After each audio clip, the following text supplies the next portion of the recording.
because the court encouraged the state to narrow its list to only the necessary people, and something like, a chain of custody that everybody would be able to admit is going to be able to be established, has to be established, instead of having it stipulated to. I mean, that's why, as I understand it from Miss Love, these people got put back on. And then similarly, something like, whose apartment is this, which is, if it's going to be established, requiring 3 witnesses to come in and say it, because the defense won't stipulate to it, at least Miss Love has said that's the reason all these people are now on the list. So I don't know if I can't find them in our database, so I just want to know where they are, and then we can cross-reference it. I don't have these people on the witness list. I'm not saying that there were over 800 people, and there's been, 6 witness lists. So I just want, if I can find them, then I can target over to see what they say. But I can't find certain people. There were first 15, then we found 5. So they may all be on there, but if they're not on there, then I don't have anything in discovery, because we cross-referenced everybody. Well, Judge, they are in discovery. They do appear in discovery, and to my knowledge and belief, and I can confirm that information for the court, which list they were on. Given that I'm a one-man show right now, if I can send word to the office and get further details for the court, I can do that. Well, it's not for the court that you're doing it. It's yes. for the defense. And frankly, I think a couple of these emails, Mr. Steele, was your first email this morning, or was there some discussion of this last night? They're both this morning, Your Honor. Okay. So the second one, the more recent one, is really the only one that matters, because then it's highlighted who is found. So there's 10 missing from my perspective. I mean, Miss Love's included on these emails, so she should be aware.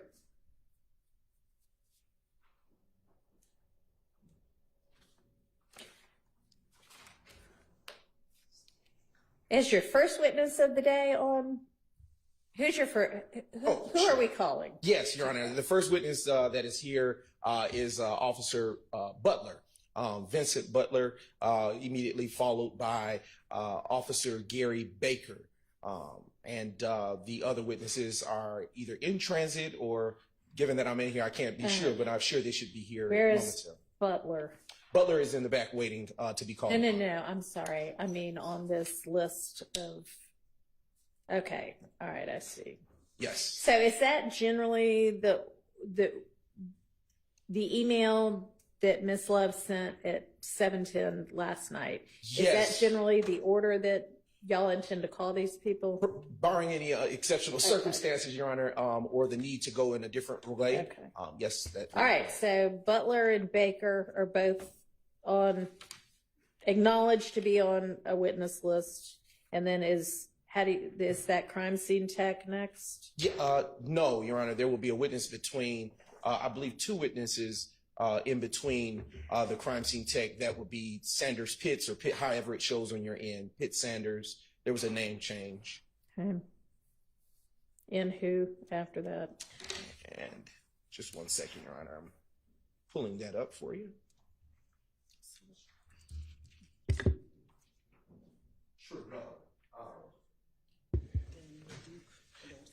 It would be Officer Tregot, a crime scene tech, excuse me, Okay. followed by Lieutenant LeDuc. Okay. And all of those people, it's not disputed.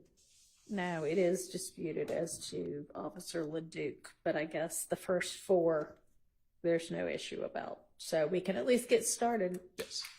And then let's, as soon as we can, get the information about which dated list, I guess, the others are on that are included in the 7:30 email from Mr. Steele.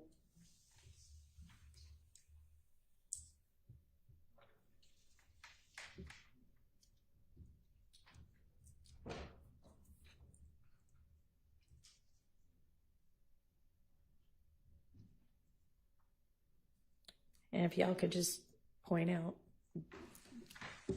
which list it is that those people are on. Sure thing. But we can get started with the first 4 people at least. And as you say, one of them's already out there on deck? That is correct. Your Honor. Okay, and is the jury ready? All right, is there anything else we need to deal with before we get the jury in? All right, let's get started.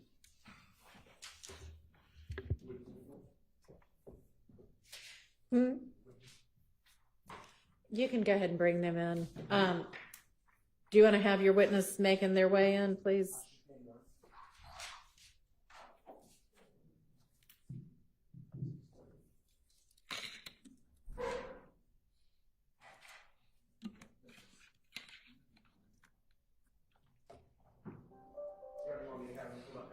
That's fine. They can just stand next to the stand. Yeah, come on up. The jury's on their way in, and then an officer will swear you.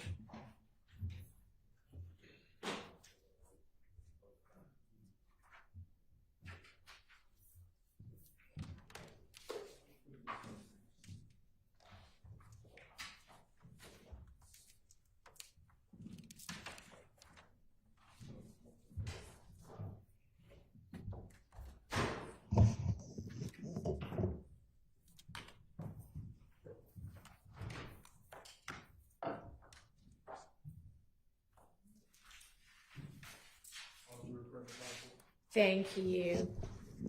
All right, Ms. Brown, I guess you're going to handle this witness. So if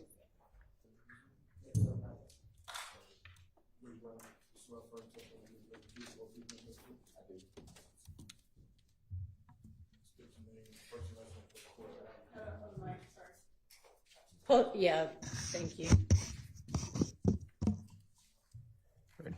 Vincent Butler.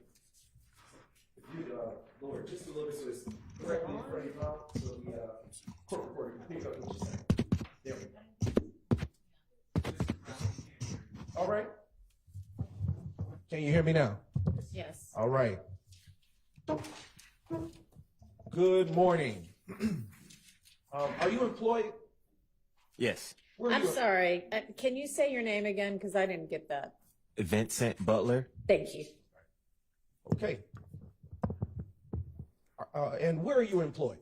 With the City of Atlanta Police Department. And what do you do for work? I'm a police sergeant. How long have you been working in the capacity as a law enforcement officer? November will be 12 years. And how long have you been a police sergeant? For 2 years. And what are your duties and responsibilities, Sergeant Butler, in that capacity as a sergeant? I'm assigned to the Strategic Response Unit, and we handle any mass gatherings in the city, which would include protests, as well as the academy site that we're having built. And what was your role or rank prior to becoming a sergeant with the Atlanta Police Department? I was an officer. And did you share similar responsibilities in that role, or were they different from what you do now? They were different. Could you please explain for the jury what your duties and responsibilities were in your prior rank as just a regular police officer? My duties were to respond to 911 calls in the downtown Zone 5 area.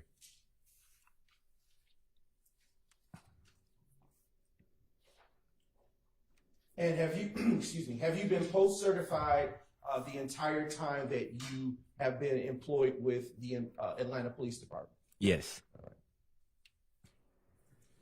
I am now directing your attention to the date of, well, let me ask you a few more questions. Sergeant Butler, do you work any additional jobs outside of your work with the Atlanta Police Department? Yes. What else do you do? I'm a courtesy officer at my apartment complex. And how did you obtain that job? It was available through the apartment. They have certain apartment complexes across the city that offer that to Atlanta police officers.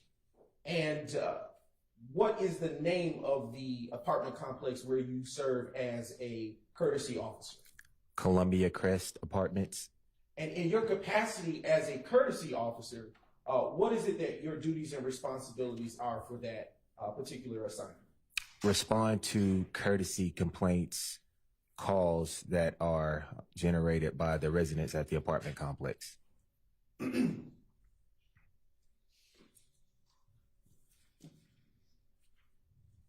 what is the address of the apartment complex that you serve as a courtesy officer? 1903 Drew Drive, Atlanta, Georgia. How long have you worked in that capacity with that extra job? Since 2014.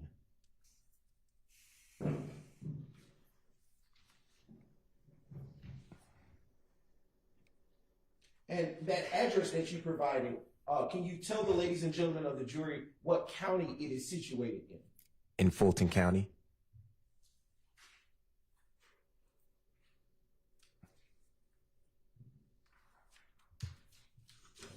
I want to turn your attention, Sergeant Butler, to the date of Tuesday, April the 28th, 2015.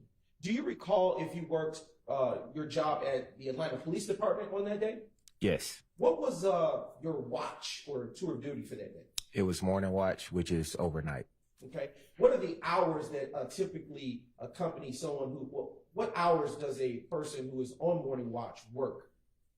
Usually 10 at night to 6 in the morning, or 11 at night to 7 in the morning.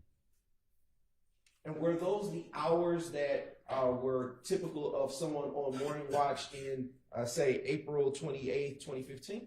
Yes. Okay. Or do you recall around about what time you got off on that day of April 28th, 2015? It would have been around 6 a.m. in the morning.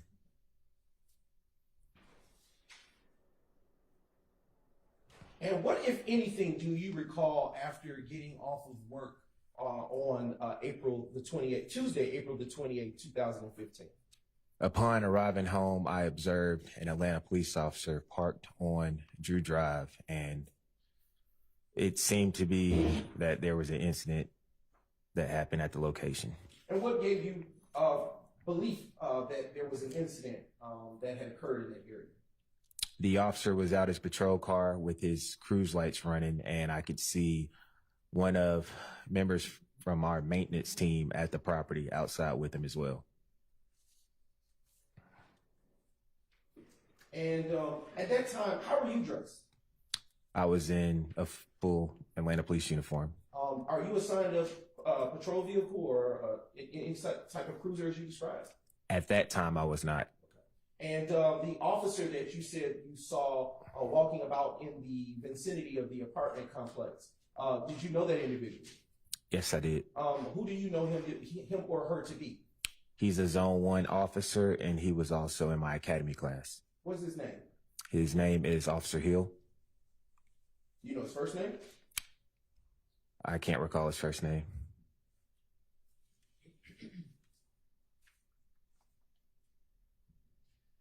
Is it fair to say that you've had enough contact to recognize him? Yes. And no, okay. And is it also fair to say that he knows of you as well? Yes. And when you saw Officer Hill walking about the premises of the apartment complex where you serve as the courtesy officer, what, if anything, did you do? I asked him, why was he at the location, and he gave me a rundown on the reason why. And what was the weather conditions like that day? Was it sunny or was it dark? The sun was coming up, but it was still pretty much dark that morning. Was Officer Hill the only person, let me rephrase that. Was Officer Hill the only law enforcement officer present on the scene at that time? That I can remember, yes. And did you come to learn in the course of that investigation of that incident what the purpose of him being present was? I did. What was that? There were multiple shots fired at that location.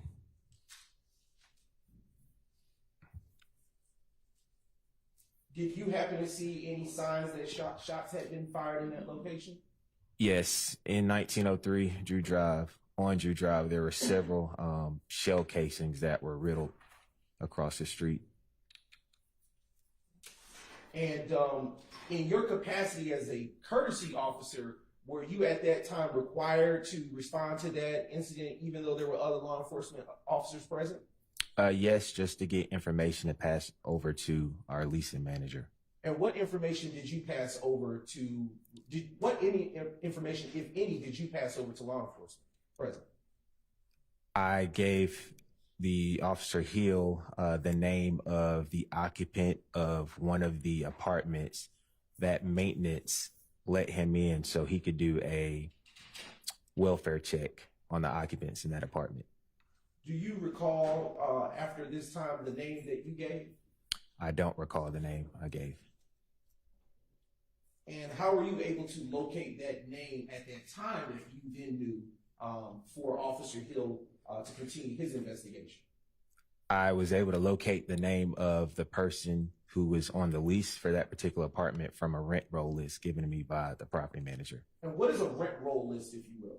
It's a list that details each leasee and what apartment they live in at the location. Is that something you still get to this day? I don't currently get it with our new management that we have, no.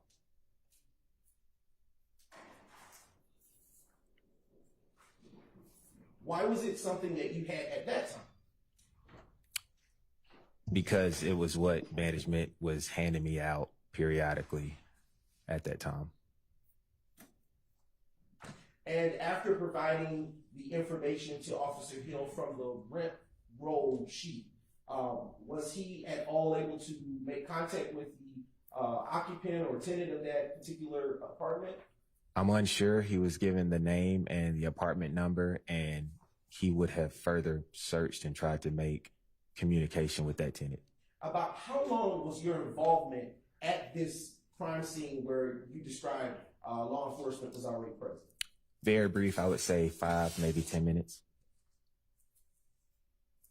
During the time that you were there, did the tenant, during the duration of the time that you were there aiding in the investigation, did the tenant who occupied the apartment that was struck by the bullet defects, did she ever show up? No.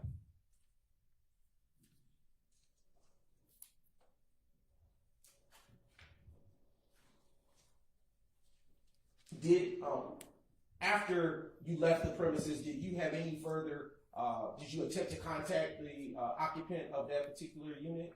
I did not.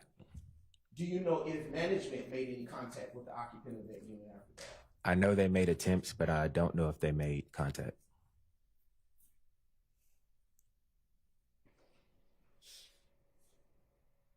Do you know if there were multiple persons or only a single person that lived in that unit based on your rent roll sheet that you had at that time? There was only one occupant on the lease.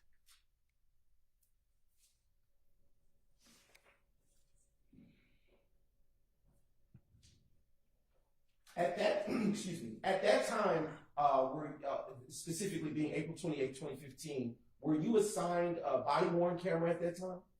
No, the department did not have body-worn cameras at that time.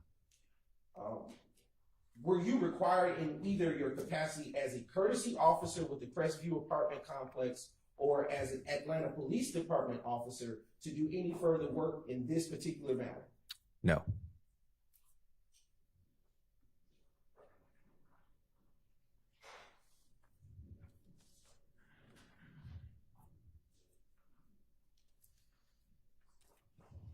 Okay. And on that morning that you saw law enforcement out there, was there any other apartment units that, to your knowledge, that were affected by the gunfire that took place? Yes, there was the second caller about the incident. Did you provide any information or assistance with respect to that caller? I spoke with her, with Officer Hill about what happened and what time she heard the rounds being fired. Is it fair to say that is about all that you got at that point from all that you gave in terms of conversation with that second caller? Correct.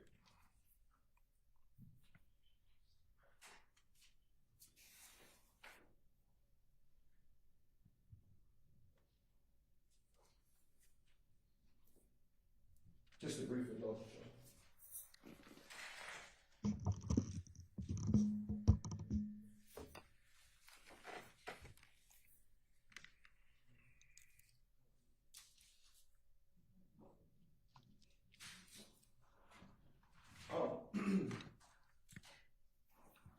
Earlier, you testified that you didn't recall the name of the tenant in that premises. Is that correct? Correct. If I were to show you a report from that incident, would that help refresh your recollection? Yes. Now approaching you with, take a moment to look at that, and your memory's been so refreshed, please just look up at me without saying, reading from it, please. Yes, sir. Your instructions Did you- last time was to not do that. Did you identify what it is? So that they know. Sure, yes, sir. If I may approach, just one second.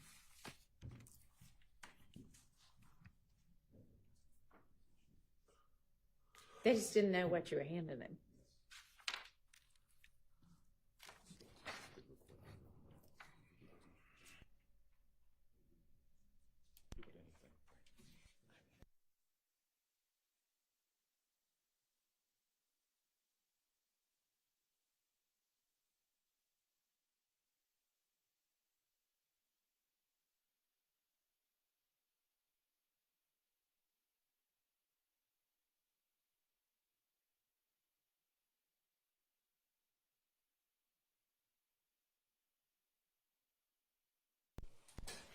All right, I am now approaching the witness with the same document.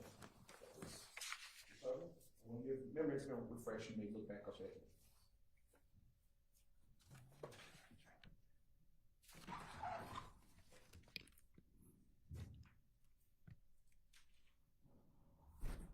All right. Has your memory been refreshed? Yes. And can you recall the name of the person that was the occupant of the premises that you gave to Officer Hill at that time? Yes. What was her name? Kiana Troutman. Just a few more questions, Sergeant. Do you know a Philip Collins? I don't. All right. At this time, Your Honor, the state has no further questions. All right. Do any defense counsel have questions for this witness? Yes, Your Honor. Go ahead. Sergeant Butler, good morning, sir. Good morning. You worked with APD back in 2015, and you still work with APD now. Is that true? Yes. You were a courtesy officer at this location. Yes. You were subpoenaed to appear here today to give some testimony about the information that you have or remember from 2015. Is that right? Yes. You responded, or you came to that location in the early morning of April 28th, 2015. True? Yes. You did not have anything to do with the investigation of what had happened that night. Isn't that right? No. All right.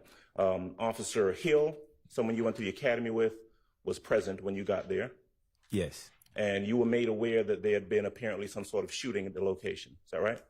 Yes. Now, you were asked a while ago about the resident of one of those apartments that suffered some bullet defects. You remember that question?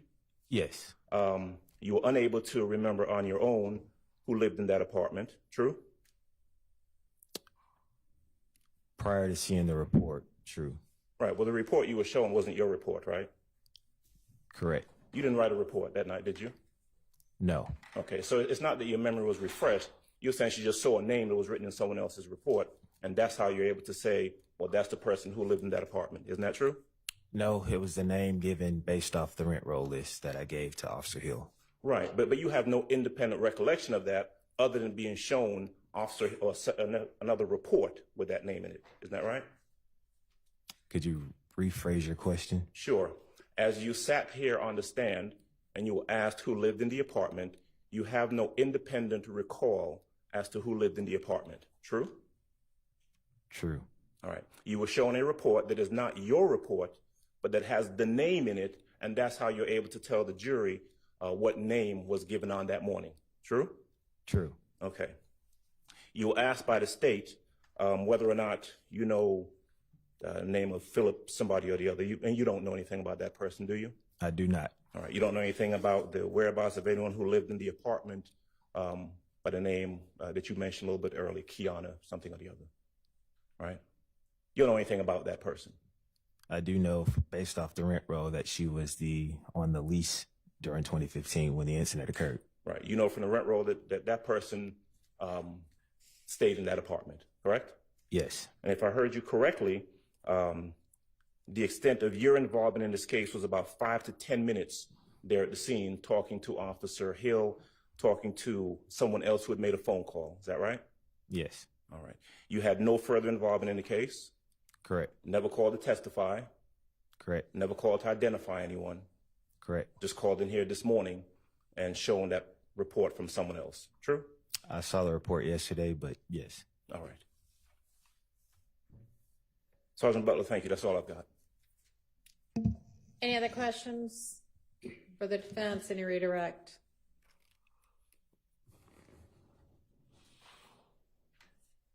Any redirect? No, Your Honor. All right. Thank you so much for your time. You are excused. Call your next witness. Yes, Your Honor. At this time, the state now calls to the stand Officer Gary Baker.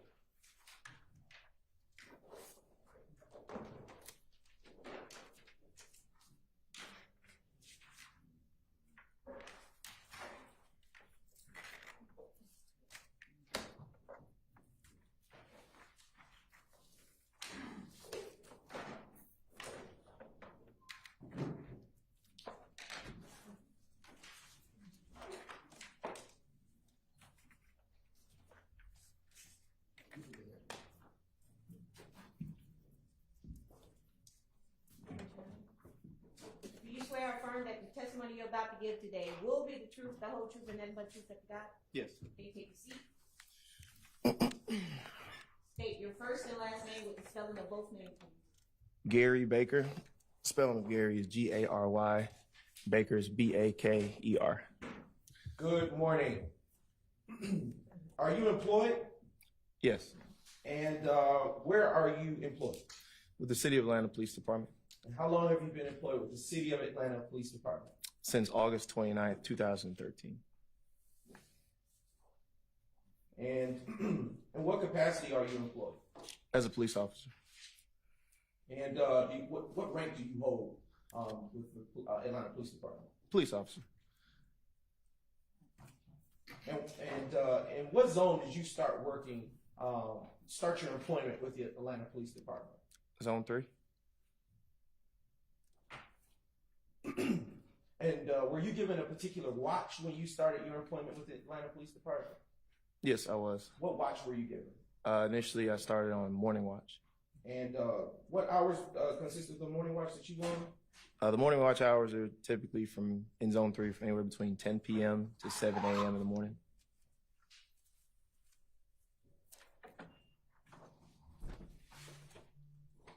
Were you assigned a particular beat when you started with the Atlanta Police Department?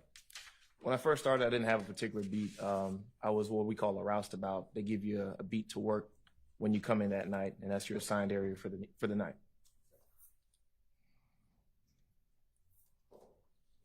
All right. Do you recall, and I want to direct your attention to the date of Thursday, May the 7th, 2015. Do you recall working that day? Yes, I do. Would you please tell the ladies and gentlemen of the jury what, if anything, you remember about working that day? During that day, it was a normal shift. I received a 911 call in the area of 151 Cleveland Avenue in reference to a male brandishing what was described as a machine gun. Responded to the call. Arrived on scene at the call. Okay. Excuse me. What county is that address of 151 Cleveland Avenue situated? Fulton County. And do you know what is located at that address? A residence, a commercial building? It's a gas station. Gas station. And that was in 2015. Do you still know that location to be consisting, to be a gas station? Yes, I do. Is it the same gas station that it once was in 2015? They typically change hands. They'll go from a Exxon to a BP to a Chevron. So Around what time were you dispatched to the 151 Cleveland Avenue location on that day? Honestly, I don't remember. Okay. If I showed you, did you prepare a report for anything related to this case? Yes, I did. If I were to show you a copy of that report, would it refresh your recollection? Yes, it would. Just so we can know what you're doing. No showing the defense. Okay. All right. I'm approaching the witness. Having been shown that it's not needed. Take a moment to refresh your recollection with that, and once you have had an opportunity to do so, look back up at me and don't read from me, please.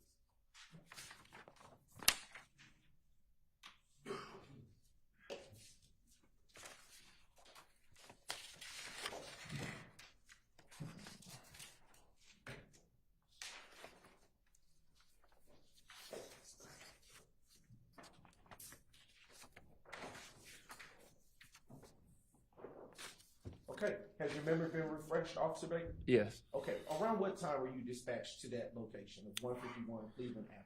Approximately 2 a.m. And what zone is Cleveland, the address that I just mentioned, situated? At that time, it was situated in Zone 3. Is it changed? No, still Okay. Zone 3. All right. All right.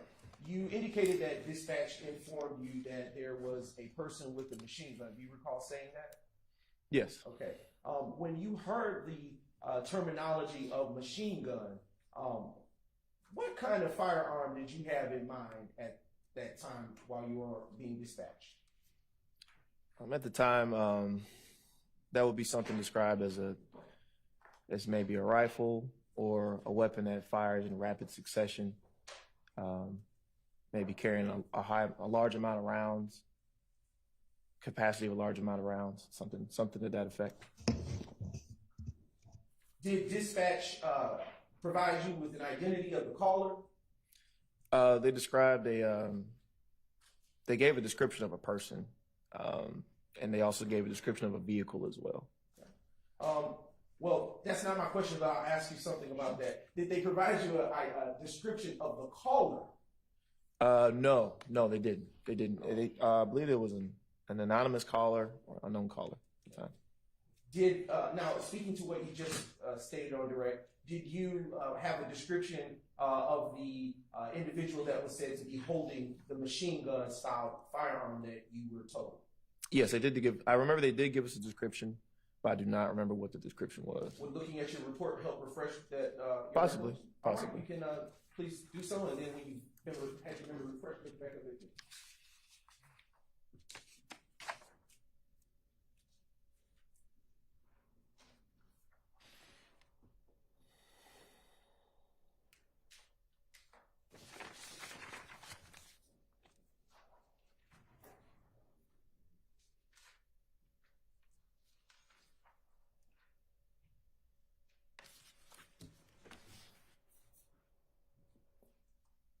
Okay, has your memory been refreshed? Yes. All right. What was the description that you were given? Well, the description I was given was of a vehicle that was occupied by a male and a female, and there was a male inside the male with the female operating the vehicle, and the male had gone in and out of the store. Okay. And did you in fact arrive at the location to which you were said to go to at that time? Yes, I did. And upon your arrival at that location of 151 Cleveland Avenue, what, if anything, did you see at that time? When I arrived on scene, there was a male coming out of the store. He walked out of the store and got into the vehicle that was described to me in the call remarks. Let's unpack some of what you just said. Do you recall which side of the vehicle he got into? I believe he got into the passenger side of the vehicle. And where was the female person that was accompanying him that you mentioned earlier? I believe she was in the driver's side of the vehicle.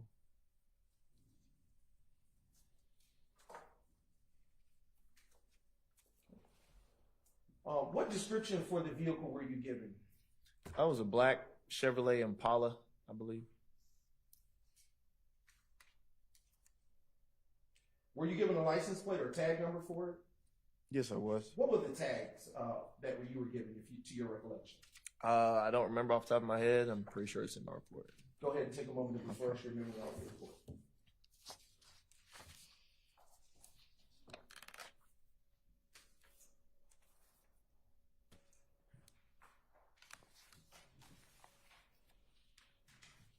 Okay, excuse me. What was the tag of the vehicle that you were given? The license plate was PXL8880. I'm sorry, could you say that phonetically because I couldn't hear? Paul X-ray Lincoln 8880. Okay. Was it a Georgia tag? Yes, I believe so.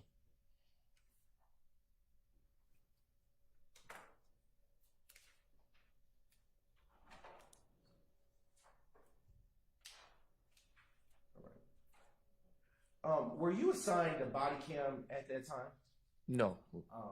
And is it, why not? They had not been issued to us at that time. At least in my career, I hadn't been issued a body camera.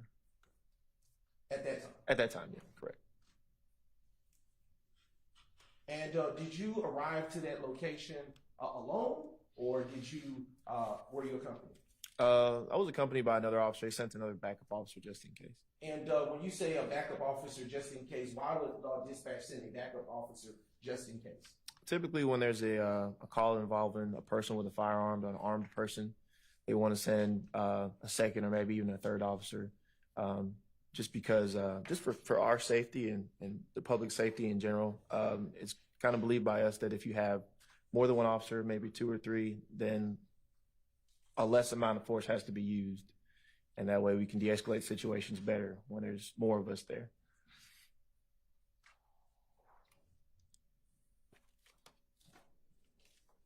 All right. So when you arrived to that location, what, if anything, did you do? Did you have your lights on? Not that I recall. Okay. Did you have your siren activated? Not that I recall. All right. Did you exit the vehicle? When I arrived on scene, I exited the vehicle. I saw the mail that was described in the call remarks. I saw the vehicle that was described in the call remarks. I saw the mail come out of the store, immediately walked to the vehicle. At that time, I approached the vehicle, asked the male if he could step out. He stepped out. I asked the male if he had a gun. He said no. At that point, I could look into the back seat of the car and saw a gun laying on the back seat of the car. From what I remember, I think the male immediately admitted that it was his gun. And at that point, we went ahead and detained him. And I believe the second officer there, I think he detained the female. And we just went from there. All right. So I want to unpack a few things that you just said. Sure. All right. Earlier you said he initially said he didn't have a gun. Correct. But then what changed after you located that firearm? Once I located the firearm, once I saw it, he immediately admitted, "Oh, that's my gun." Was it in plain view, or was it something that you had to look a little more intently for? It was in plain view. Okay. Is this the type of firearm that you saw? Well, the firearm that you saw that day, is it the type of firearm that you can hold with one hand, or that you must use two hands in order to discharge the ammunition? In my belief, to use a weapon like that, you would need to use both hands. Is this a weapon that is a single firearm, or is it one that shoots its ammunition in rapid succession? Honestly, I don't know. With that weapon, I believe that weapon's able to be shot as quickly as you squeeze the trigger. Are rifles generally firearms that are that discharge ammunition in rapid succession? They can be.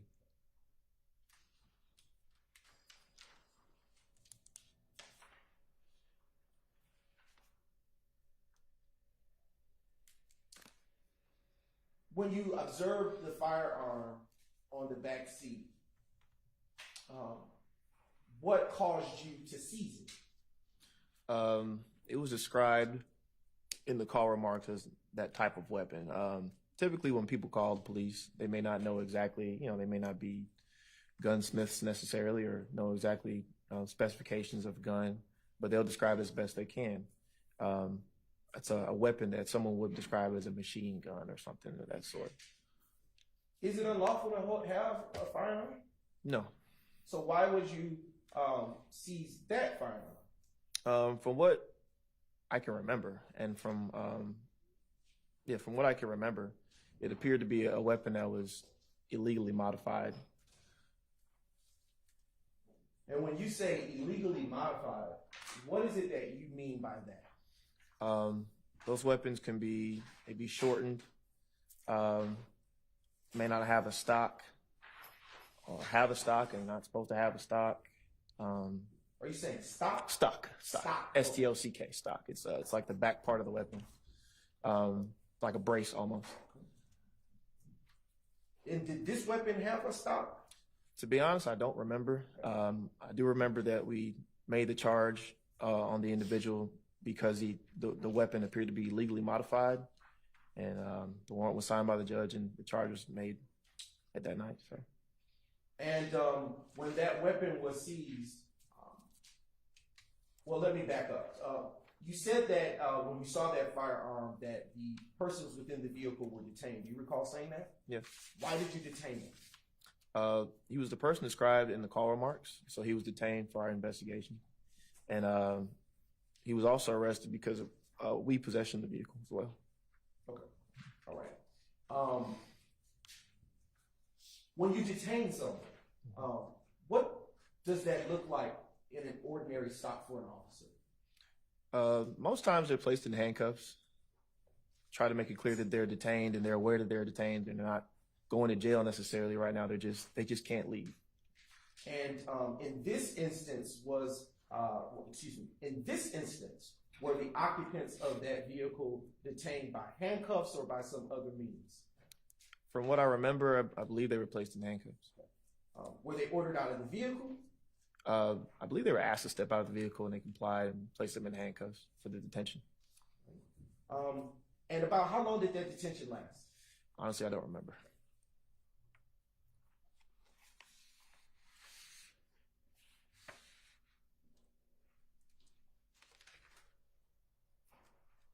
Were you able at any point to obtain names or identities for the persons that were detained at that time?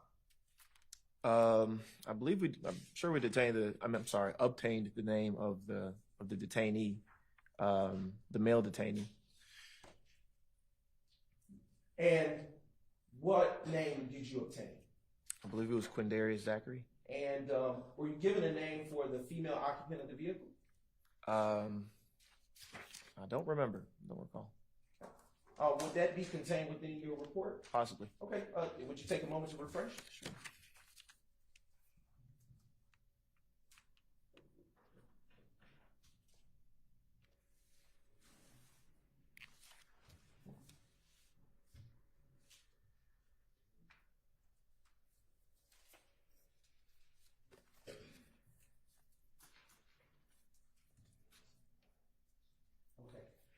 Has your memory been refreshed? Yes. Okay. What do you remember at this point? I believe the female detainee was named Summer. Okay. Did you get a last name for her? No, I did not. Okay. Was she taken into custody, full custody after being detained? I don't believe so. And why not? I believe she was released. She didn't have any. There weren't any appropriate charges for her to be placed on. Do you know to whom that vehicle belonged? I don't know.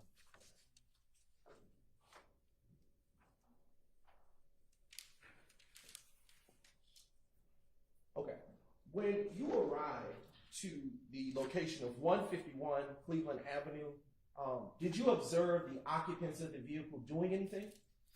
When I first arrived, the male got into the vehicle. I do remember we noticed each other. We looked at each other. And he got into the vehicle and he started to kind of shuffle around the vehicle. Him and the female that were inside the vehiel. So there was a little bit of movement inside the car. Okay. Now, when you say you looked at each other, can you explain to the ladies and gentlemen of the jury what his demeanor was? From what I remember, he came out of the store, took a quick glance at me, and he hurried into the vehicle. Did he appear nervous? He appeared in a rush. I could say that. And in your training and experience, what do you understand quick movements before you make a stop to signify? Well, in some cases, when people see the police, they may shuffle around a little bit, or maybe try to conceal something in the car, or make furtive movements to kind of put something away, or tuck something, or hide something. So it's not always the case, but you're aware of it going into situations.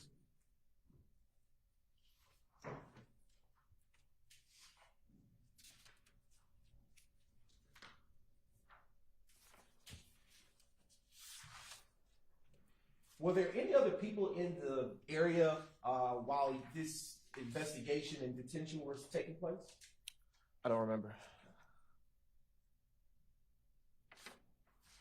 Did you get specifications for what the type of firearm it was, the brand or the make? I believe it was a Bushmaster Carbon 15 .223 caliber.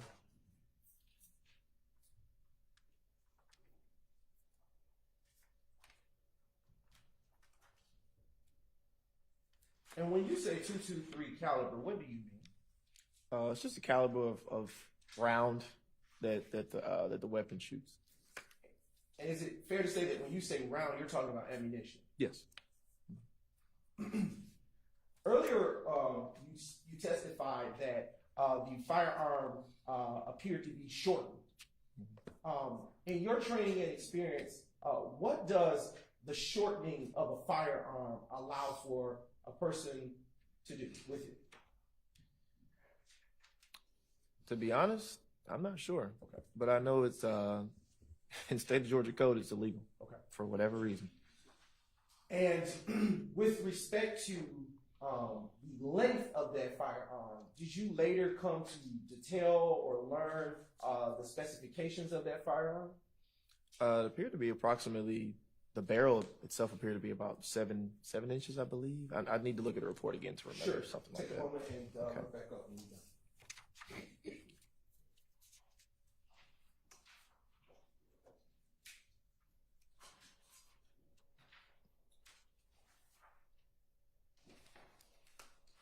Okay. Has your memory been refreshed? Yes. All right. What? You can answer the question. So the barrel length was approximately 7 inches, and the entire weapon was approximately 20 inches in length.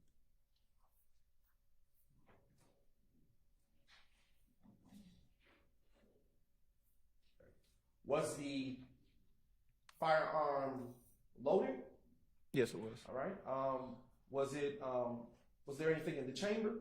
There was a round ready to fire in the chamber, yes. Was there any magazines or clips connected to it? Yeah, there was a double feed magazine attached to it. Are you familiar with the terminology banana clip? Yes.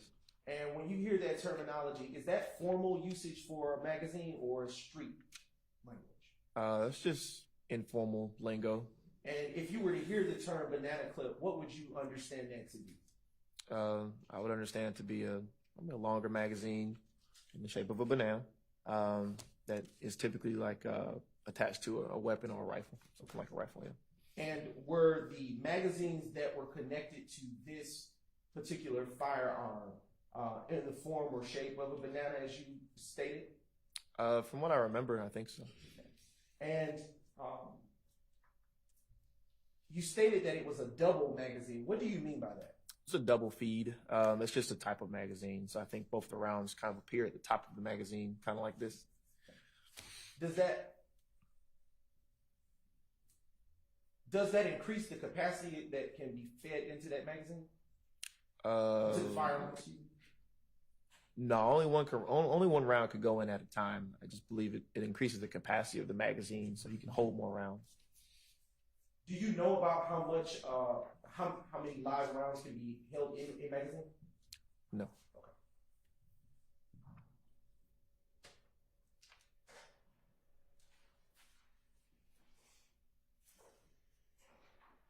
Is it normal for a rifle of this type or any type to have double magazine, as you described? A double feed magazine? A double feed, excuse me. It's not abnormal. It's not abnormal.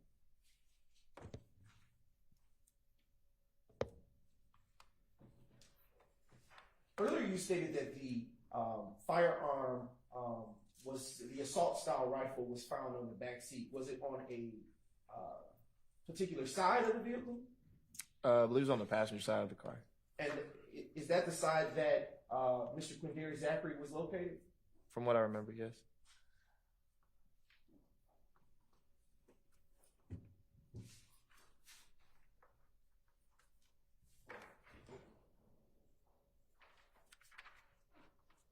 Did you ever conduct a complete search of the vehicle after observing the modified firearm?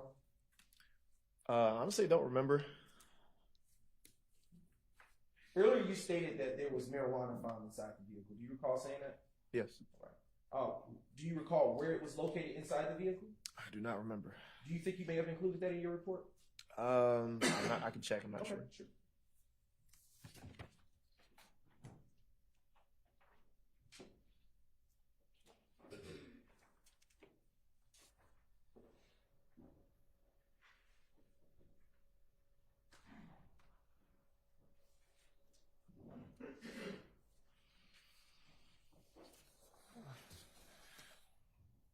Okay. Has your memory been refreshed? Yes. All right. You may answer the question. There was marijuana found inside the vehicle on the driver's seat side. And did Mr. Zachary also take possession of that? Sustained. What, if anything, was done with the marijuana after it was located? I believe it was turned into property as evidence. What about the firearm? I believe that the firearm was also submitted to the Atlanta City Property Annex as evidence. How much marijuana was found? I believe it was 0.3 grams of marijuana. Did you charge Mr. Zachary with the marijuana? From what I remember, yes.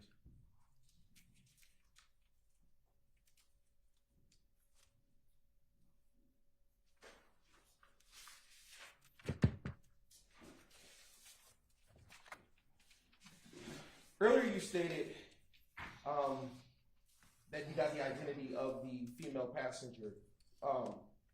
Does the name Summer Good ring a bell for you? To be honest, not really, no.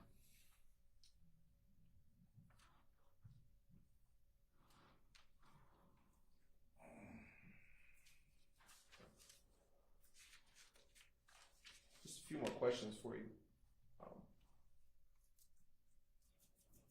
Were any photos taken of this particular crime scene? Not that I remember. And was there any reason in your mind at that time to notify the gang unit? Not that I remember. No, not that I remember. Right. Do you know if the gang unit ever got the file for this particular arrest? I do not know. Did Lieutenant Detective Gaither get your file from this case, to your knowledge? Not to my knowledge.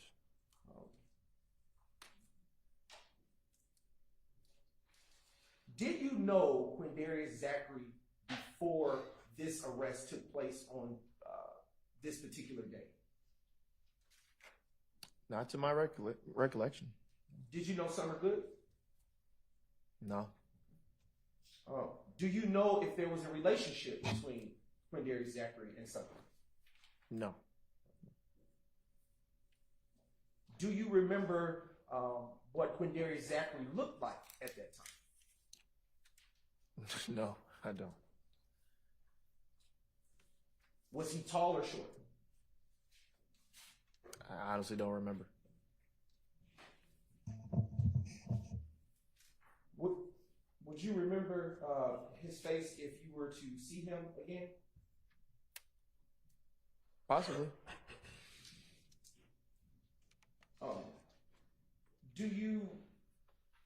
Would you recognize the firearm that was seized that evening if you were to see it again? Possibly, maybe. It was a long time ago.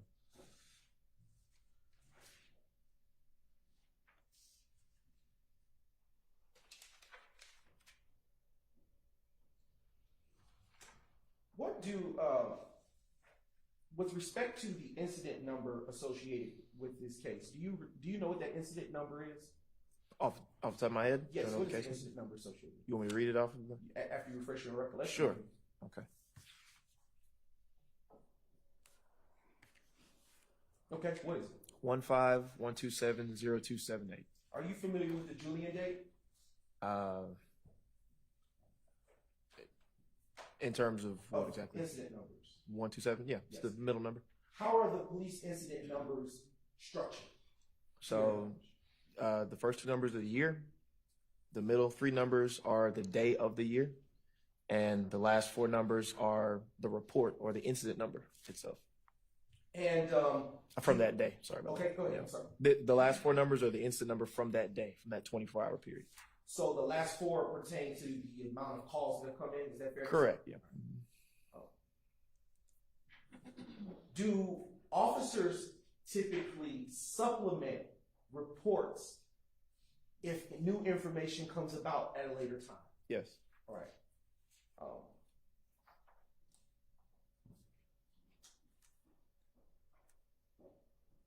Just a brief indulgence, Your Honor. Are you aware if Detective Lakia Gaither did any additional supplements to your report from this incident? I would not have been made aware. Is it typical for the officer to be made aware that supplements have been made to a report they may have made for a separate incident?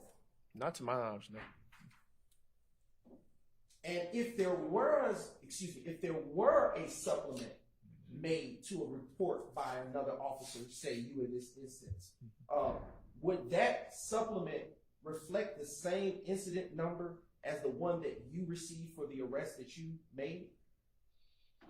There would be there might be Let me rephrase the question. go ahead. If a supplement was made to a report Right. by another officer to a report that you made, would that supplemental report contain the same digits as yours? Yes, it would. Okay. Would there be an extension of digits to that report to indicate it as a supplement? Typically, yes.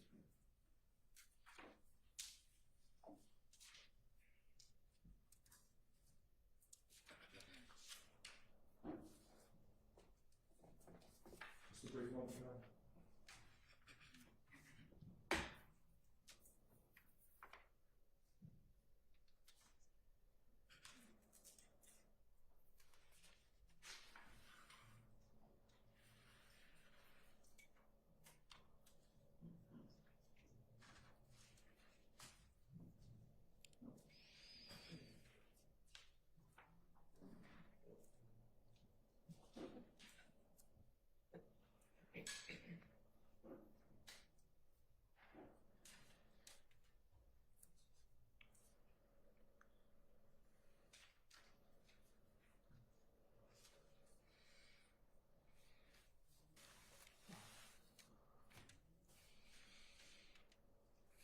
I am now going to approach the witness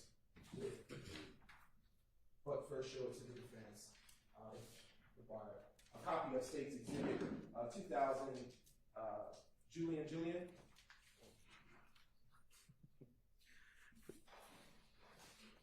Juliet. Now approaching the witness. Now approaching you with what has been identified as State's Exhibit 2000, Juliet. When you had a chance to look at that exhibit and pass over it with your eyes a good little while, look back up at me and I'll ask you a few more questions. Do you recognize what is depicted in State's Exhibit 2000, Juliet? No. All right. I am now going to approach the witness with State's Exhibits 2001, Juliet, and 2002, Juliet. And when you've had a moment to look at State's 2001, Juliet, and State's Exhibit 2002, Juliet, please look back up at me, and I'll ask you a few additional questions.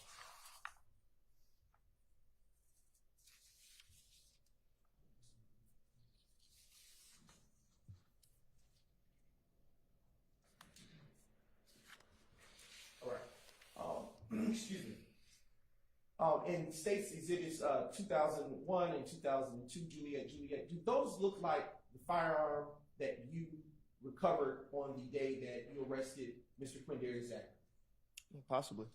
All right. And do those images reflect the specifications that you said that firearm had at that time? Yes, they do. Okay. And at this time, does it appear that any changes have been made to those firearms from the time that you recovered it from the back seat of the vehicle that you approached on that day? No. Your Honor, at this time, the state now moves to admit States Exhibits 2001 and 2002 into evidence.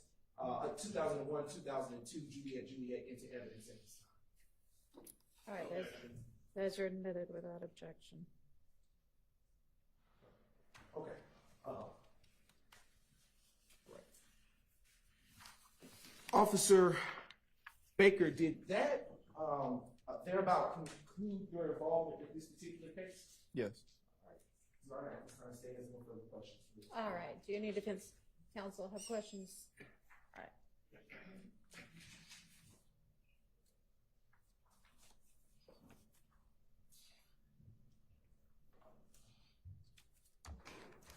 Officer Baker, good morning, sir. Good morning.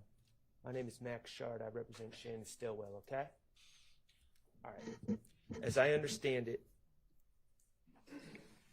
you approached a car and there were two occupants of that car. Yes. A woman who we know her name is Summer is in the driver's seat. And then Quindarrius Zachary eventually opened the passenger door and was in the passenger seat. Correct? Correct. Okay. You were called about a firearm, correct? Correct. You were looking for a firearm. Correct. Okay. You see a firearm in the back seat. You ask Quindarrius Zachary if it's his firearm. Correct. He initially denies it. Correct. He lied. Correct. And eventually he says, that is my firearm. He claimed the firearm. Correct. Okay. Quindarrius Zachary is not in this courtroom today, is he? Honestly, I don't remember, to be honest with you. Okay. This firearm was a Bushmaster carbon 15 .223 caliber firearm, correct? I believe so. If you need to, I believe so. I want a certain answer. So Right. if you need to refresh your recollection by looking at your report, I'd ask you to do so. Sure. No, it's the same as the report. Yeah. So Okay. the reason I responded that way is just because it was so long ago. So and we didn't have body cameras. So I'm going off of pure memory from what I can Okay, remember. good. Assuming your report is correct, Correct. it would be a Bushmaster carbon 15 .223 caliber firearm. Correct. Okay. And the serial number of that firearm is D03525, correct? I do not know. It may be in the report. Can I Yes. check? If is that reflected in your report? I'm not sure if it's here. I don't have it up here anymore.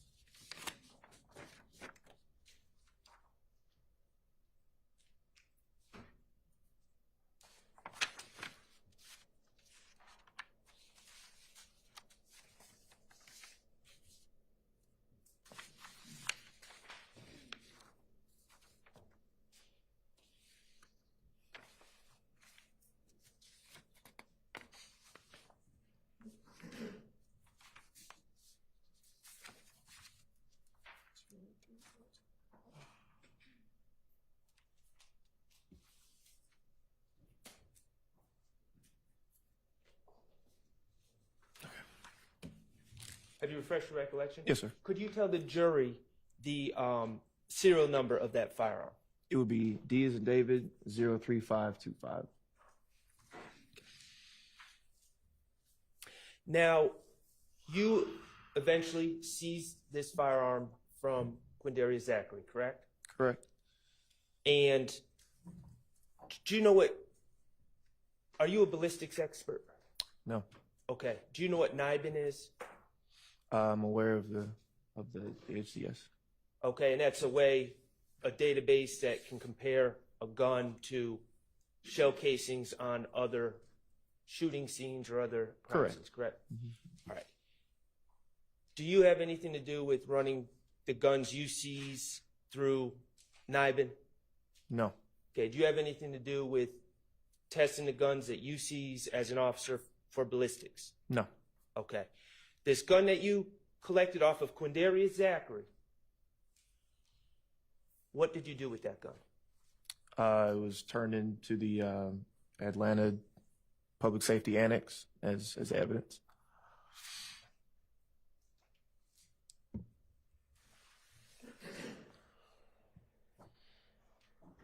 And all of this happened on May 7th of 2015, correct? I believe so, yes. Okay. Thank you. I have nothing further. All right, any other defense questions? On behalf of Mr. Williams, we have no questions. All right. Anybody? Nope. Okay. All right, is there any redirect for this witness? Go ahead. You were asked a couple of questions on the cross by Mr. Sharp. I just want to ask some follow-up about. You were asked if you were a ballistics expert. Do you remember that? Yes. Does not being a ballistics expert prevent you, or did it prevent you from being able to identify that firearm as an illegally modified assault rifle? No. Did you run any searches on that firearm using the serial number that you identified? I believe so. Okay. Did you have what results, if any, did you have with that search? I don't believe it came back as stolen or anything like that. No. I'm approaching you with what has been pre-marked the State's Exhibit 2003, Juliet. I want you to answer this discrete question. Do you recognize what this is without saying what it is? Yes. All right. What is this? This is a City of Atlanta Police Department arrest citation. And what investigator issued it? Who?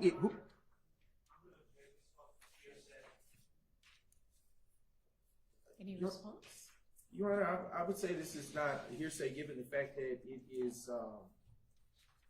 part of the course of the investigation as it relates to law enforcement's overall duty. And I don't want to say too much, obviously, Judge.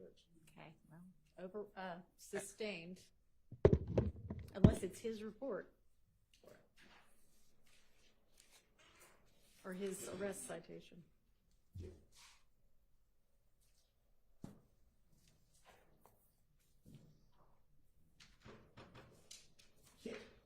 I will ask a follow-up question. Does this particular exhibit bear your APD incident number for the arrest that you made? Your Honor, that's hearsay as well. That's not, Your Honor, that's not hearsay. That's a number. It's not a statement. Overruled. You may answer the question. Can I compare the number to the report number? Okay.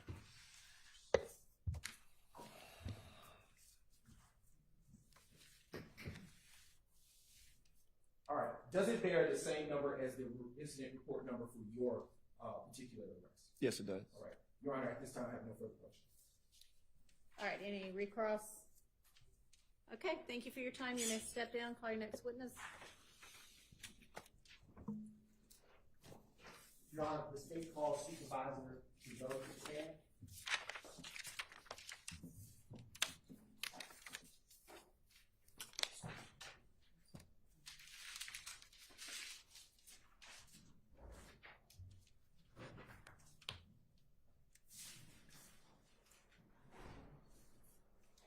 Remember, you're supposed to have them standing there waiting, ready to go. I'm really kind of serious about that. Yes, Your Honor. He was in the well right there. Come on up to the.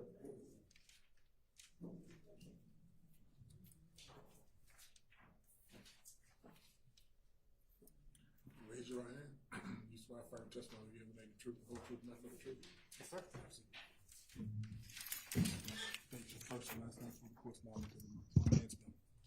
Yes, sir. My name is Christopher Traugott. That's CHRISTOPHER TRAUGOTT.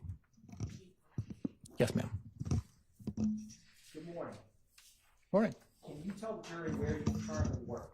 I am currently working for the Cobb County Police Department as the crime scene supervisor. How long have you been crime scene supervisor for Cobb County Police Department? I just celebrated my 1 year with being with the county. And before working in Cobb County, where did you work? I worked for the City of Atlanta Police Department. And what all did you do when you left, or what were you doing when you left the Atlanta Police Department? When I left the Atlanta Police Department, I was a supervisor for the crime scene unit there. How long were you a supervisor of the crime scene unit at APD?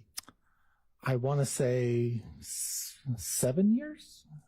And before that, were you a crime scene technician? Yes, sir. When did you first start working as a crime scene technician for the Atlanta Police Department? I started working as a crime scene technician in January of 2013. And when were you hired by APD? I was hired by APD the previous year as a police recruit, but being a police officer didn't really work for me, so I went over to crime scene. Can you briefly describe what your current duties entail with Cobb County? My current duties entail managing the crime scene unit for the county. The police department manages all major calls like homicides, rapes, robberies of that nature, crimes against persons. Do you still respond on scene to cases? Yes, I am still active in responding. Now, I wanted to turn your attention to January 13th of 2015. Did you have an opportunity to respond to an 878 Oakland Drive? Yes, sir. Now, on that date, how can you kind of orient the jury? How far into your time as a crime scene technician were you? I would have been 2 years into being a crime scene technician on that date. What did you respond to? Why were you called to that scene? So I was initially called to that scene called in as a shots fired call. And what that means is a firearm has been discharged, but no one has been hit or otherwise injured. Do you recall around what time you arrived? It was early in the morning. I'd have to reference my report to give you an exact arrival time. Would referencing your report help refresh your recollection? Yes, please. Your Honor,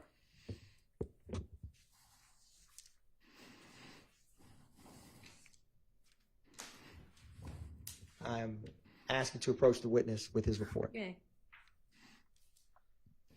Once your memory's refreshed, before you answer, just let me know.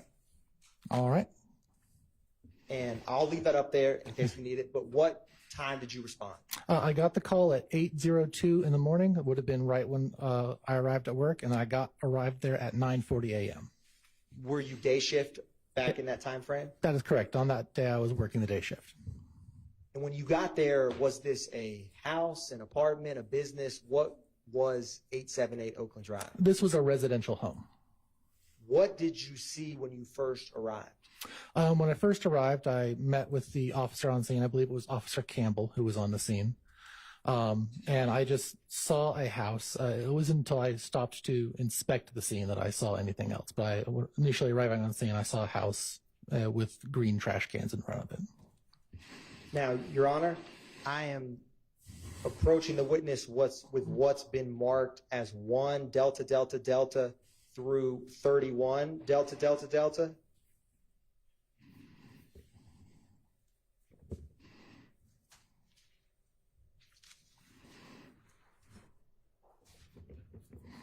If any defense counsel wants to see.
or in future, and to the extent possible, review the evidence beforehand. The problem, Your Honor, is that what's being shared doesn't have exhibit numbers, so there's no way to cross-reference, for us to cross-reference. All right, maybe I'll get together 10 minutes before we start and just say, here's my evidence for the day. Okay, I've seen it. Yes, Your Honor. Thank you.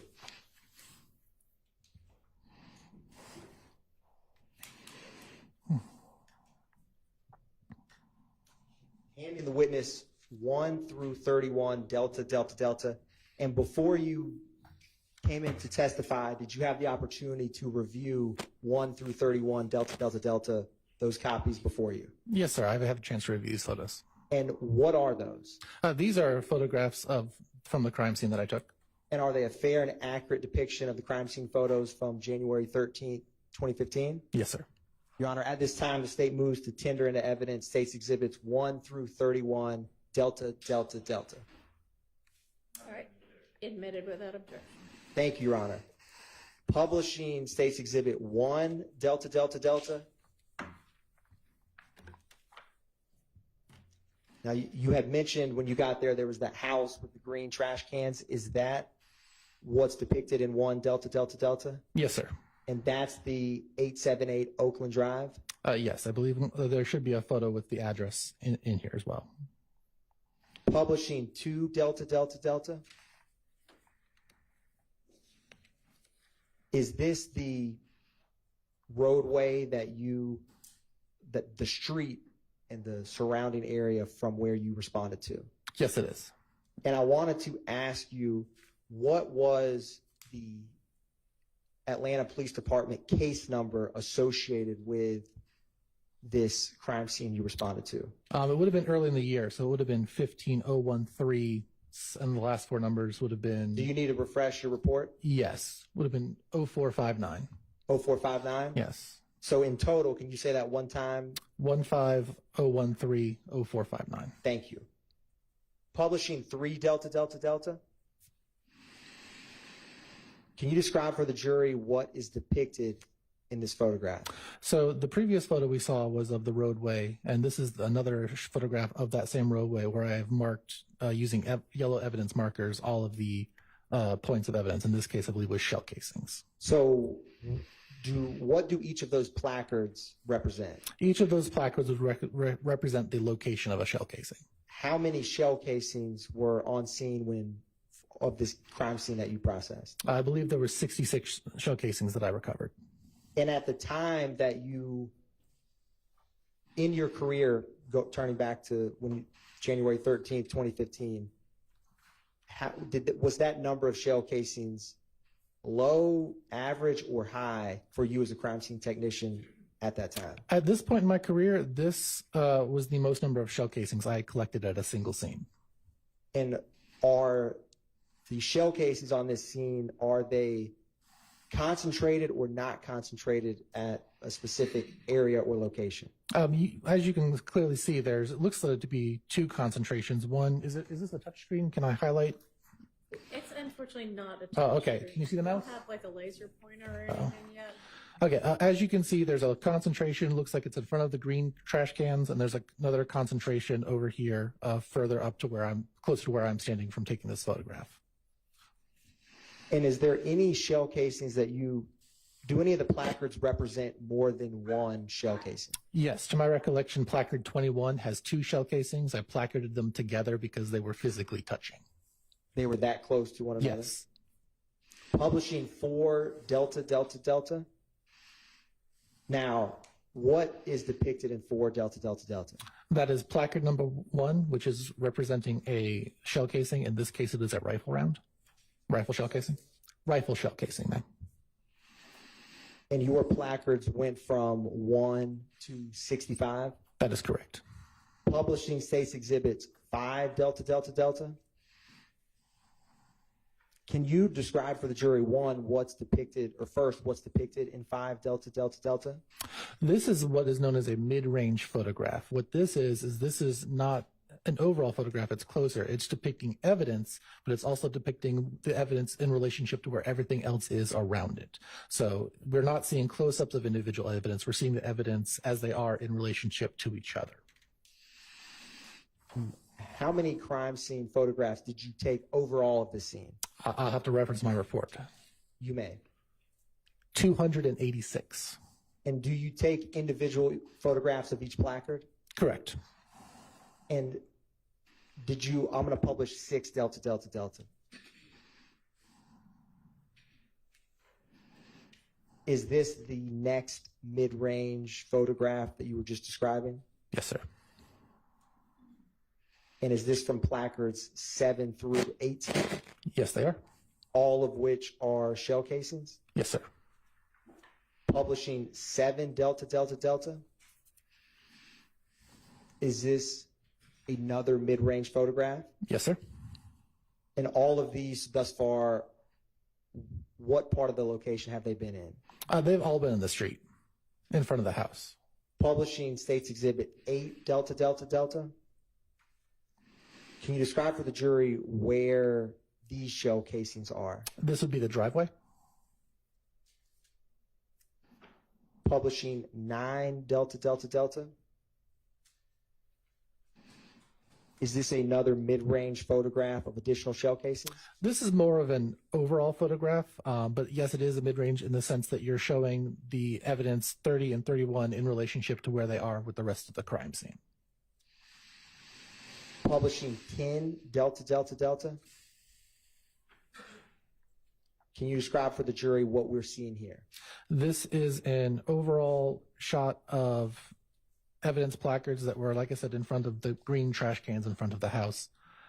It's just sort of an overall showing the whole layout of the scene.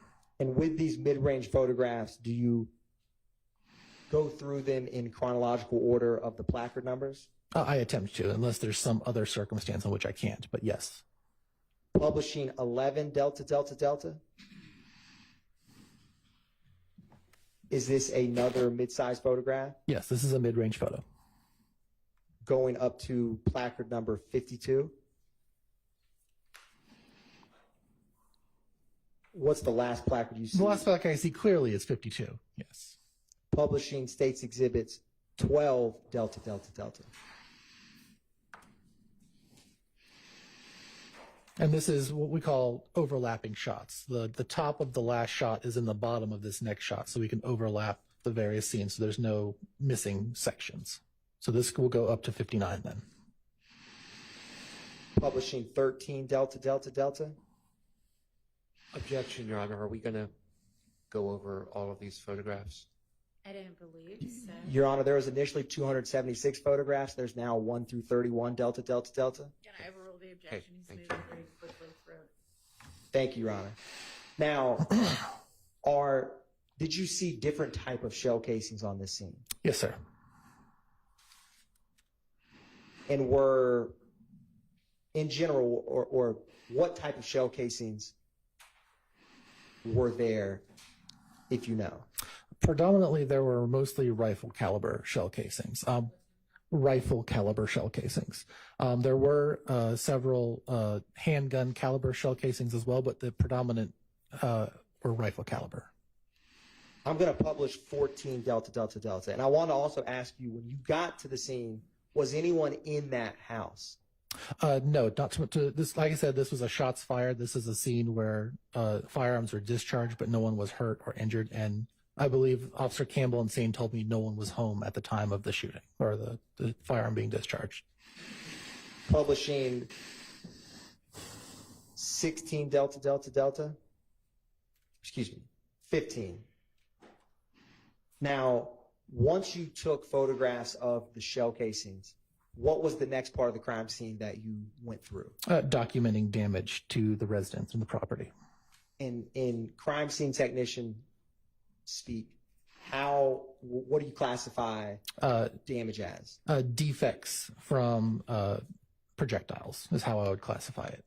And did you see any defects in 878 Oakland Drive? Yes. Now, can you identify for the jury any defects you see and 15 Delta Delta Delta? If you, can I stand up? You may. You may. It's, you know what, here's a pointer. Thank you. Thank you, Your Honor. Thank you so much. And y'all can move if you need to see. Yeah. So if you look right here, this is a defect in the house inside. This is also a defect in the house on the side. This is, I would have taken close-up shots of the defects, but this is sort of a mid-range overall shot of these defects. Publishing 16, and if you don't mind, remain standing for me. Thank you. 16 Delta Delta Delta. Can you show the jury if you see any defects in this photograph? Yes, if you look right here, I don't know how well you can see it, but there is clearly a defect right here in this window. There's clearly a defect right here by the side of the door. There's another defect up in this window, and right here, you can see one right here that went through the window pane. Those are the only ones I see in this shot. Publishing 17 Delta Delta. Oh. I saw one more. It's just as I was right here as well. And are these going, is there any order to when you are photographing, say, the outside of a home? Are you going left to right, right to left? In this case, I would have been going left to right. You know, if I'm facing, I take my photos the same way you would read a book. So from your perspective, it's going left to right. So. Publishing 17 Delta Delta Delta. Is there any defects in this photograph? Yep. So there's the defect here in this window, defect here in this window, defects up here and here and here above the window, defects here and here between these two shutters. And you can see 1, 2, 3, 4 defects in this window right here from the scene. Publishing 18 Delta Delta Delta. This would have been an overall shot where I've now gone to the entire other side of the house. As you can see, we're seeing defects all along here. I believe there's even some right here in the gutter. And one right here in the edge of the window frame right here. You can see. Publishing 19 Delta Delta Delta. This is that same window that I was just pointing out where you can see the one in the window frame. Here's the 1, 2, 3. Here's the 2 between the shutters that you saw previously. This will be more of the mid-range shot that I was talking about earlier on, taking closer and closer photos of the defects. Publishing 20 Delta Delta Delta. Is there any defects you see in this photograph? Yes. As you can see, there's starting right here underneath the window. We're going down 1, 2, 3, 4, 5, 6, 7, 8, 9, 10, 11, 12, 13. Now these might not be defects. These might just be construction, boxes, because this is where the utility line is. So they may have taken something on and off the box here, but these over here are the defects. You can tell by the irregular shaping pattern. Publishing 21 Delta Delta Delta. Do you see any defects in this photograph? Yes, sir. Two very clear ones right here. Publishing 22 Delta Delta Delta. This is over near the door. You can see very clearly the defect right there, as well as the defects that were over here that were part of this first window. Now, once you take photographs of the outside of the home, do you proceed to go inside and take photographs? I believe in this case we did go inside to take photographs. It's not always the case if we don't have access to the home for whatever reason, but I think in this case we did have access to the home. Publishing 23 Delta Delta Delta. So this would have had a close overall shot, but this would have been damage to the television screen inside the house. And just to orient the jury, is this television screen, where is that in general in relation to the front of the house? I believe if you are, let's do this from your perspective, if you are walking in the door, I believe the television screen would have been right here, perpendicular to the door, if I remember correctly. Publishing 24 Delta Delta Delta. Do you see any defects in this photograph? Yes. As you can see, this wall would have been perpendicular to the shots, so the defects would have become more elongated as they hit it at a steeper angle. So over here you can see where the defects have started hitting the wall more straight on as a 90-degree angle. You can also see the damage to the clock face here where the defects, where rounds were hitting it. Publishing 25 Delta Delta Delta. This would have been where it went through this door frame right here and come out and left a large exit in this hole right here. Publishing 26 delta delta delta if you see any defects. This is that elongated round that I was telling you about. When a bullet hits something at a 90-degree angle, it leaves a very round hole. When it hits it at a much steeper angle, it leaves a much more elongated pattern of defects. Publishing 27 delta delta delta. This would have been the window that is on the front of the house, and we are seeing it from the interior side. Publishing 28 delta delta delta. Is there any defects that you see? Yes, sir. Right here in the fridge, you can see where the rounds have come through the wall, and they've hit the refrigerator right here and right here. Publishing 29 delta delta delta.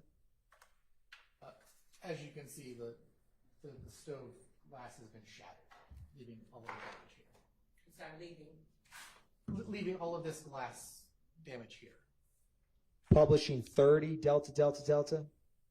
These would have been more defects. 1, 2, 3, 4. And publishing 31 delta delta delta. This is just pieces of wall and other things that have been blown out after the bullets have been hit. So this is the debris that comes from a round coming through an object and leaving holes. Now, after you, thank you. You may take a seat. Yeah, Your Honor. Thank you. And, Your Honor, may we keep that pointer? Oh. I'll keep it and then I'll read it. Thank you, Your Honor. Thank you. After you walked through and documented the shell casings, the outside of the home and the inside, what did you do anything with anything physically present on that scene? The only thing I would have done on the scene after all of my documentation would be to collect the shell casings on the scene and take them with me back to the lab. What is your process in general for collecting shell casings? Shell casings are packaged individually, usually in small coin envelopes. They're about that big. They are written, the marker number and the time they are collected on the outside of the envelope, as well as any pertinent case information. Then they are all packaged together into a larger bag and sent. When I get back to the office, I will send them usually to the crime lab. So you transport them from the scene back to somewhere in Atlanta Police Department? Yes, it would have been the public safety annex. And did you do that in this case? Yes, sir. And then after you transport the evidence, what do you do with the photographs that you took? The photographs are I'm not sure if this is how it is because I've been with Atlanta for a while. But at the time, you would burn your photographs onto CD discs, place them into an envelope, and then send them to our photo lab division, who would then verify that your photo descriptions match the photographs that you have on the CD discs. And after you finish processing the scene, do you capture what steps you took in any kind of documentation? My report. After you finish your report for this January 13, 2015 crime scene, did you have any other involvement with this case? Not to my recollection. One brief moment, Your Honor.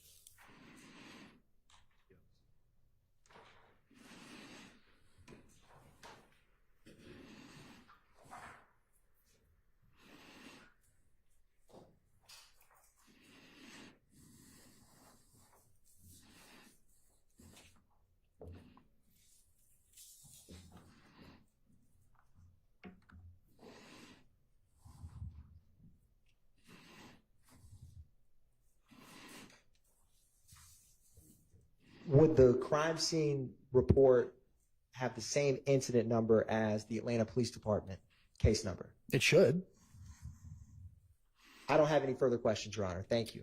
Thank you. Are there any defense questions for this witness? Thank you. On behalf of Mr. Williams, no questions. Not on behalf of Mr. Stillwell. All right. Anybody else? And okay. Thank you for your time. You're excused. Do y'all need a bathroom break? Are we gonna? All right, let's take a quick restroom break. Have your next witness ready. Yes, Your Honor. Okay.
see you're here with us again.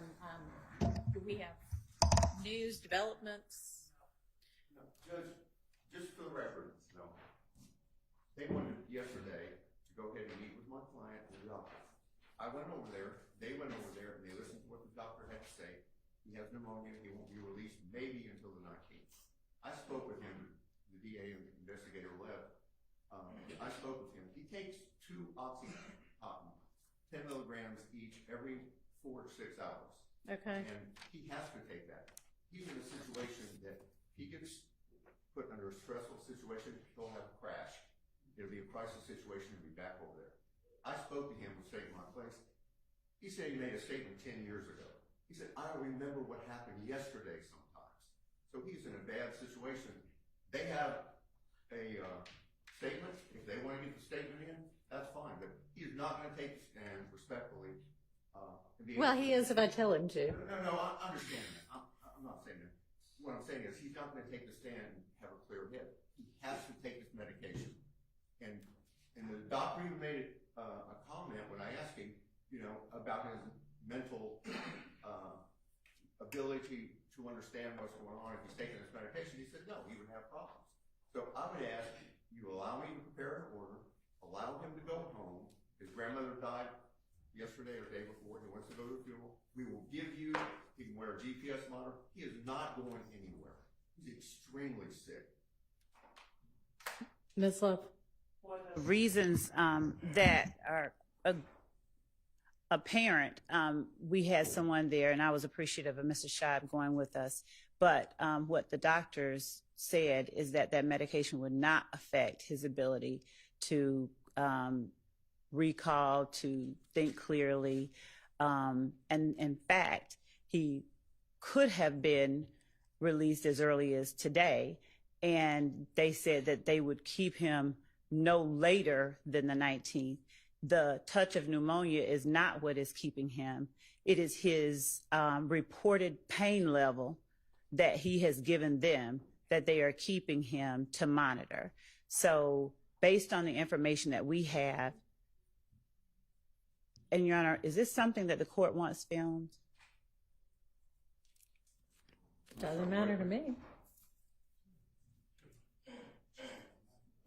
Go ahead. Okay.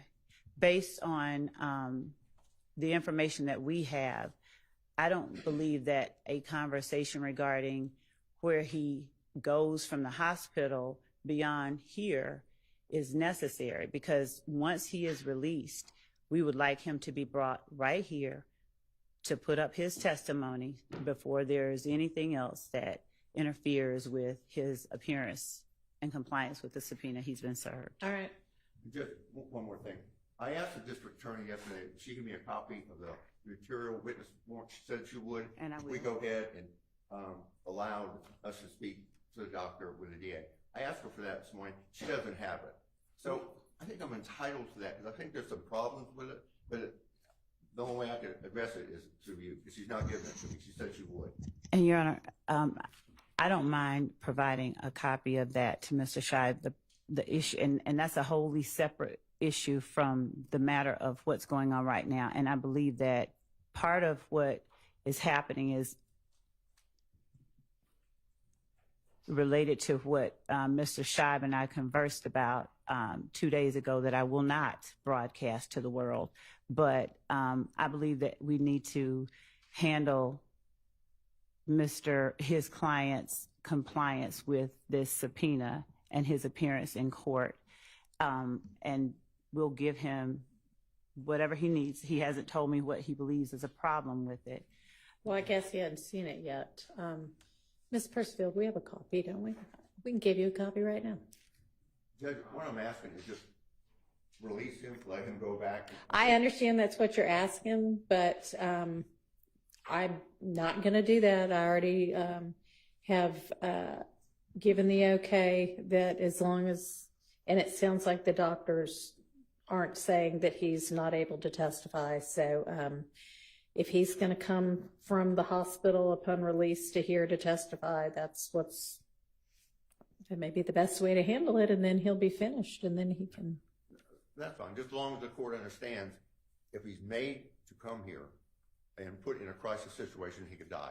I mean, his situation is bad. And I All understand. right. Well, I understand that that's what he is representing to you, but he also might potentially have reasons to want to make it seem as dire as possible. And I would think that we'd be able to trust the doctors with regard to, did Ms. Love, and maybe this is something to approach about, but do you have, I understand that you said that the doctors said the medications he's taking shouldn't have any impact on his ability to think clearly or recall.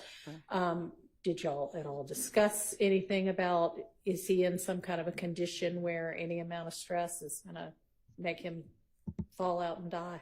Well, yes, I'm asking Ms. Lev. Hang on just a second.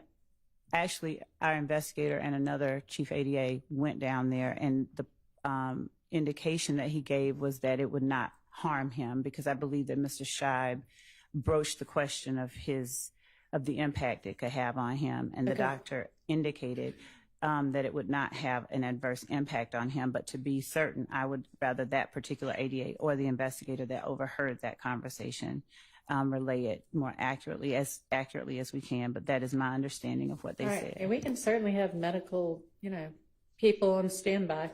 Okay. Well, I was there and listened to the doctor. That's wrong what she's saying. He said it would have an impact. He takes 2 oxycontin. He said it would have an impact on him.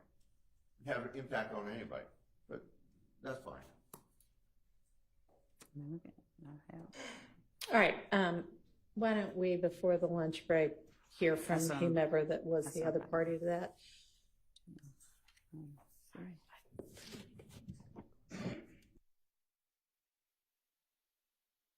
If you want to come get a copy of the material witness warrant. Judge could also. Do you want a copy of the affidavit as well? If he's brought over here, I can't stay at the hospital. I can't stay here 24/7. But if he's brought over here, will I be notified? I would certainly expect that you would be notified as soon as the state knows anything about it. Okay. The state's going to notify me? Yeah, we would not. Yes, we would not have him. I'm not going to deal with him, Zachary, without Mr. Scheib. So yes, that's a yes, right? That is a yes. Okay. Thank you. All right, you're welcome. Okay, you have your next witness ready? Yes, ma'am. Anything else before we? Your Honor, could the Honorable Court also share with us, or Ms. Percival, with the Court's consent, the material witness warrant and the affidavit in support thereof? I don't find any reason we should not be served with that. That's fine. Thank you, Your Honor. She'll email it to everybody. Beyond that, we ready for the jury? Yes. Yes, okay. What'd you say?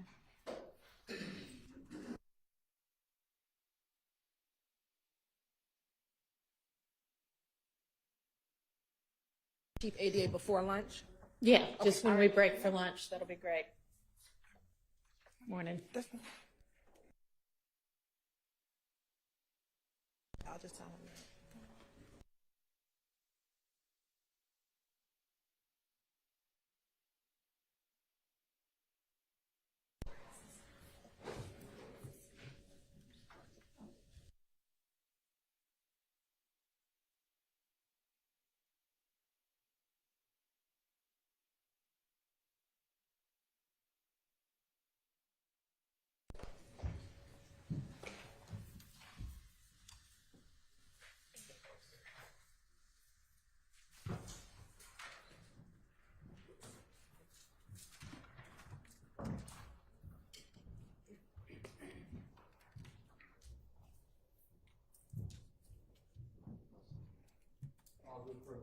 Thank you so much. Your Honor, state calls Lieutenant A. Leduc to the stand. Lieutenant A. Leduc, Leduc, to the stand.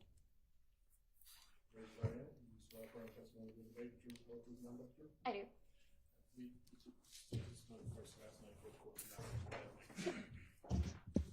First name is Allison, Allison. Last name Leduc, Leduc. And are you employed with the Atlanta Police Department? Yes. And how long have you been with the Atlanta Police Department? About 13 years. And what is your current rank? Lieutenant. What unit do you serve as lieutenant over? Open Records Unit. And how long have you been a lieutenant with the Open Records Unit? Since May, so a couple months, 4 months. Okay. If you can briefly tell the jury about your service with the Atlanta Police Department.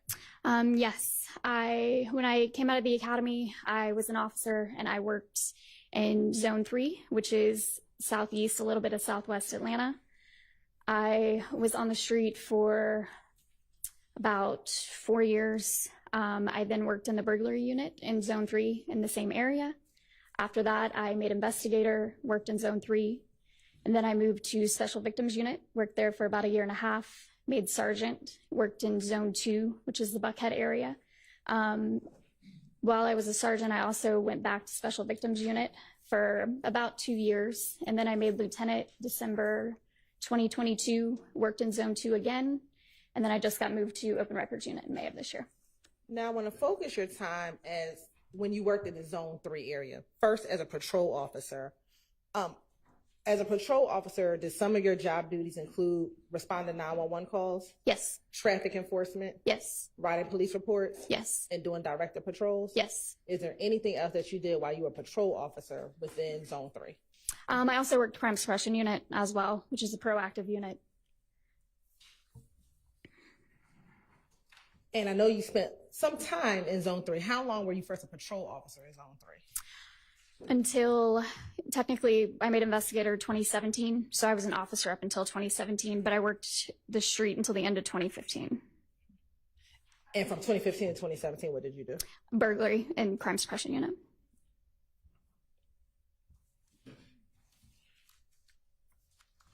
Now, when you were a patrol officer in Zone 3, what shift did you work? Evening watch. And what was the evening watch time frame? 2 to 10 or 3 to 11, so shift hours.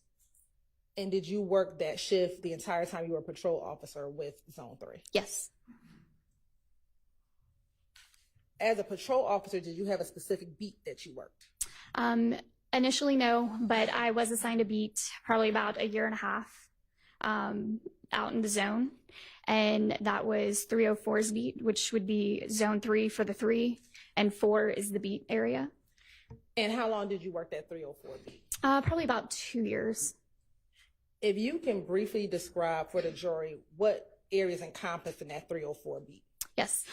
So you're looking at the southeast side, Old Turner Field area, which is now GSU Stadium, goes down to University Avenue. So that area, Summerhill area, Haygood, Hank Aaron area. You're on permission to approach? Yeah. And I've given to defense counsel a PowerPoint that includes the next upcoming exhibit, Your Honor. I'm going to show you what's been marked as State's Exhibit 86GG. Do you recognize State's Exhibit 86GG? Yes. And how do you recognize 86GG? That was the main area of 304's beat. Okay. And is that a map containing that area of 304's beat? Yes. And does that fairly accurately depict 304 beat and possibly some other beats within Zone 3? Yes. Your Honor, this time the state would like to admit State's Exhibit 86GG into evidence as a demonstrative. All right, that's fine. Permission to publish. Yeah. Thank you, Your Honor. And Your Honor, may we borrow that stick again, please? Yeah.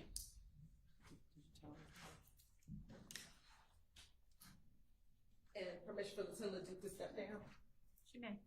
Lieutenant LeDuc, if you could just indicate with the stick that area that you said was the 304 beat when you were working the zone back in 2014, 2015. Yes.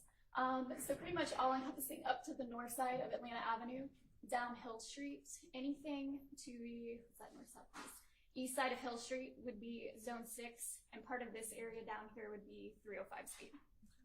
And I'm going to ask you about some other streets within the 304 beat. You talked about, I believe, did you say Haygood? Yes. Atlanta Avenue, so that would be a part of 304's beat? Yes. And Van Ira, that's also part of 304's beat? Yes. And then Farrington, that's also part of 304's beat? Yes. All right, thank you so much.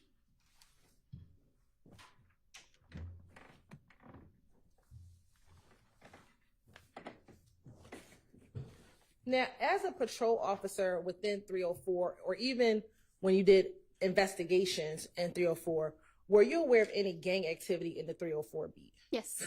And how did you become aware of gang activity in the 304 beat? Just sharing throughout the department from our gangs investigators. If they ever came to roll calls, they would share information, but also just from interacting with citizens that lived in that area. Okay. And was there any particular gang that operated in that 304 beat? Yes, I recall ABG, Atlanta Blood Gang. Were there any others? In that area, specifically for 304, that's the only one that I recall occupying that space.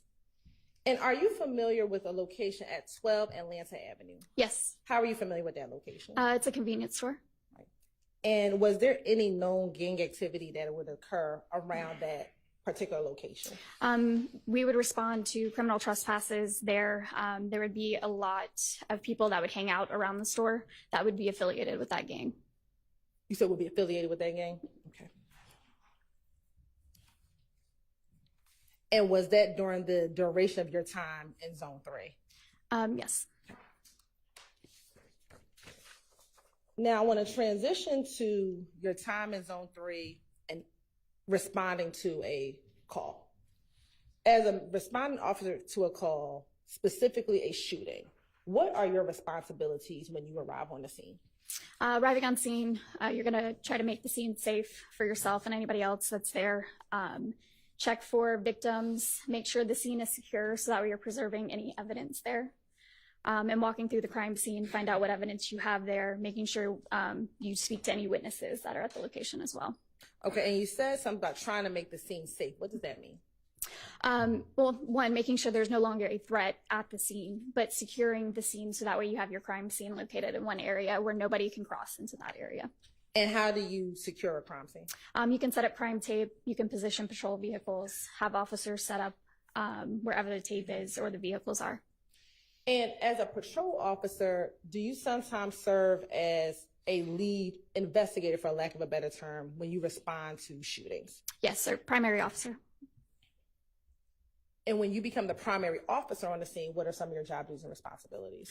Speak to the victims, speak to witnesses.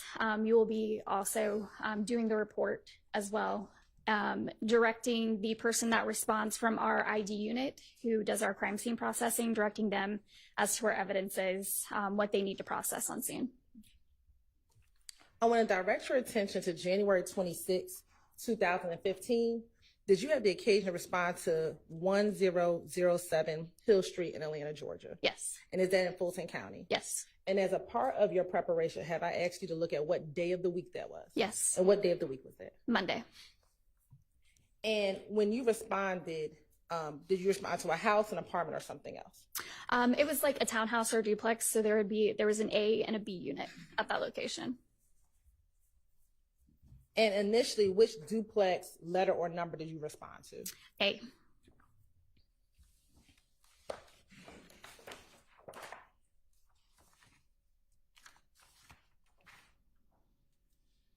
And let me ask, do you recall it being a letter or a number? I thought I recalled it being a letter. Would you have written where you responded to in a police report? Yes, I would have. Would looking at a copy of your police report help refresh your memory? Yeah, I would have.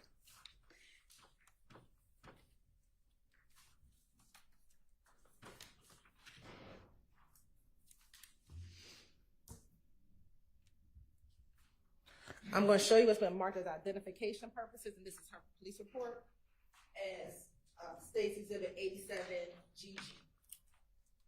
And once your memory, if that refreshes your memory, just look up and let me know without reading it.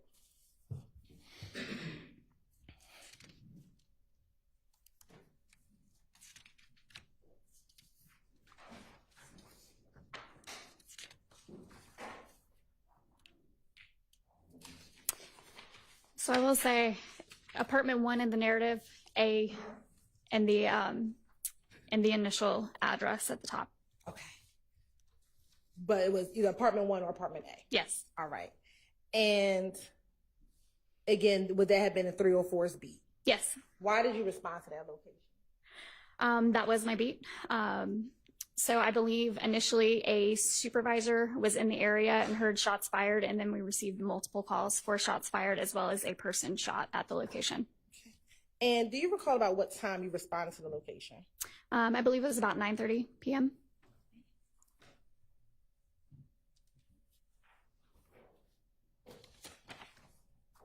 And when you arrived, I know you just said that there was a sergeant who heard shots fired. Did other officers respond with you initially? Yes. Do you know about how many other officers responded with you? I don't recall how many. Once you arrived, tell the jury what you recall happening. When we arrived to the scene, it was myself and other officers as well as a sergeant. Initially, a male answered the door, let us inside, so we were checking the house. When we went up the stairs, we found a male at the top of the stairs who advised he had been shot to his right calf, and there is a female as well that was located, she advised, in the bedroom upstairs, but closest to the front of the house, that had been shot in the right calf as well. They both advised that they had been laying in bed together. There was also two other females, I believe, that were located in a room in the rear upstairs of the house as well. We also located multiple shell casings in the street. So we're going to go back over some of that just slightly. So when you opened the door, a male answered the door. Yes. Do you recall the name of that individual? Can I check my report? Well, looking at a copy of your report, help refresh your memory? Yes. Yes. A Mr. Marcus Battle. And without telling me his full date of birth, what year was he born? 89. Right. And when he opened the door, did he advise where he was in the house at the time of the shooting? He advised he was located in a rear room at the top of the stairs. Do you recall sitting here today how many bedrooms were in that home? I don't recall exactly how many. Now, once you interact with Mr. Battle, what did you do next? That was when we made contact with a Mr. Hunter Elston, who was at the top of the stairs. And without giving me his full date of birth, what year was Mr. Elston born? 63. And I think you said that you were able to speak with him. Yes. All right. And when you first saw him, he was shot. Yeah, he advised he had been shot to the right calf. Did you see any injury to him? I most likely did. I don't recall exactly. Right. At this moment, do you remember in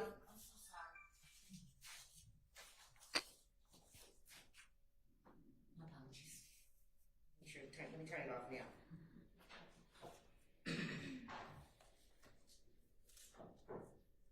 Go ahead. at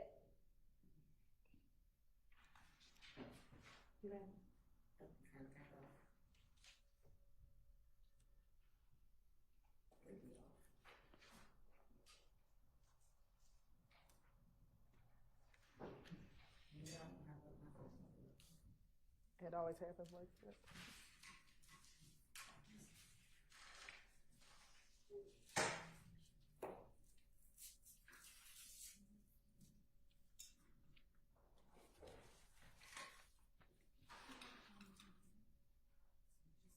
I'm sorry, go ahead. And let me ask you this, Ms. Ledoux, before we finish. What is the incident number for this incident? It is 150262672.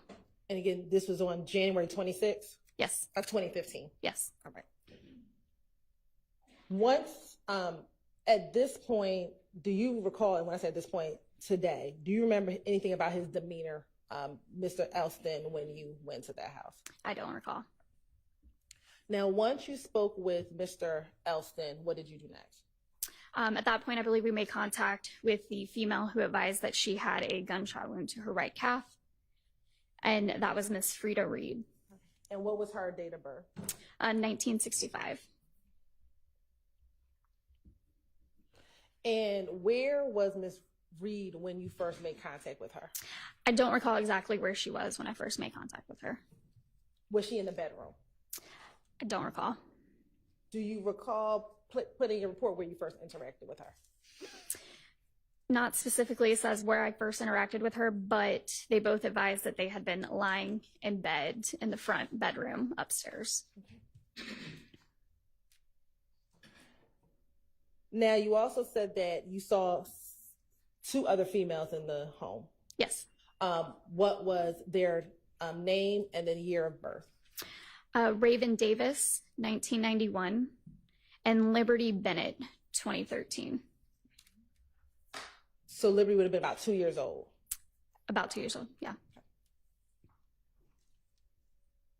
Now, once you spoke with Mr. Elston and did you speak with Raven? I don't recall speaking to her specifically.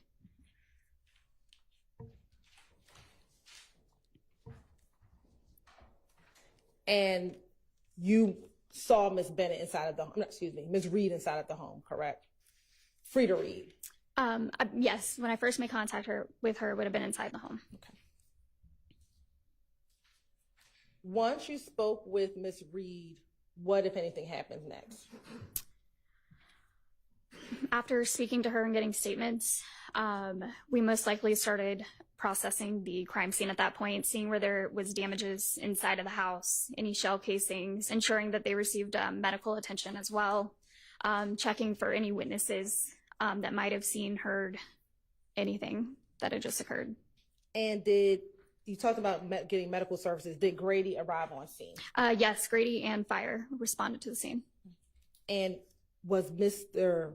Elston and Miss Reed transported to the hospital? Yes, they were.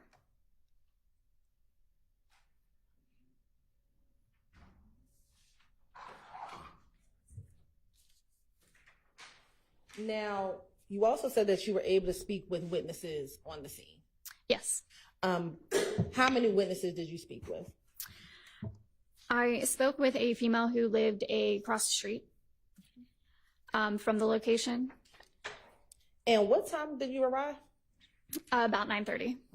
And do you recall in minutes approximately how long after you may have arrived on scene did you interact with this witness who lived across the street? I don't recall the exact amount of time it would have taken to actually interact with her, but after speaking with the victims, going through crime scene and actually speaking to her, it could have been about 20, 25 minutes. Let me ask, would a CAT report contain any information regarding any witnesses that you may have spoken to on the scene? Possibly. Will looking at a copy of the CAT report from this incident maybe help you refresh your memory as to timing of when you may have spoken to her? You're on permission to approach?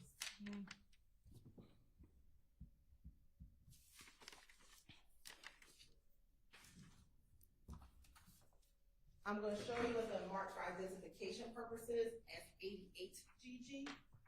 Just take a look at that CAT report to help refresh your memory as to any information with that witness in there to help ascertain what time you may have spoken to her.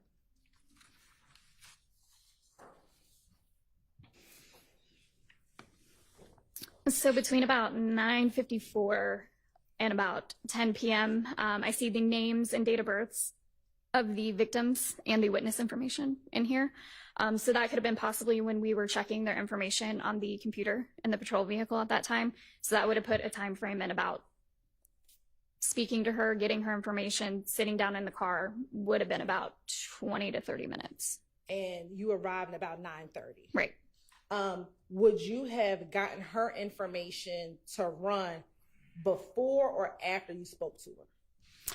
Most likely talking to her, I would have gotten her name, date of birth, asked if she had identification. And then after speaking to her, I typically would have went back to my vehicle and ran her information on the computer. And approximately what time did you run her information? From this CAD report, with all their info in like this, it looks like about 10 p.m.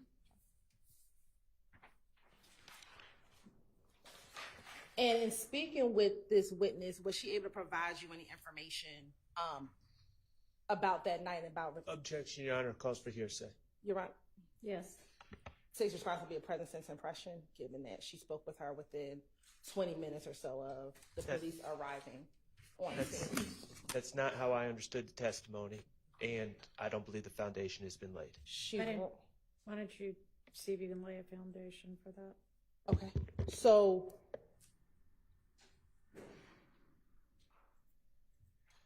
did you, based on your report, speak with this witness? Based on my report, yes. And given that you ran her information at about 10 o'clock, would you have spoken to her before 10 o'clock? Would you have spoken to her before 10 o'clock? Most likely, yes. Okay. And you arrived on the scene about 9:35? Yes. All right. So within 25 minutes, is it fair to say you would have spoken with this witness? Yes. Okay. And is that typical that you would speak with the victims first and then go out and canvass the area to speak to witnesses to see if they've observed anything? Yes. And would that be the protocol, what you would have done on this day back in January 26, 2015? Yes. Today, do you remember what her being the witness, what her body language was or her demeanor was? I don't recall. Okay.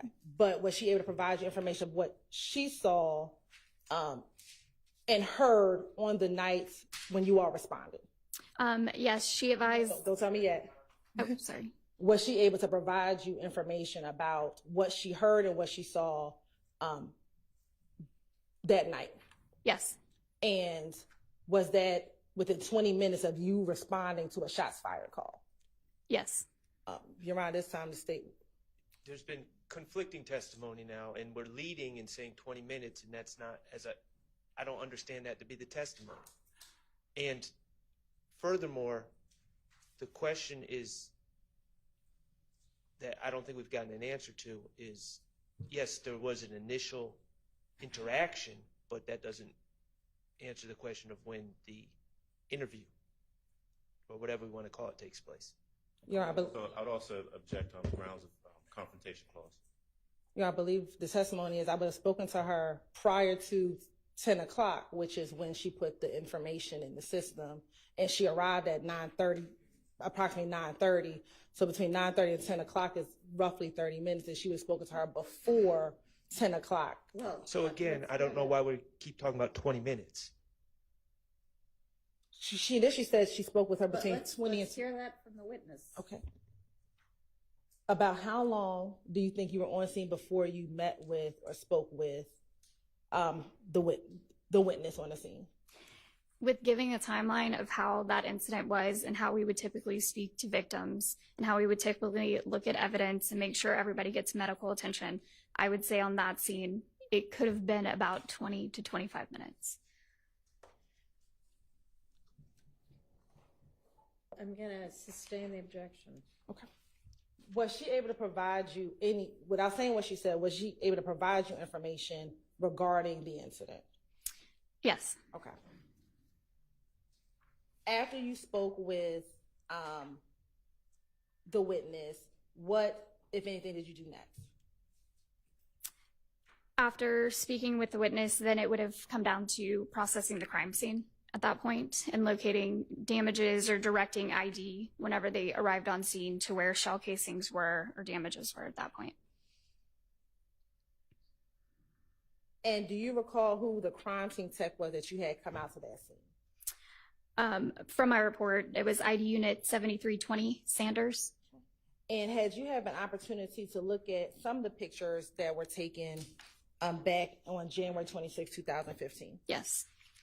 And in looking at those pictures, did that fairly accurately depict the scene as you recall it from January 26, 2015? Yes. Your Honor, permission to approach?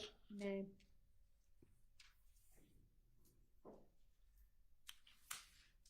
I'm showing you what's been marked as Exhibit 1GG through 28GG. Have you had the opportunity to look at those specific pictures prior to entering court today? Yes. And Your Honor, this time the state would like to tender Exhibit 1GG to 28GG into evidence. Did you say 20 or 28? 28. All right, they're admitted. Permission to publish. You may.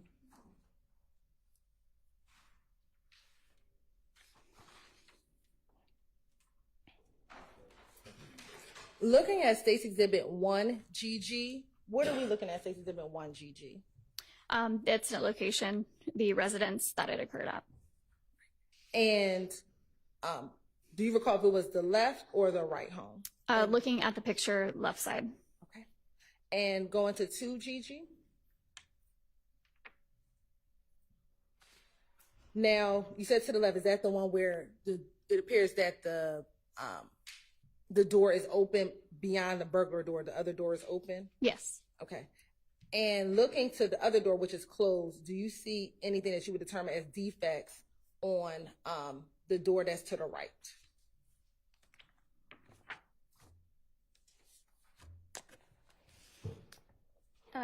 Yeah, from looking at the picture, yes. Okay.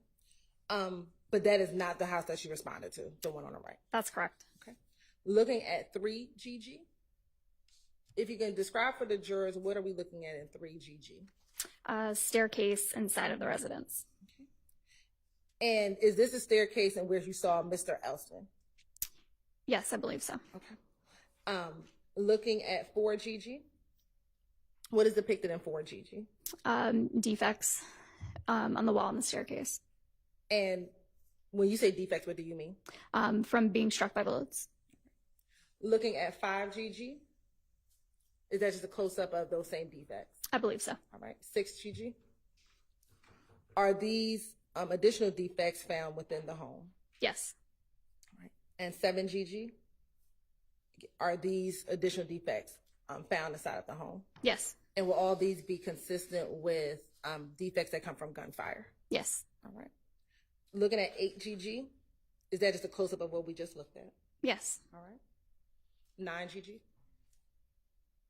And in 9 GG, is that also a defect at the top portion of that picture?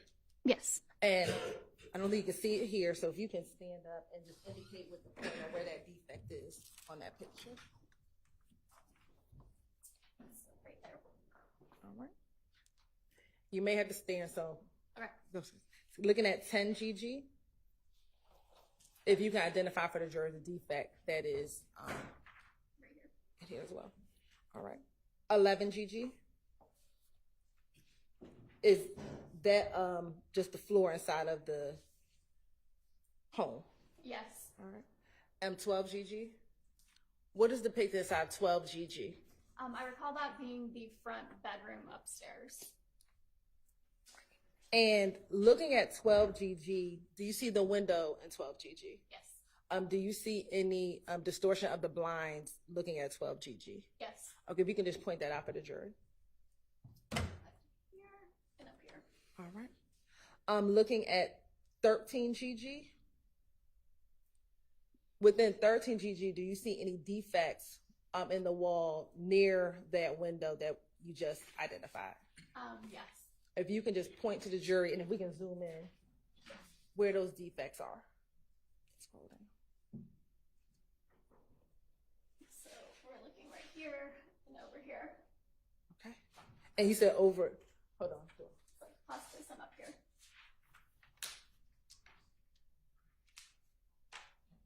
I can do this. I know. I got it. All right, is this one? I'm sorry, tell me where to point.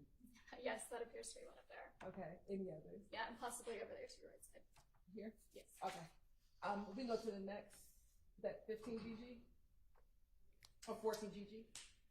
Do we see any defects here? Yes. And where is it? Ceiling above the fan. Is that right here? Yes. All right. Now 15 GG? Do we see any additional defects? Yes, I think that's just a close-up of the one we previously, yes. All right. 16 GG? Now what's being depicted in 16 GG? Where one of the victims was lying in bed. And 17 GG? Is that a close-up of that same area? Yes. Are you able to tell the jury what this reddish brown stain could be inside of this picture? Yes, possibly blood. All right.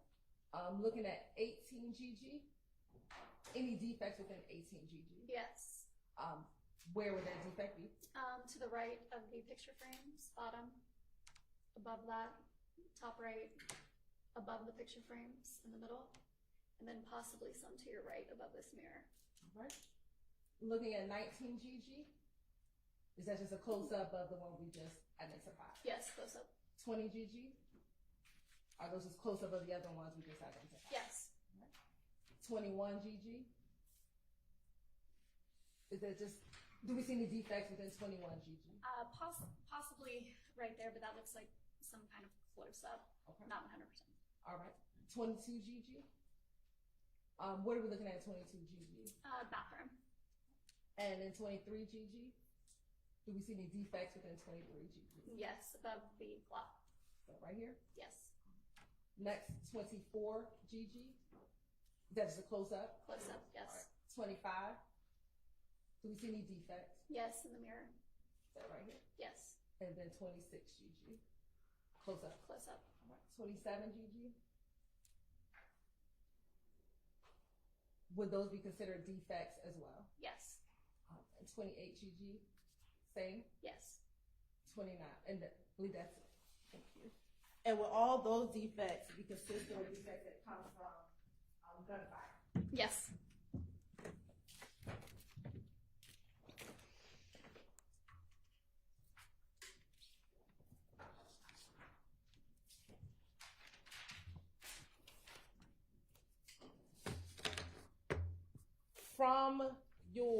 From the bedroom, where was the bedroom in relation to outside? Was it the front bedroom, the back bedroom, or something else?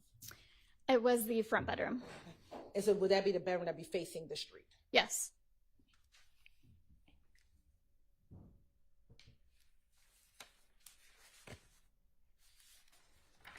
Once you had investigator Sanders process the scene, what, if anything, would you do next? After probably while she was processing, or I can't recall if Sanders is male or female, I apologize. While processing, I would most likely walk them through the scene to advise what needs to be collected, what's evidence, what's not. Walk them through, also fill out, they have paperwork that we have to fill out as well. And that's what I'd be doing while they'd be processing. Now, all the individuals who resided or who was at the home that day, do you know they lived at that location? I can't recall if they definitely lived there, but they were there that night. Were you able to get phone numbers and addresses for those individuals? Can I check my report? Yes.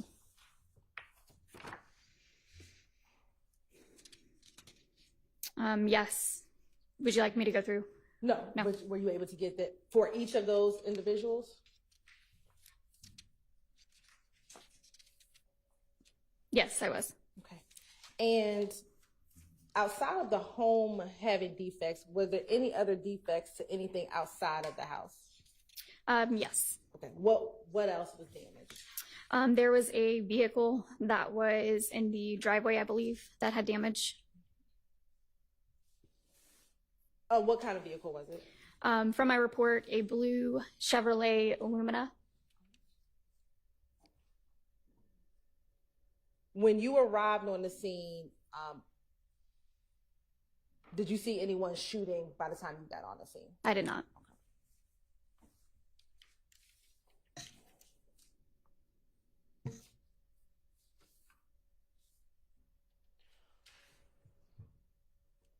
Do you know how soon after you arrived to a scene that the incident number would be generated? It would already be generated upon us getting the call.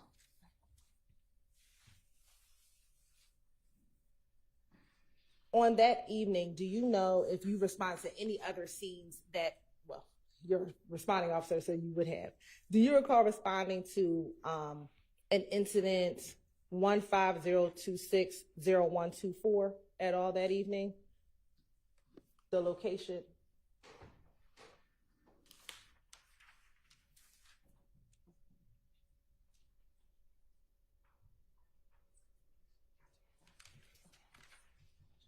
Did you ever have to respond to I-7585 at University that evening or that morning? I don't recall. I wouldn't have responded in the morning because I worked evenings.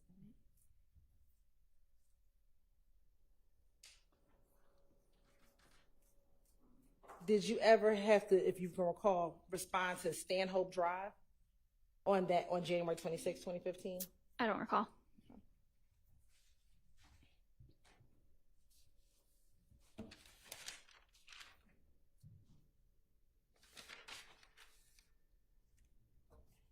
And again, this shooting was at 9:30 in the evening, correct? Yes. All right. Course indulgence for one moment.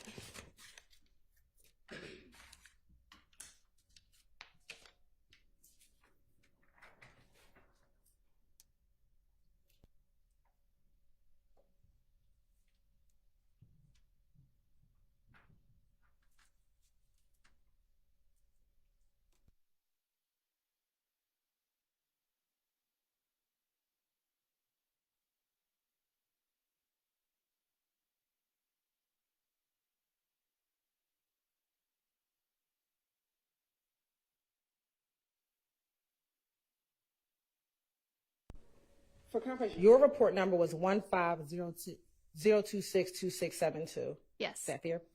When in relation to your incident that you responded to, would incident number 150260124 occur?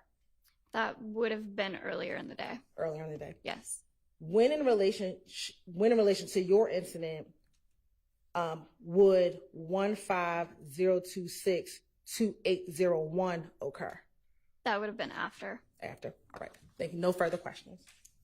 Any defense questions for this witness? Thank you. On behalf of Mr. Williams, we have no questions. Okay. No questions on behalf of Mr. Stillwell. No, Your Honor. All right. Okay. Thank you for your time. You're excused. Is your next witness, how lengthy are they going to be? They'll be a little longer. How long? Probably about 45 minutes to an hour. Do you want to eat lunch now or in an hour? Want to keep plugging for a little while? All right, let's have your next witness. State calls Dr. Christy Pitts, please. Okay.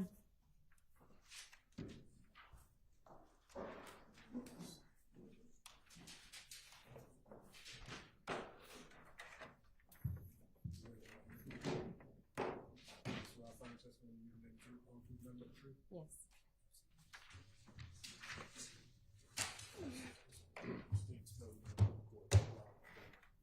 Christy, Kristi, Pitts, Pitts.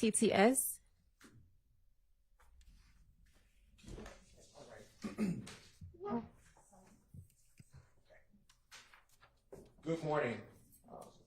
I heard you spell your name. Has your name changed in any time recently? It has. Okay, what did your name used to be? Christy Sanders. Okay, and when did it become Pitts?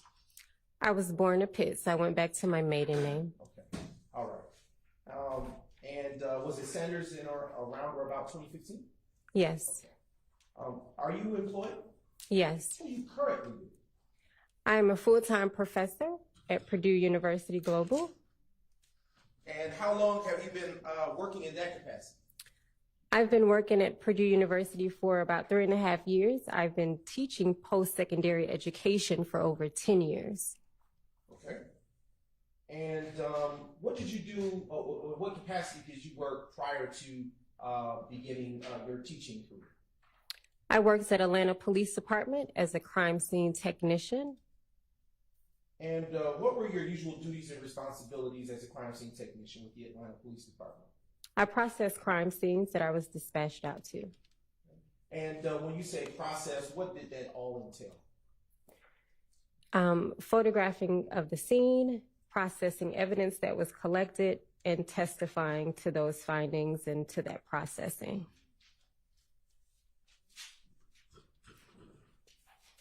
And how long were you employed with the Atlanta Police Department?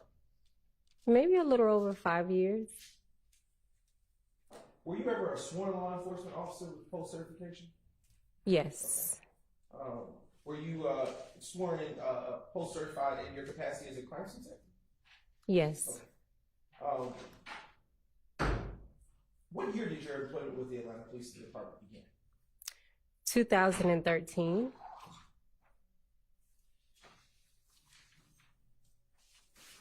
All right, I want to turn your attention to the date of January 26, 2015. Do you recall working on Monday, January 26, 2015, Dr. Pitts? Yes. Can you tell the ladies and gentlemen of the jury what you remember about working on that day? I remember being dispatched out to a number of crime scenes that day. Do you recall one of those crime scenes being 1007 Hill Street, Southeast Atlanta, Georgia? Yes. Okay. And in what county is that location situated? If I recall, it's in Fulton County. And can you tell the ladies and gentlemen of the jury what is located at that address? Is it a house, a business, or? I would actually have to take a look at my report, if possible. No problem. Now approaching the witness with what has been pre-marked, Your Honor, as State's Exhibit 90GG, and it has already been previously served to discovery. All right.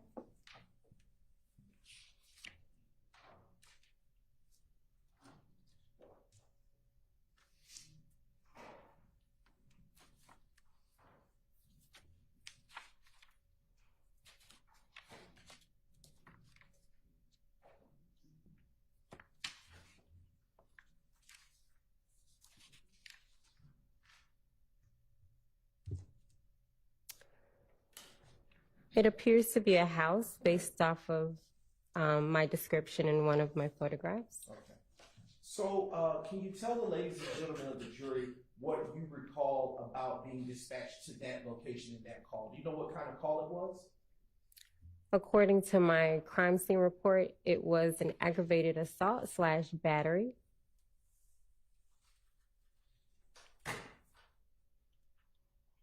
And what, if anything, did you observe when you arrived to that location?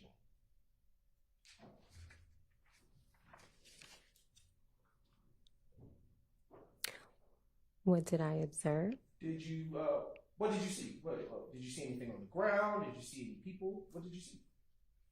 I would probably have to look at photographs to be able to determine that. Okay. I am going to approach the witness with what has been pre-marked in State's Exhibits 30, golf through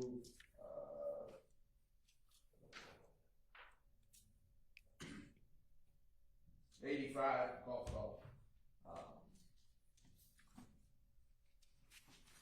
And when you've had a chance to look at those, I mean, have you, let me ask you this question, Dr. Pitts. Have you previously had an opportunity to review those exhibits that have been placed before you before coming to court? Yes. And what are those exhibits that have been placed before you? These are photographs that I have taken of this crime scene. And I'm also going to put before you what has already been previously admitted into evidence as State's Exhibits 1, golf, 2, 28, golf. And I'm going to put these over here so they can remain separate. Have those exhibits identified as State's Exhibits 30, golf, 2, 85, golf, do they fairly and accurately depict the location of 1007 Hill Street, Southeast Atlanta, Georgia, as you remember that crime scene to be on the day of January 26, 2015? Yes. Have they been changed in any way? They don't appear to be. Okay. Your Honor, at this time, I now move to admit State's Exhibits 30, golf, 2, 85, golf into evidence and request permission to publish at the appropriate time. They're admitted, May. If you will take a moment to refresh your recollection using those photos about what you may or may have not seen and look back up at me when you have had such an opportunity to do so.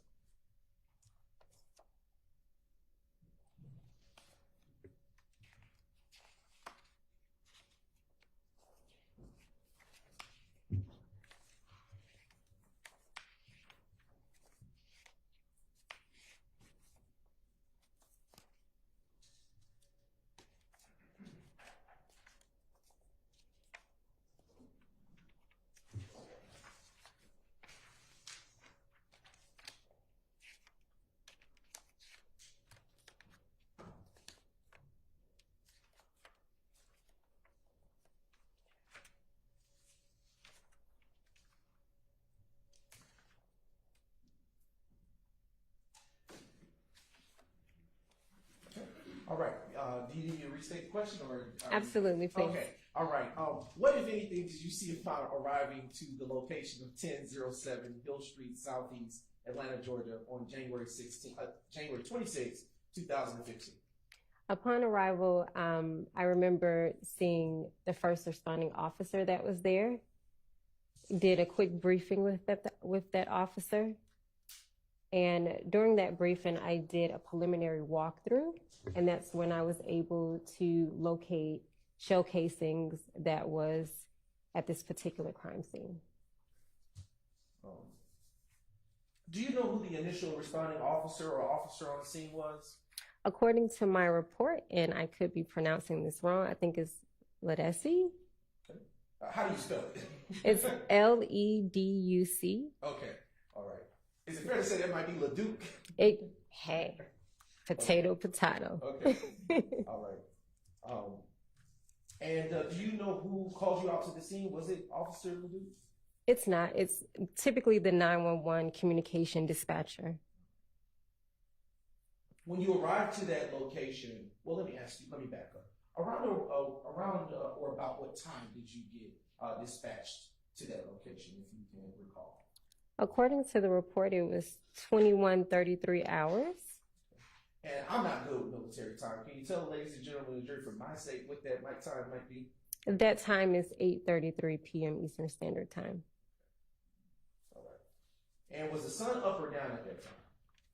If we're going off based this time when it came in, based on the dates, we're in the winter season, I would say that it's dark. Okay.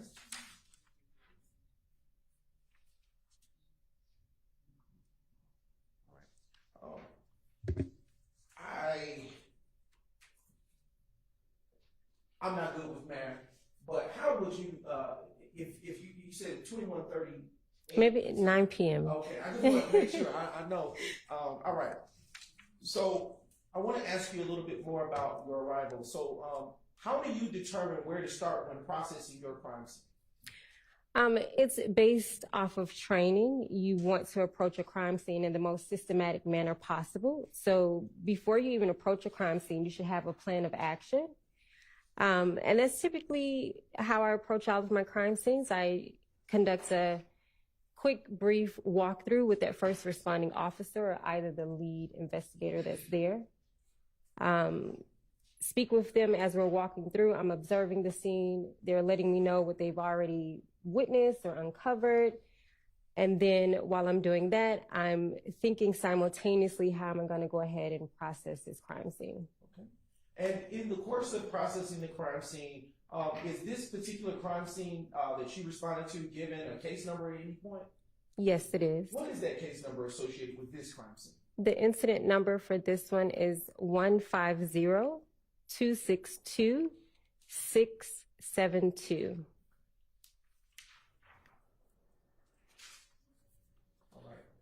In the course of processing this crime scene that you responded to, did you stated earlier that you saw shell casings on the ground. Is that fair to say? Yes. And in seeing shell casings, did you collect those shell casings? Yes. Do you recall how many shell casings you collected on that day? According to my crime scene report, it was 66 pieces of evidence. And did you collect any live projectiles? Or live rounds, rather?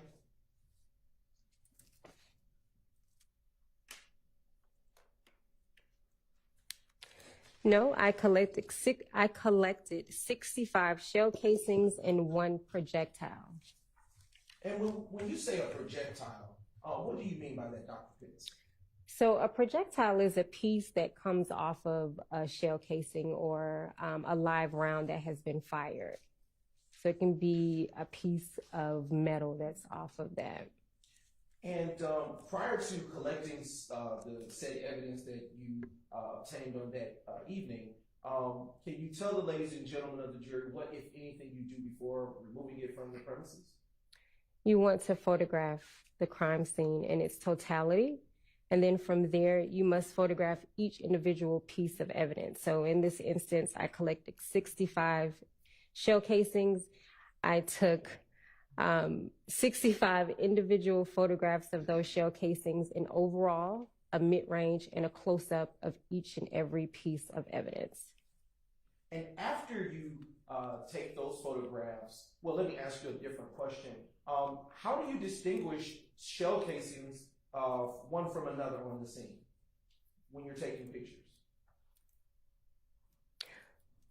Based on the initial walkthrough that I conduct with that first responding officer or either that lead investigator, we typically discuss, did you determine what was the entryway into this crime scene? And from there, that's how I methodically place the evidence markers on those shell casings. With the evidence markers, are those included in the crime scene photos that you take? Yes. Okay.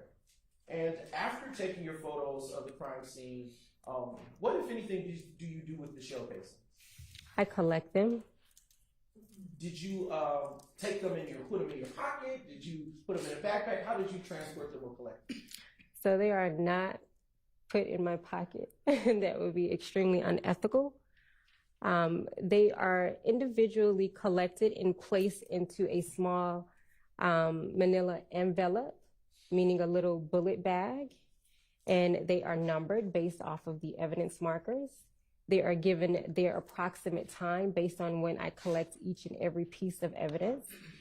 On that evidence bag or that bullet bag, I also clearly specify where in the crime scene they were collected at. And do you also, on that evidence bag, include the case number associated with the crime scene? Yes. I should say incident.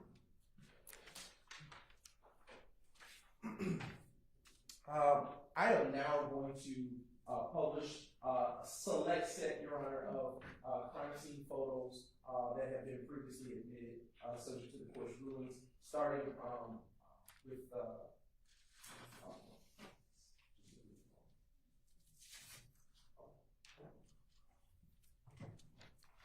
right. Dr. Pitts, you can utilize the screen in front of you to track with the presentation of evidence. Excuse me. Now showing you what has been previously admitted as State's Exhibit 30 Golf. Dr. Pitts, are those little yellow things on the ground the placards that you were describing earlier? Yes. And would those little placards that are on this photo be next to the shell casings that you saw outside of the residence? Yes. And are those the same shell casings that you described as collecting from the crime scene and putting into small bullet bags or small bullet bags? Yes. Now transitioning to the next State's Exhibit, which is State's Exhibit 31 Golf. Is this a different angle of additional shell casings that you took photos of on that same street? It appears to be from a different angle of those same shell casings. Transitioning now to State's Exhibit 32 Golf. All right. Is this a different also angle of the street that contains some of the shell casings as you remember? Yes. And that moisture on the street, was that there prior to your arrival, or do you remember that to be something that came as a result of the gun shots that rang out at the crime scene, if you recall? That was there prior to my arrival. Okay. Now showing you what has been previously admitted as State's Exhibit, the next State's Exhibit, which is 33 Golf. Is what? Do you recall this particular residence at the crime scene? Yes. And what do you know this residence to be? A house. Okay. Is that where the incident? Is that the residence that is listed in? Is that the residence that is listed in your crime scene record with the address? Yes. Now turning to the next State's Exhibit. This exhibit here showing evidence marker 1, which is State's Exhibit 34 Golf. Is this next to one of the shell casings that you collected? Yes. And is that one such shell casing that you also included in your report? Yes. Okay, turning to the next state's exhibit, which is State's Exhibit 35, Golf. Is this another such shell casing that you've recovered? Yes. All right. Next exhibit. What about this exhibit, 36, Golf? This is another shell casing. 30, turning to the next exhibit with evidence marker 4. Is this another shell casing that you recovered? Yes. And do you recall or have any independent recollection of the caliber of the shell casings by any chance that you recovered that day?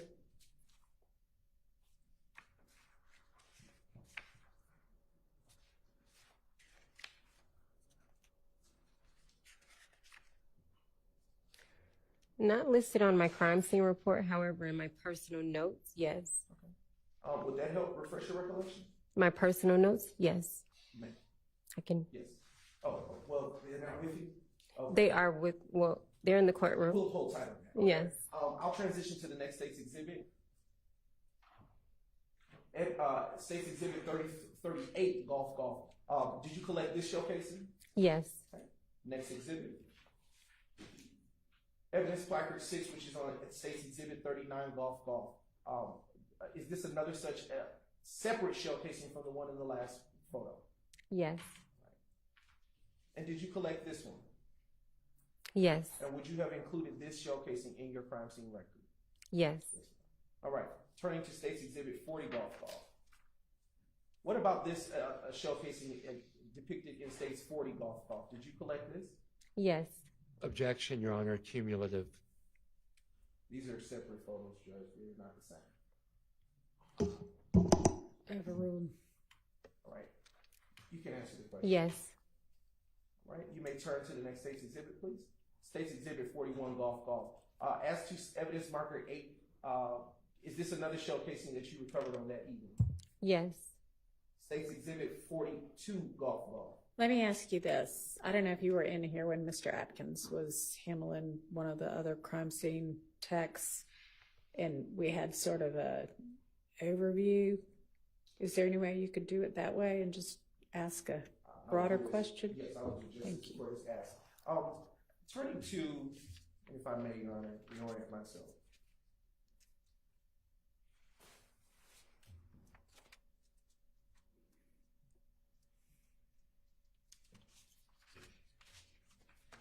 Just a brief indulgence.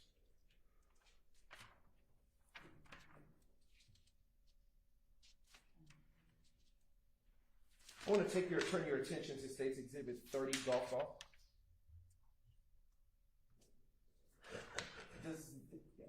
Does the State's Exhibit that is published on the screen just about encapsulate all of the shell casings that you recovered from outside of the address of 1007 Hill Street Southeast, Atlanta, Georgia? Yes, it appears to be.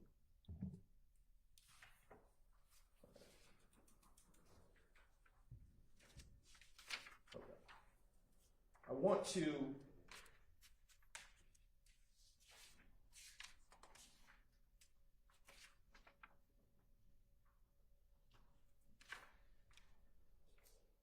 turn your attention to State's Exhibit 2GG.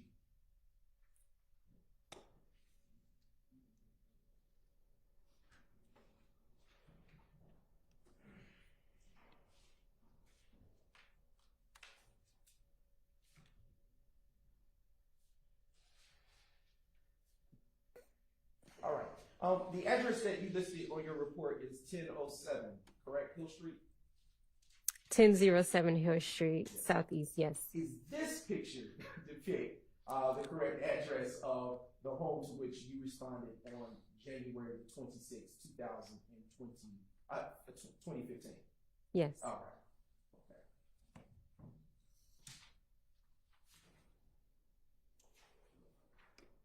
Do you know from your crime scene record or independent recollection how many different types of shell casings were recovered from the crime scene? From my crime scene report that I'm presently looking at, no, but from my personal notes from this crime scene, yes.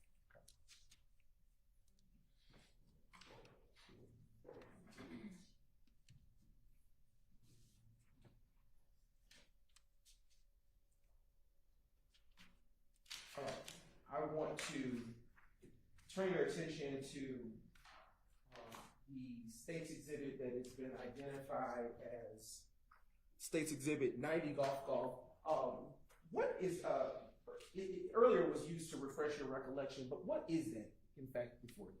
This is a crime scene record or a crime scene report. And why are such documents, well, how do you know what it is? I was trained on this. This is how I document each and every crime scene that I'm dispatched out to and each and every crime scene that I process. And is that particular crime scene record one that was drafted by yourself? Yes. Okay. And is that crime scene record made at or near the time that you have would have performed your duties as a crime scene technician? Give or take maybe a day or two. Okay. And would the evidence that was depicted in the photos that were published a few moments ago be included in that document? Yes. And would you also include any other such things that you would have, actions you would have taken that evening or thereabouts for reference purposes in that same document? Yes. Your Honor, at this time, and is that document in the same or substantially same condition as it was when you last had the opportunity to review it? Yes. Your Honor, the state now moves to admit State's Exhibit 90 golf into evidence. All right, that's admitted.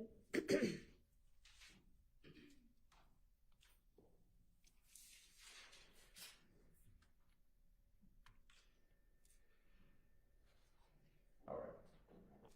Do you remember, or are you able to say now, how many types of shell casings you recovered from State's exhibits from the location of 1007 Hill Street Southeast?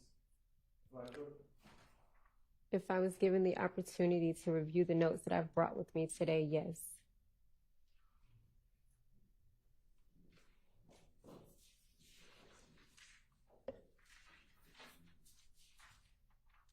Your Honor? Excuse me.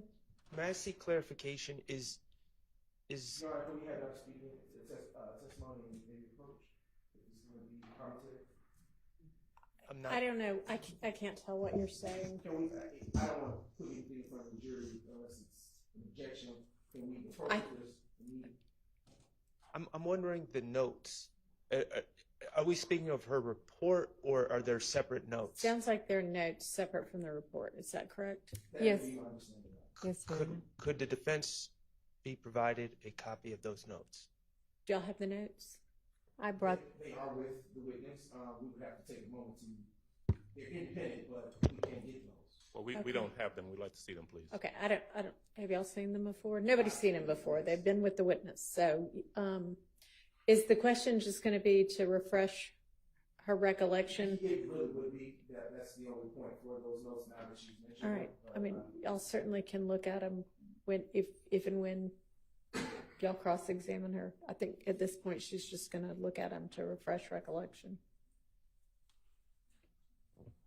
Go ahead. Okay, thank you, Your Honor. I want to transition to.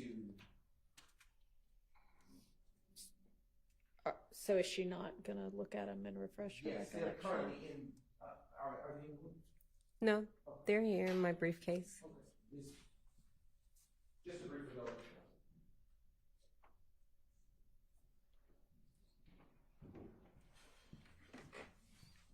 Thank you.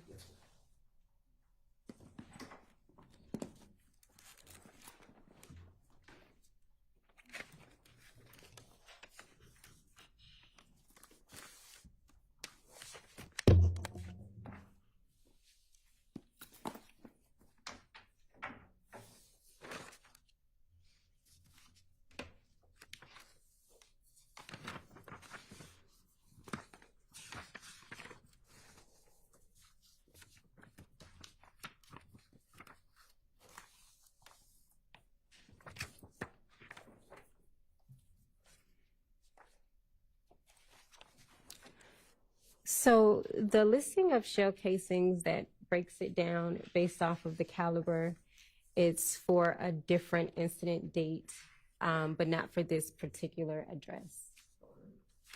All right. Excuse me. So I'm going to transition to the next set of questions. And I want to ask you, based on State's Exhibit, which we're going to get up for you, State's Exhibit 52, golf, with the assistance of Ms. Knight.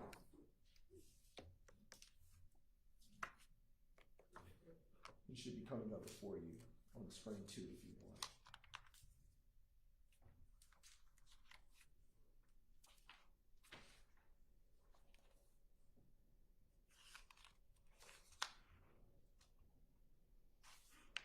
Okay. Based on the exhibit that's before you on the laptop, which is State's Exhibit 52, golf, are you able to, based on your training and experience, say that there are at least 2 different types of shell casings that were recovered from? Sustained. How many shell casing types were recovered from the crime scene based on State's Exhibit 52 golf ball? Based on this photograph, it appears to be 2. Are you able to say just based on this at least 2? Overruled. At least 2 based off of this photograph would be fair to say. Now I'm going to transition your attention to the date of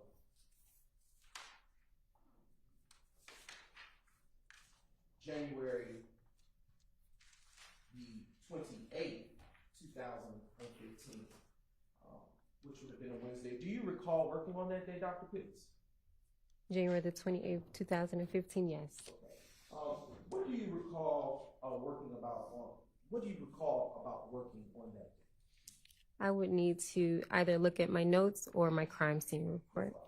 I am now going to approach the witness, which what has already been pre-marked as State's Exhibit 123, Charlie.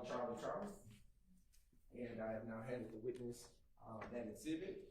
And after you've had a chance to review it, please look up at me and we'll continue asking questions.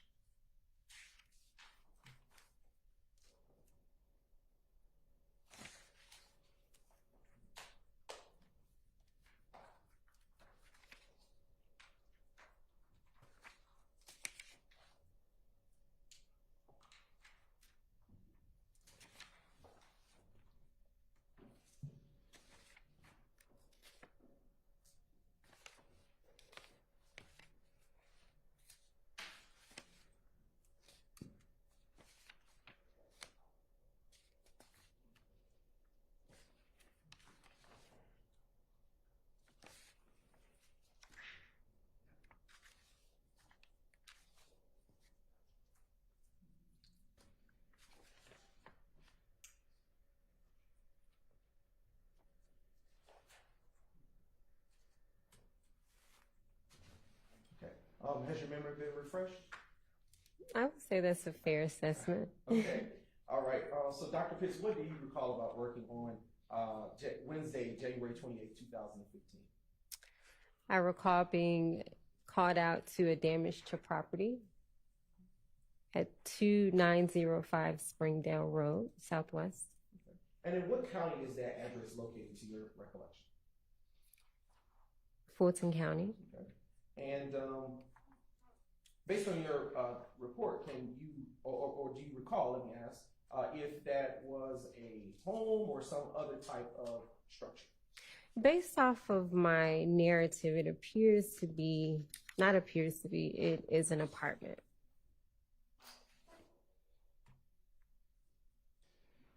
And did you, in fact, actually go out to that location? Yes. Okay.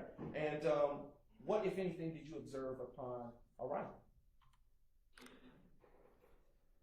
I would have to see the photographs. I am now approaching you with what has been pre-marked as State's Exhibits 1, Charlie, to 122, Charlie, and they have also been shared in the discovery process already. And I want to ask you preliminarily, Dr. Pitts, have you had the opportunity to view State's Exhibits 1, Charlie, and through 122, Charlie, prior to coming to court today? Yes. And Do you recognize those exhibits? Yes. And how do you know what those are?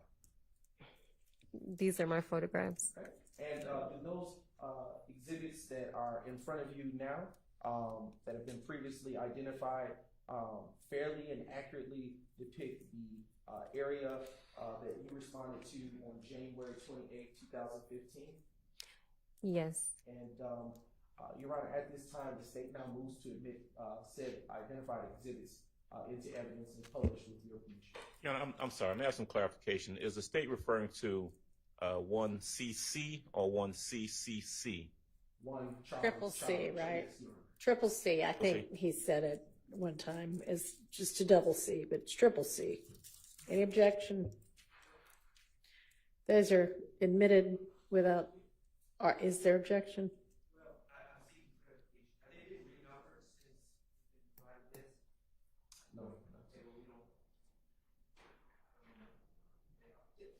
Your Honor, these have been previously provided in discovery for this exact reason as the court has instructed, and I'm not sure. Okay, I'm not sure if you understood my instruction yesterday, but it's okay.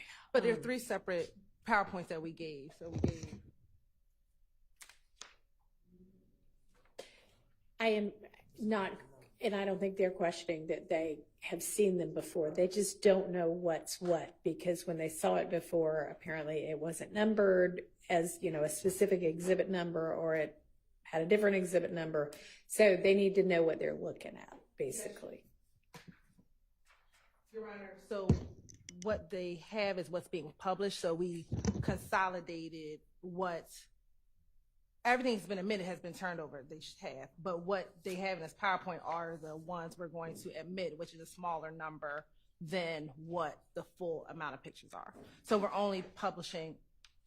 Okay, so have they been renumbered? Yes. Is the question. Yes. Okay, which makes it difficult for them to know what to look at, because They have not. 15 CCC might be something different now. They have. You just said 1 to 24. The exhibit number, Your Honor, is one, but on the actual way in which they are presented for the publication purposes. Okay, so that's why they're asking for either some clarification.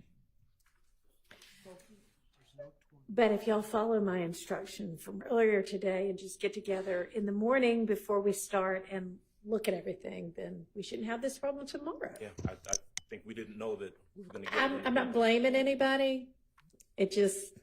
You're right. If we can clarify this, I think that we just Give them a chance to look at them for a second. They can take the full stack.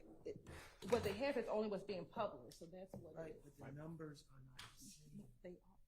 That full stack. Show me the number 20 CC. No, listen to what I'm Can I see those? Sure. Is this the whole stack? We got to pull out which ones.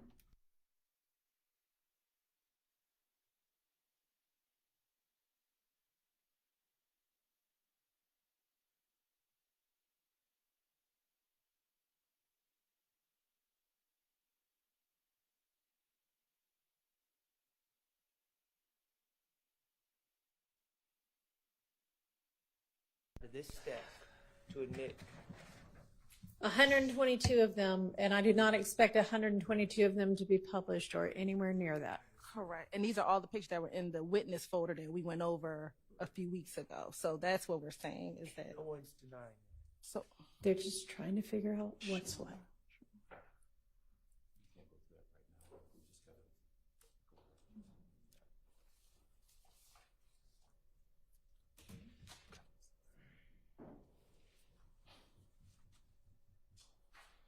Your Honor, are the question remains what state's waiting on you? Okay, so it doesn't sound like there's any objection, so admitted without objection.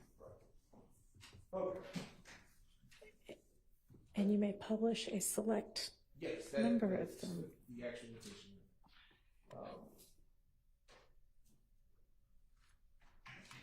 Okay. Dr. Pitts, earlier you stated that you would need to refresh with your photos. If you have an opportunity to look through them, if you need to look through to see what you recall recall about what you saw when you arrived?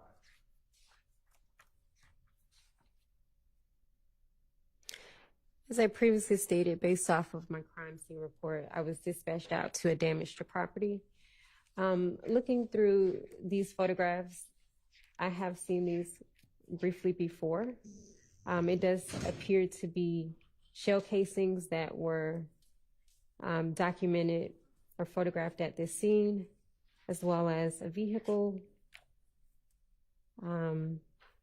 apartments, outside and inside, as well as defects inside of some of the apartment units. And do you recall who was the on-scene investigator upon your arrival, if any? According to my crime scene report, I was working with or speaking with Collins.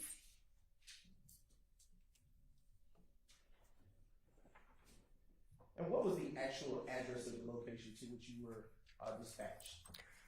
2905 Springdale Road, Southwest. Okay. And in what county is that address situated? Fulton County.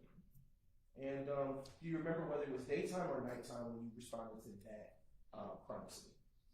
Based off of the time that the call was received and the time that the call was answered, it was the early morning of January 28th, 2015. Do you have a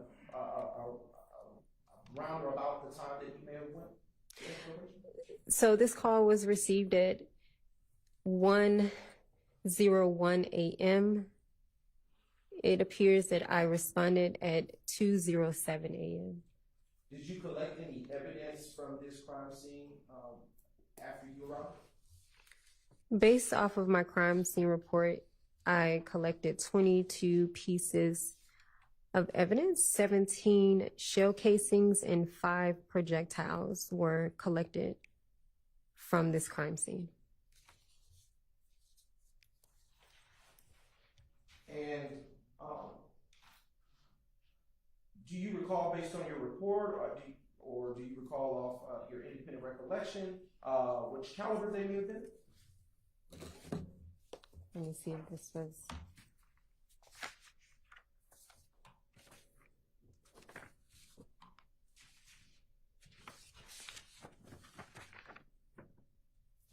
Yes, based off of my notes, I collected a 9mm Luger. That was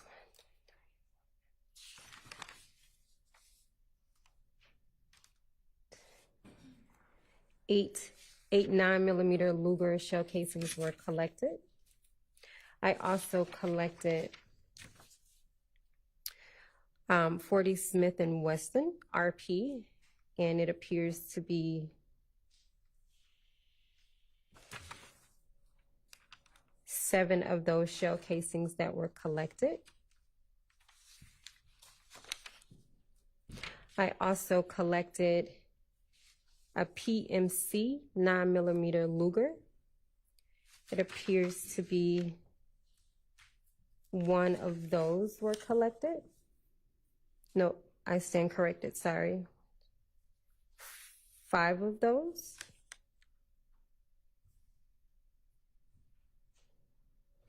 There was also a Hornady 9mm Luger that was collected, a Blazer 9mm Luger that was collected.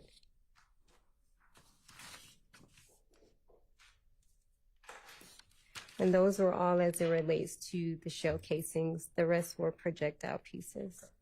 All right. And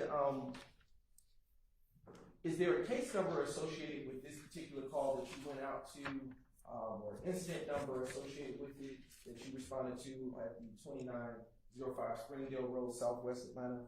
Yes. What is that case or incident number? 150-280-046.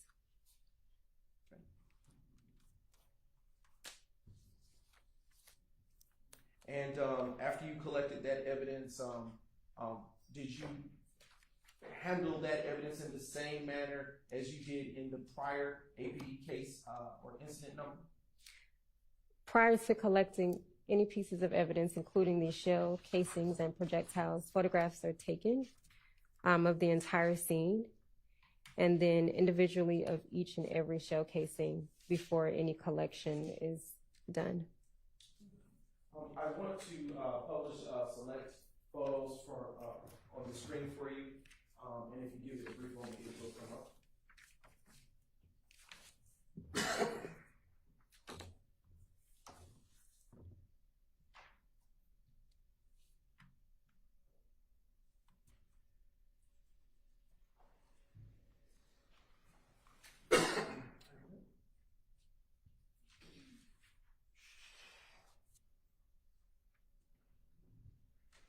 And it is now showing, the screen is now showing States Exhibit 1, Triple C. Utilizing States 1, Triple C, can you tell the ladies and gentlemen of the jury what we are looking at here? This is an overall photograph of the shell casings and the parking lot area of this apartment complex based on my arrival. And now turning to the next States Exhibit, which is 5, Triple C. Is this another evidence? Thank you. Another evidence placard associated with one of the shell casings that you collected? Yes. And would there have been multiple placards of this type for the shell casings that were outside? Yes. All right. Turning your attention now to States Exhibit 22, Charlie, Charlie, Charlie. Dr. Pitts, why would you have taken a photograph of this vehicle? If I'm not mistaken, based on what I briefly recall, this car may have had some damage. Anytime a vehicle has been damaged or a part of a crime scene, you are to photograph the vehicle, all sides, all 4 sides. And that's what this photograph is showing, the backside of this vehicle. Okay. Turning your attention to States Exhibit 24, Charlie, Charlie, Charlie. Is this another angle of that view, of that same vehicle? This appears to be the passenger side of that vehicle. And do you see from this view any defects to this vehicle on this side of the vehicle? Not based on this photograph, no. Next States Exhibit, which is States Exhibit 25, Charlie, Charlie, Charlie. What about this exhibit? It appears to be some type of defect on the driver's side, but I would have to have that photograph zoomed in for an exact. Yep. All right. Utilizing the zoom feature, are you now able to see any such defects to this vehicle on this States Exhibit? Yes. And where do you see that defect? On the driver side back window. All right. Now turning your attention to States Exhibit 29, Charlie, Charlie. And do you see any defects in this photo here? No. Okay. We are now publishing for your viewing States Exhibit 30, Charlie, Charlie, Charlie. Dr. Pitts, why would you have taken a picture of the front entrance of this apartment unit? Anytime you're photographing a crime scene, you're supposed to tell a story. And this is another photograph of me showing or telling a story through photography. Okay. Next States Exhibit. 32, Charlie, Charlie, Charlie is published. And do you see any bullet defects here? Yes. How many? It appears to be 1. And are you ever able to recover any such projectiles that may have entered the home at such range or from distance? If a defect was in this building on the outside, no, we typically don't have a ladder that we would climb up for that. But if it penetrated through and it was now inside of that apartment unit, yes, I would cut the wall out and retrieve it with tweezers. Showing you States Exhibit 34, Charlie, Charlie, Charlie. Do you see a bullet defect here in this exhibit? Could you zoom in for me? Yes. Yes, it does appear to be a defect in the wall. Okay. Showing you States Exhibit 36, Charlie, Charlie, Charlie. And I'm going to zoom in. Do you see in this room, separate from the last exhibit, a bullet defect? Yes. Turning to the next state's exhibit. And being published now in State's Exhibit 39, Charlie. Is this a separate unit from the first unit that you took pictures at, featured in this particular State's Exhibit? Yes. And was this unit impacted by the gunfire that led to defects that may be there present? Yes. Okay. Showing you now State's Exhibit 40, Charlie. Okay. Featured in this photo, do you see any such defects as you were talking about on this unit? Are we able to zoom in some? Yes. It does appear to be a defect on the outside. Right. Turn your attention to State's Exhibit 42, Charlie.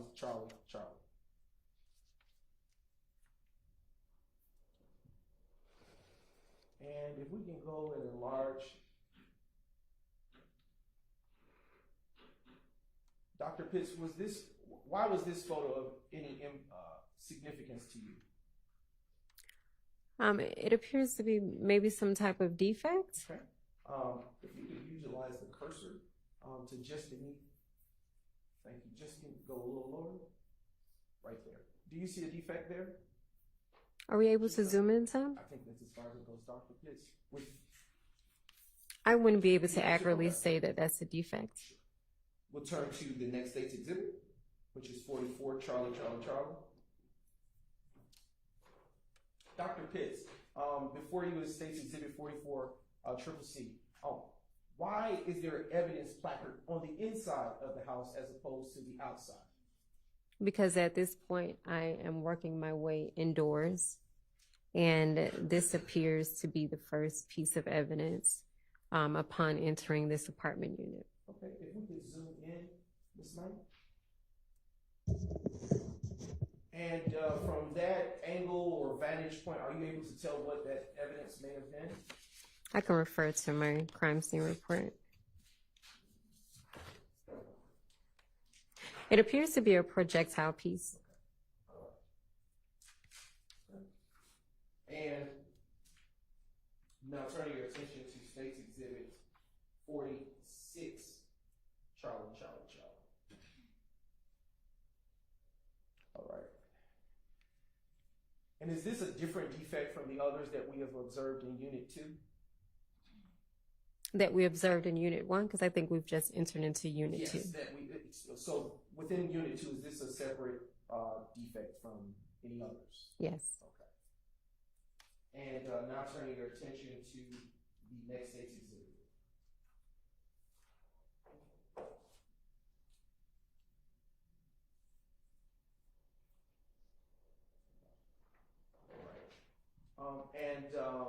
Utilizing State's Exhibit, this appears to be 48, Charlie.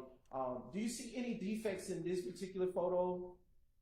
Yes. Okay, and is that also another such defect inside of Unit 2, Apartment 2? Yes, it appears to be. Turning your attention to the next State's Exhibit. We're just about done. State's Exhibit 50, Charlie. If we could zoom in, do you see anything by the light switch in this photo? Yes. What do you see by the light switch? It appears to be a defect in the wall. Turning your attention now to the next State's Exhibit, which is 55, Charlie. Do you see any defects here on this exhibit? Yes. Okay. Next exhibit, please. 57. And in this photo, do you see any such defects within this closet area depicted in this exhibit? Yes. Okay. State's Exhibit 59, Charlie.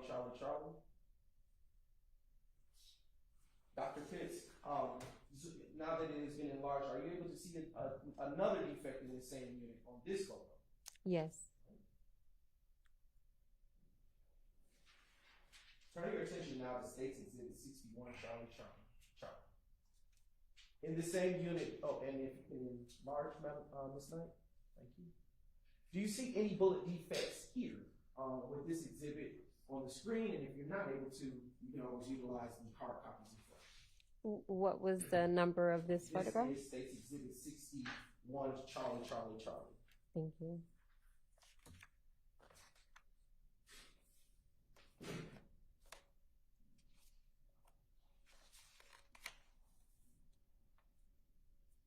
That didn't help either. It appears to be. Okay. All right. And now I'll direct your attention to the next set in photo. This set 63, Charlie, Charlie, Charlie. And utilizing this photo, do you see another bullet defect here in this apartment unit? Yes. And I'll ask that silly question. Turn your attention to States Exhibit 66, Charlie, Charlie, Charlie. Okay. Is this a separate unit from the prior two that you have taken pictures in? Yes. Okay. And do you see any bullet defects on this photo pertaining to Unit 3? Yes. Turning your attention to 67, Charlie, Charlie, Charlie.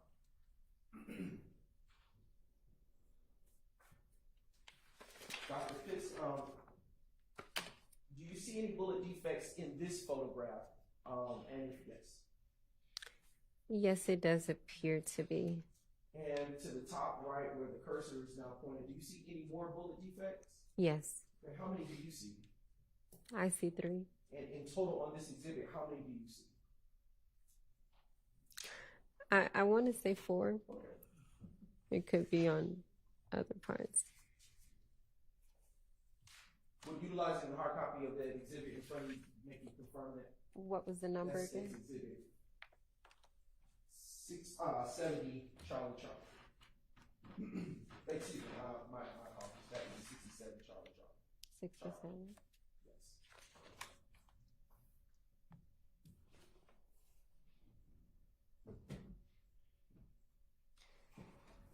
I can't accurately say, and the reason that I state that if you scroll down, it's 2 others, and I can't say if those are defects or not, so I don't want to misstate.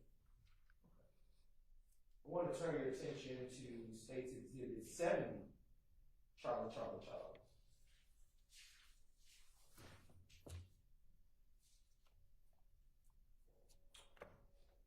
And utilizing this exhibit, Dr. Pitts, are you able to see any bullet defects that would have led you to take this photo of this part of the home? Yes. Right. Where do you see that up there about? I see one that's right under the window. Turning your attention now to 71, Charlie, Charlie, Charlie. All right. From what view of this unit are we looking at the door in States Charlie, 71, Charlie, Charlie, Charlie? It appears to be that I'm now inside of the unit and the front entry door is closed. Okay, and if we could zoom in a little bit on the door tonight. Do you see the bullet defect that you took a notice of outside of the door when you took this photo? Yes. Okay. Turning your attention to 73, Triple C. Right. Dr. Pitts, are there any bullet defects in this photo which would have led you to take it? Yes, it appears to be one. Ms. Knight, if you could put the cursor, do you see where the cursor is? Yes. Does that appear to be a bullet defect to you? Yes. Publishing States Exhibit 75, Charlie, Charlie, Charlie. And in this photograph, where does it appear that you are now when you took it? Maybe in another room of this apartment unit. Is that a bed? Does that look like a bed to the left of the photograph? I can't accurately state that if that's a bed. Ms. Knight, if you could zoom in on the wall. Is that okay? Utilizing this photo where the cursor is, if you can't see it through this photo, you can always refer to the hard copy in front of you. But do you see what appears to be a bullet defect? Yes.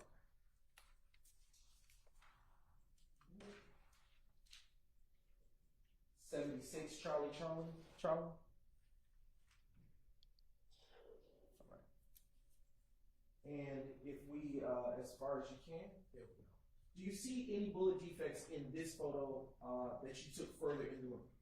Yes, And how many do you see with your eye? I see 3.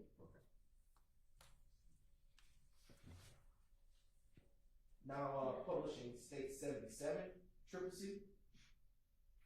And are you still in the same room that you were in when you took the first couple of photos?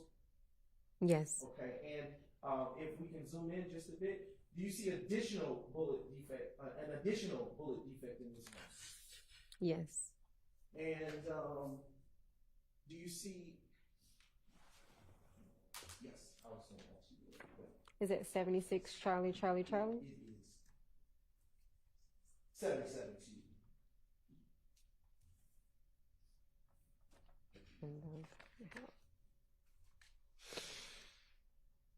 It appears to be 3. Okay. All right. Now publishing 79. Charlie, Charlie, Charlie. And do you see any bullet defects in this portion of the photograph that you took for this case? Yes, How many do you see? 2. Now publishing States Exhibit 81, Charlie, Charlie, Charlie. And Dr. Pitts, do you see a bullet defect there? Yes, And is that window in the same room that you were in with the last photo that you took? To your recollection? it appears to be yes. All right, publishing 82, Charlie, Charlie, Charlie. Dr. Pitts, why would an evidence placard now be in this portion of the house of Unit 3? Because the projectile piece was actually recovered from that wall. Okay. And do you see a defect that may have come from that projectile piece? Yes, Where do you see it? on the wall next to the placard. Okay. Publishing States Exhibit 85, Charlie, Charlie, Charlie. Dr. Pitts, do you see any defects to this piece of furniture featured in this photo? Yes, it appears to And be. is it fair to say that that is a headboard in which that defect is located? I can't speculate. I would have to zoom out. Showing you States Exhibit 86, Charlie, Charlie, Charlie. Dr. Pitts, what is on the floor near that placard? That's a projectile piece. Showing you now States Exhibit 88, Charlie, Charlie, Charlie. As to this evidence placard,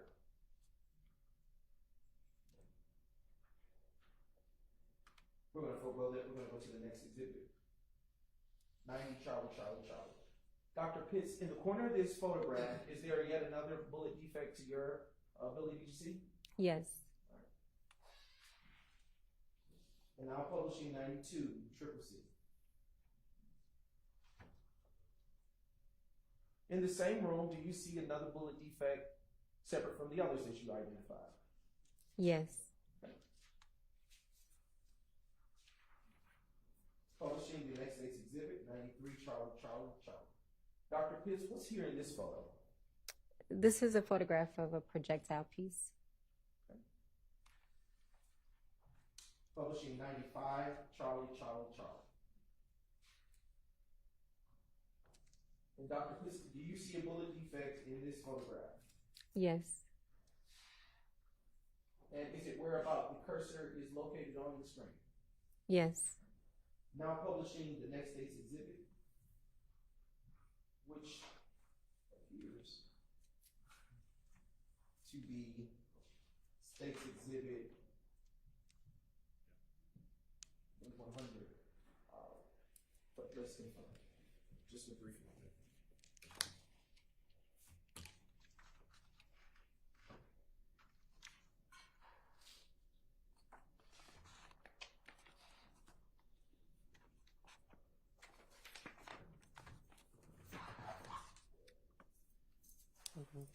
Okay, it's 98. Yes. Yes, States Exhibit 98, Charlie, Charlie, Charlie, which is on the screen. Is it 99 CCC? No, it's 98 on the screen. Charlie, Charlie, Charlie. Okay. And Dr. Pitts, why did you put an evidence placard here on the floor right in this photograph? This is a photograph of a projectile piece. Okay. And utilizing the cursor, Ms. 19, you hover over what that object appears to be? Do you see a projectile where the cursor is located? Yes, it appears to be. Now posting the next State's Exhibit 101, Charlie, Charlie, Charlie. Excuse me. Dr. Pitts, what led you to take a photo here of this part of the room? Do you see any defects? Are we able to zoom in some? Yes. Maybe to the corner going up?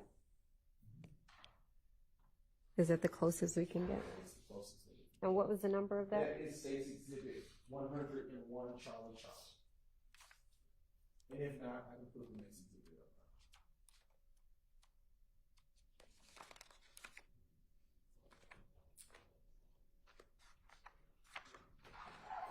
Can we put the next, because this is kind of out of sequence. Thank you. Actually, we're going to transition to State's Exhibit 106, Charlie, Charlie. And you can still refer to that.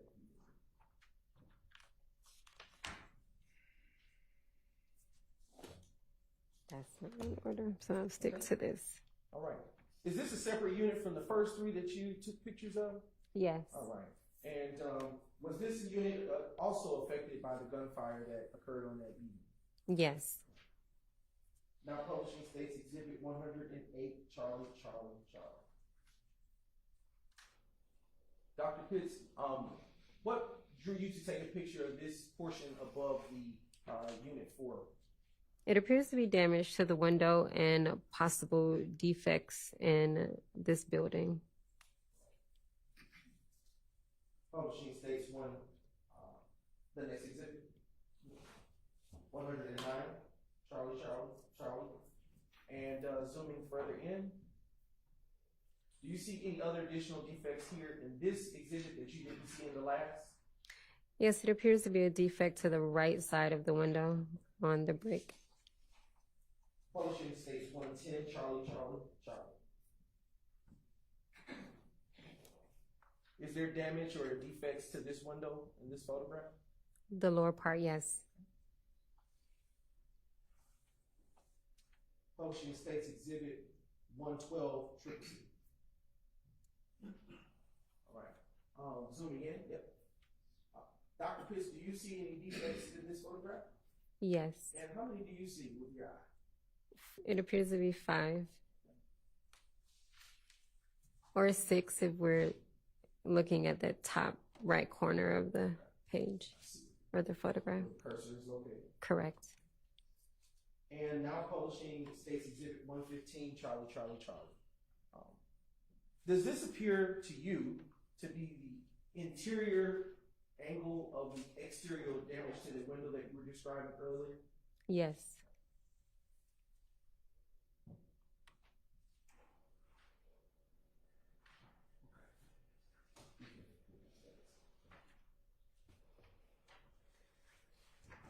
And Dr. Pitts, did you create a crime scene record for this particular incident? Yes. And do you recognize the crime scene record in this case, identified as States Exhibit 123, Charlie, Charlie, Charlie? Yes. And how do you recognize it? It's the crime scene report that I generated. Okay. And does that crime scene report fairly and accurately, does that crime scene report or record, is it in the same or substantially same condition as it was when you authored it? It appears to be, but I'm sure it's not the exact original. Okay. And at this time, Your Honor, the state now moves to the States Exhibit 123, Charlie, Charlie, Charlie. All right, it's submitted.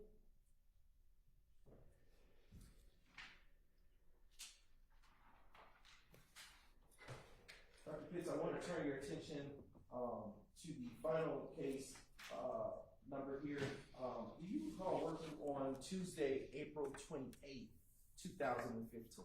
Yes. And do you recall being called out to the location of 2517 Donald E. Hollowell Parkway? Yes. And in what county, to your knowledge, is that location situated? It's on the other end of Hollowell, Fulton. Okay. And do you recall what is located at that address? Based on the photographs that I have been briefed on, it appears to be at a club.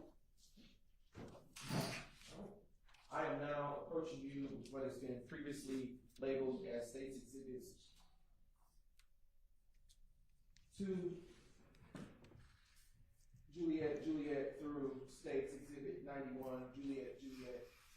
If defense would like to take a peek, you may. Otherwise, I'll approach. It's already been served.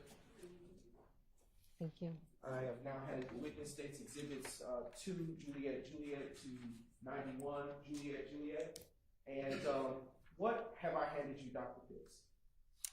A stack of photographs. Do you recognize those photographs?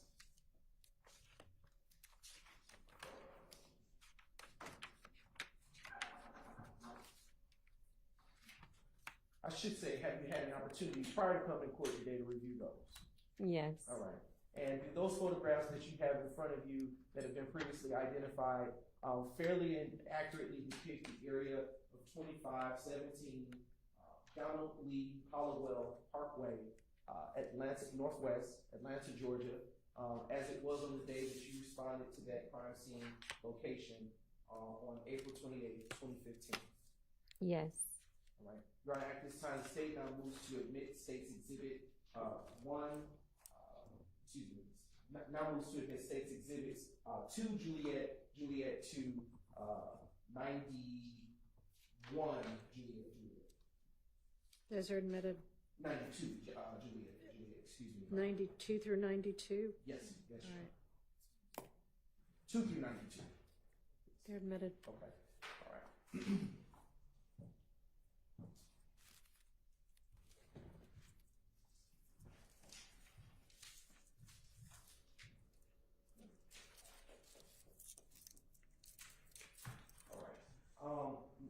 I'm also going to approach you with what has already been marked as State's Exhibits, Exhibit 93, Juliet. And Dr. Pitts, I will ask you, do you know what that is? Yes. And have you had a chance to, what is it? It's a crime scene report or And record. Does it pertain to the address of 22517 Donald Lee Hollowell Parkway, Northwest Atlanta, Georgia? Yes. And does it pertain to, what incident number to which does it pertain to? 151180288.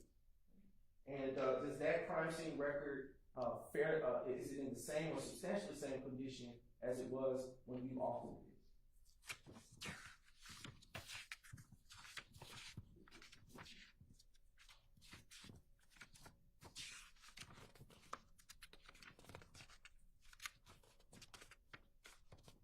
Yes.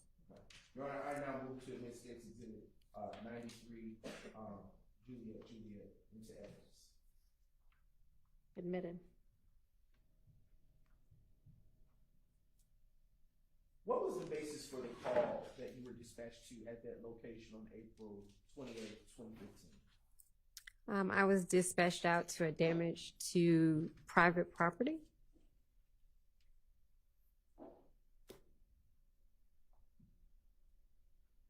And when you arrived to the location, what did you see, if anything? Based off of my photographs, I saw damaged vehicles, some shell casings. And do you know who the on-scene investigator was or a responding officer? Based off of my report, it was Sutton. All right, I hate to do this, but I'm going to interrupt and have us break for lunch because it's been past the 45 minutes anticipated and we're at 1 p.m. now, so I'm sure people are getting hungry. So we'll pick up with this witness after the lunch break, and we'll break until 2:15. Yes, sir.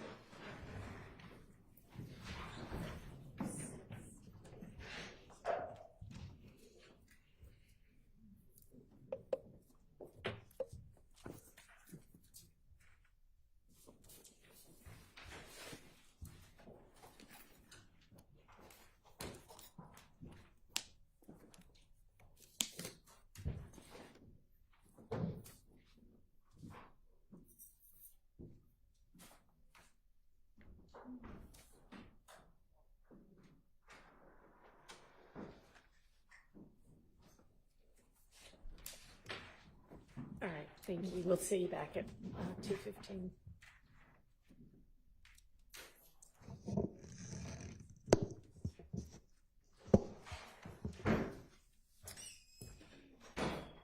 All right. I'm not sure where Miss Love went, but y'all were going to get the dates of the witness list that these various witnesses first ever appeared on.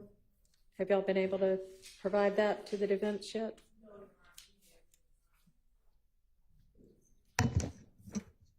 I'll look as we're sitting here before I leave for lunch. Your Honor. Okay, so I don't think you were in here yet, but somebody should have already been doing that.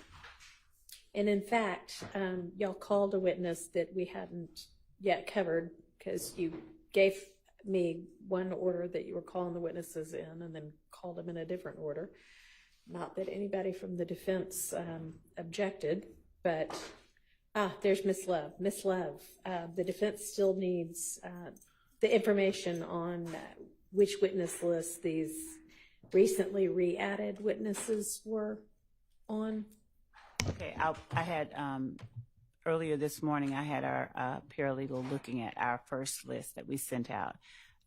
So I'll go and get that information from her. I mean, doesn't your paralegal email you when they've got the information you need? Do you have to? Yes, and go actually she did physically tell over here? no, Okay. no, I was just going to step out and talk to her, but she already told me that, for instance, Kornbacher. Yeah, was well, a he name. found Kornbacher, but anybody else? Yes, there was another one. All right. I think at least 5 more that she found. I'll go and check. Is she outside right now? No, she's at the office. No, I stepped in because another matter came up. The court had asked me about Mr. Zachary, and I had the person there to address that. So Well, maybe somebody else could go get the information about the witnesses, or do you have the ADA or investigator who got the information from the hospital? Yes, I do. Okay, let's deal with that.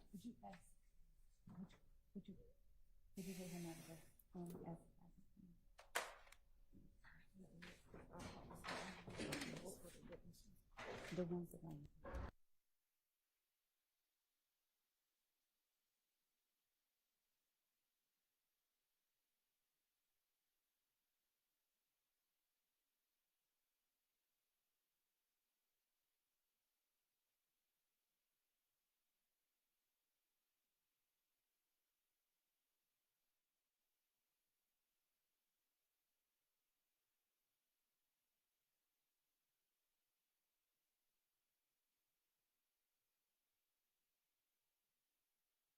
there.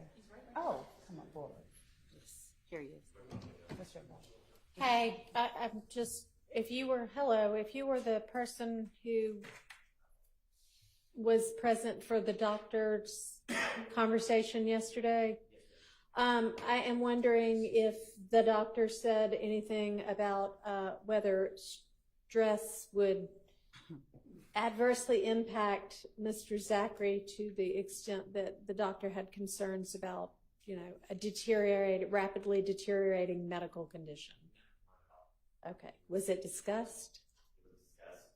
It was even as far as discussed about his the medication that he was on. Mr. Shai actually specifically asked if medication would affect his mental state of mind and his ability to understand. The doctor said no.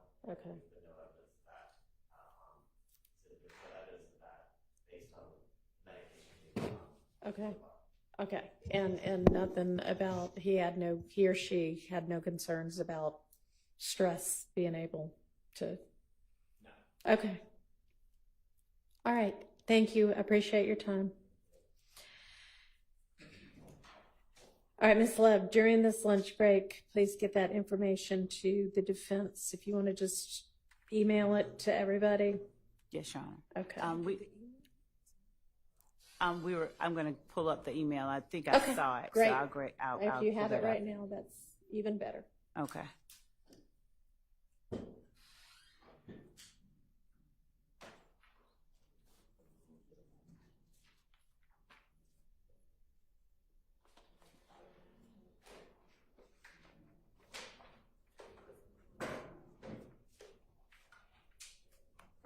And Your Honor, what I was looking for was, what I'm going to go get is the email that Mr. Steele sent us this morning at 7:30. I saw it this morning, so I'm going to go and check those names and go ahead and see what names that we're looking for. And by that, I mean, he specifically identified a chunk. Right, yes, at 7:30 this morning, so. Alrighty, well, Miss Love's leaving, so I'm not sure if Miss Love's coming back immediately or what's going on right now. I was just going to the room right outside to grab my computer. I wasn't leaving. I was just going to grab it. I mean, Y'all don't have the ability on your laptops to get your emails? Yes, my laptop is outside the courtroom right. Okay, all right, well, just get the information to the defense. Okay, so we're gonna take our lunch break. All right.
It is. Especially in Atlanta, they point out a line and point out the place. Right. They brought you up here? They handle that? I know, right? Yeah, that They was ain't me. Huh? I think you two got it. That's Right. We always need extra help, right? I know, right? Rico probably want to go to the football field across the street. Huh? You probably want to go to the football field across the street. That's where I shot at the other night. Oh, did you really? Last week, I think. Oh, did you? Hmm? That's a nice field, isn't it? Far crowd they used to have. Yeah.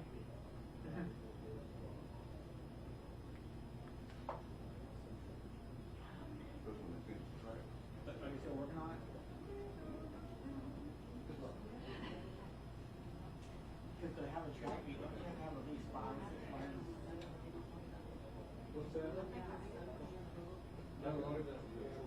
It's amazing quality. You can have a track meet, I think you have at least 6 players.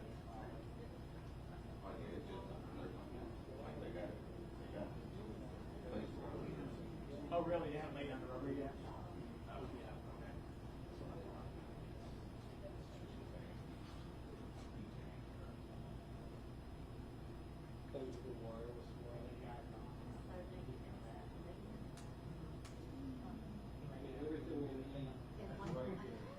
The board was on the one that's with it. Are y'all actually?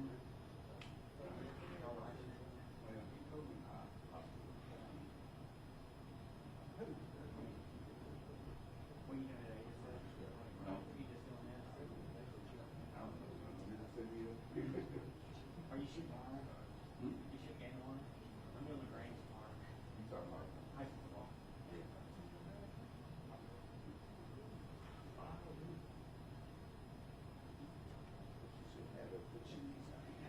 I don't know where I'm going Friday night. Maybe follow Brooklyn County, maybe. Yeah, maybe. I want some station and we open like an Auburn. Yeah. Because both those games can be over in 2 minutes. Because Auburn's playing Jag. They scored 2 touchdowns in like 3 minutes. Then Oklahoma's going to take some station out. Yeah. I can shoot 2 games for highlights and be done in 30 minutes. I gotta go to work. I don't know what I'm gonna bring. What game you going to? I don't know yet. You don't know if you shoot Auburn?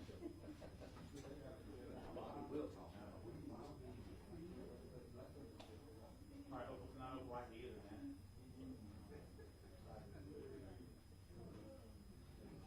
How you doing? All right.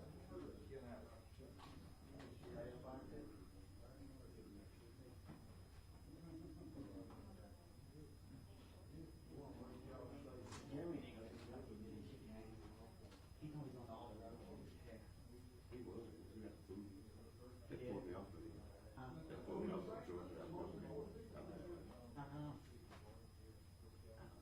You can't go to Jordan already? They put me in the Auburn. Oklahoma game. Oh, it's a bigger game anyway.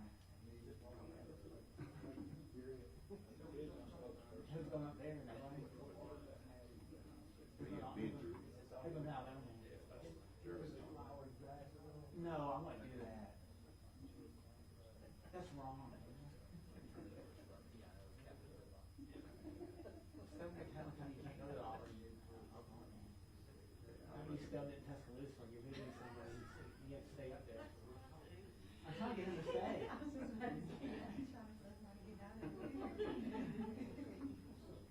Tell him I'm staying in Tuscaloosa and doctor's orders. That's a lame game, Oklahoma.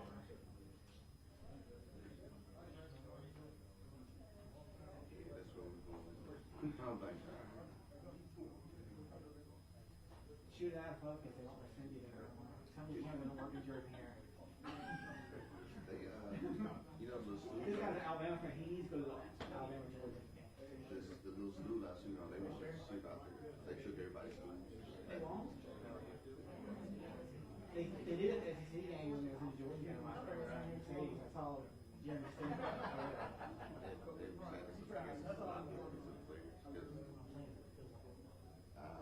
guess they won't be able to move fast enough out of the way. They don't want them to get injured. Well, if they come close enough to me, I'll like reach on them. Can you do it at Auburn?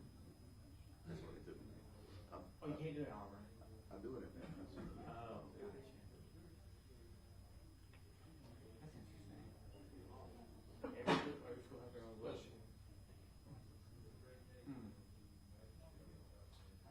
What time's your game start? Which one? The Oklahoma game.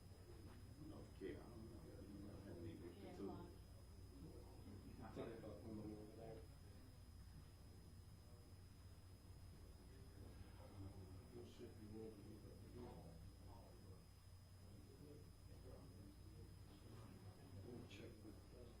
You make us stick it right here. You stick it. Oh, no, I'm sorry, you're trying to help. Yeah, I probably stick it right here. All right, I got you. I don't know if you have to man it. You probably put it right there if you don't have to man it.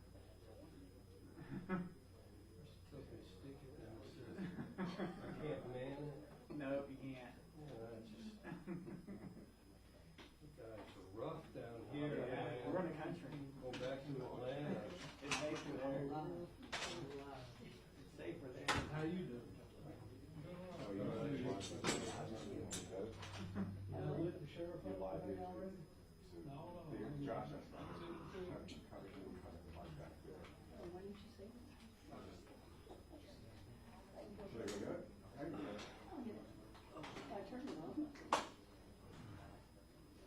Hello, Tom. Hey, Chuck, how you doing, man? I'm well. Did you cover the story originally? Never. You? Kind of wondering what. Did anyone? I mean, besides, anyone from Atlanta cover it? I don't even have a picture of the victim. Do you? So we're in the switch out shop.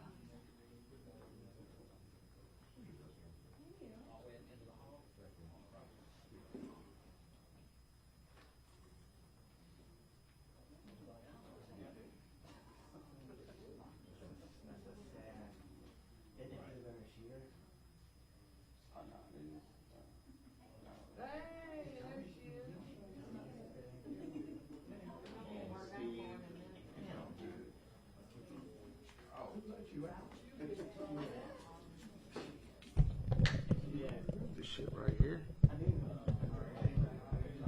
Fuck. I've seen it around, yeah. We'll see. Yeah, we'll see. Oh, really? When y'all break it? Oh, okay.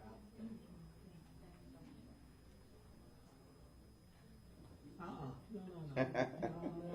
They let you out tonight. I know, right? Look at you. How you been doing? Got any football? Been across the street for 1 week. Been out of Manchester. That week that just as they played COVID. They don't get fired. That's a good place to be. You can see the whole field. You know, trying to get out anybody's way. Yep. Well, see, I'm scared of going what's so we will have that other game. You ever down there very county? So I am trying. Have they plowed? No, this we had two teams playing, so we were talking coverage basically. You didn't see one. Of course you are. Yeah. Of course you are. They hit it. Really? He was about 7-1. Don't get over that. So when I hit it, I said, when I hit 65, I'm done. Not on the side. Oh, so I'm home. I'm not good at that. Yeah. I saw some video.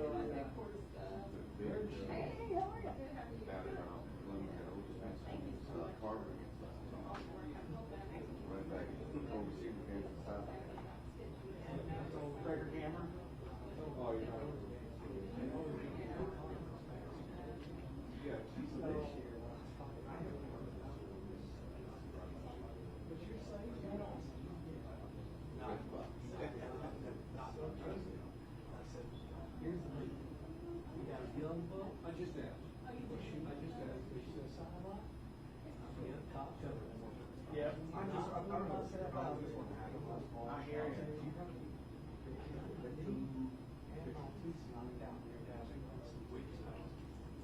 At a bathroom? Yeah.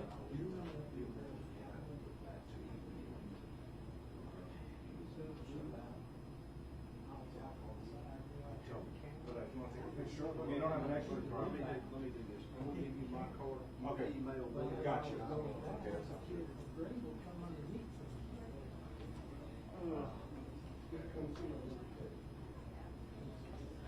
Also, I'll have a press packet for everybody. Okay, great. Thanks. As well. So this is the key. This is a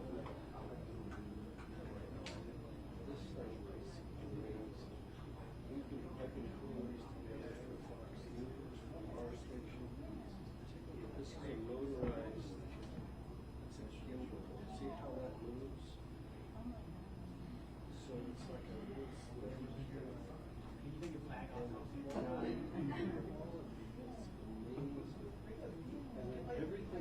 Everything that it comes with two wires. Everyone ready? Yep. Y'all ready?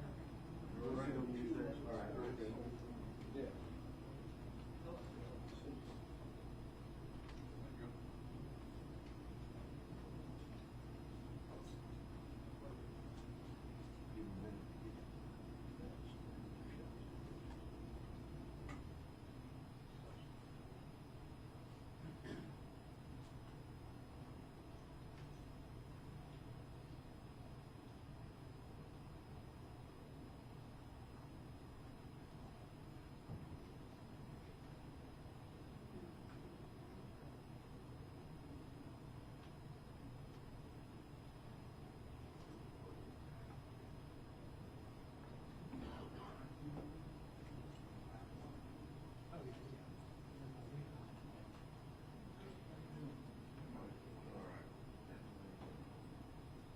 Is everybody good on getting the photo up front of what you got, what you need? Everybody good?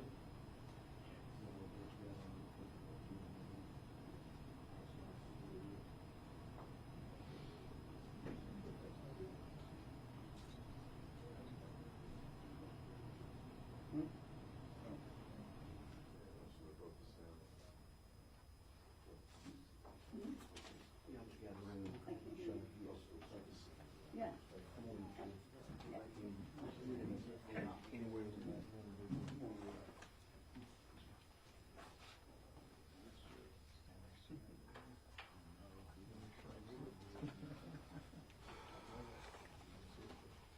Look, I won't be you start off with this. I'm gonna give you the introduction on Sheriff Smith in regard to it. Just give you some facts, circumstances of what we've got. We've got a press packet for everybody in regard to this set of circumstances that you can take with you in regard to that, and plus we'll give you our contact information if there's any additional that you need concerning it. Sheriff Smith will start the conference off in regard to this case investigation, and then we'll move forward from there, and then we'll pass it off. He'll pass it off to the next speakers, and we'll go from that direction there. All right, Sheriff Smith, if you step up. Good afternoon. Thank you for being here. Let me start off by saying we have reached this point today to address the most senseless, the most heinous, the most aggravated crime that could be committed against one of our citizens in our community. Now, let me bring you up to provide you with a little history as to what got us here or led us here today. Back on March 19th of 2023, a little bit before midnight, Meriwether County deputies responded to the home of Kim Harvey Pollard, which was located at 110 Tuskegee Lane, Manchester, Georgia. Our response was in relation to shots being fired at or near the home. When our responding deputies arrived on the scene, they determined through their early preliminary investigation that several shots, gunshots, had been fired in the area, and those gunshots led to bullets penetrating her home. During that time that the bullets were hitting her home, she was laying in her bed, sleeping. She was struck once in the head, which led to, days later, her succumbing to her injuries while she was in the hospital. My investigative team, my deputy sheriffs, have not turned this loose since March the 19th of last year. They have been persistently working this case to bring us where we are right now. They have done a tremendous job during their case investigation.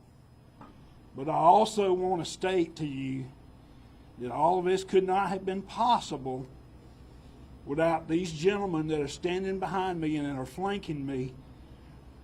With the agencies that they are representing, they were very crucial and played a crucial role into our bringing this to the forefront of where we are today. Now, I'm going to start naming some of the agencies that involved in helping us.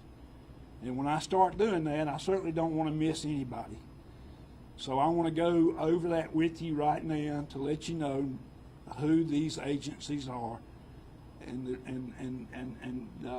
obviously want them to be recognized for the work and the assistance and the resources that they brought to us to help us with our investigation.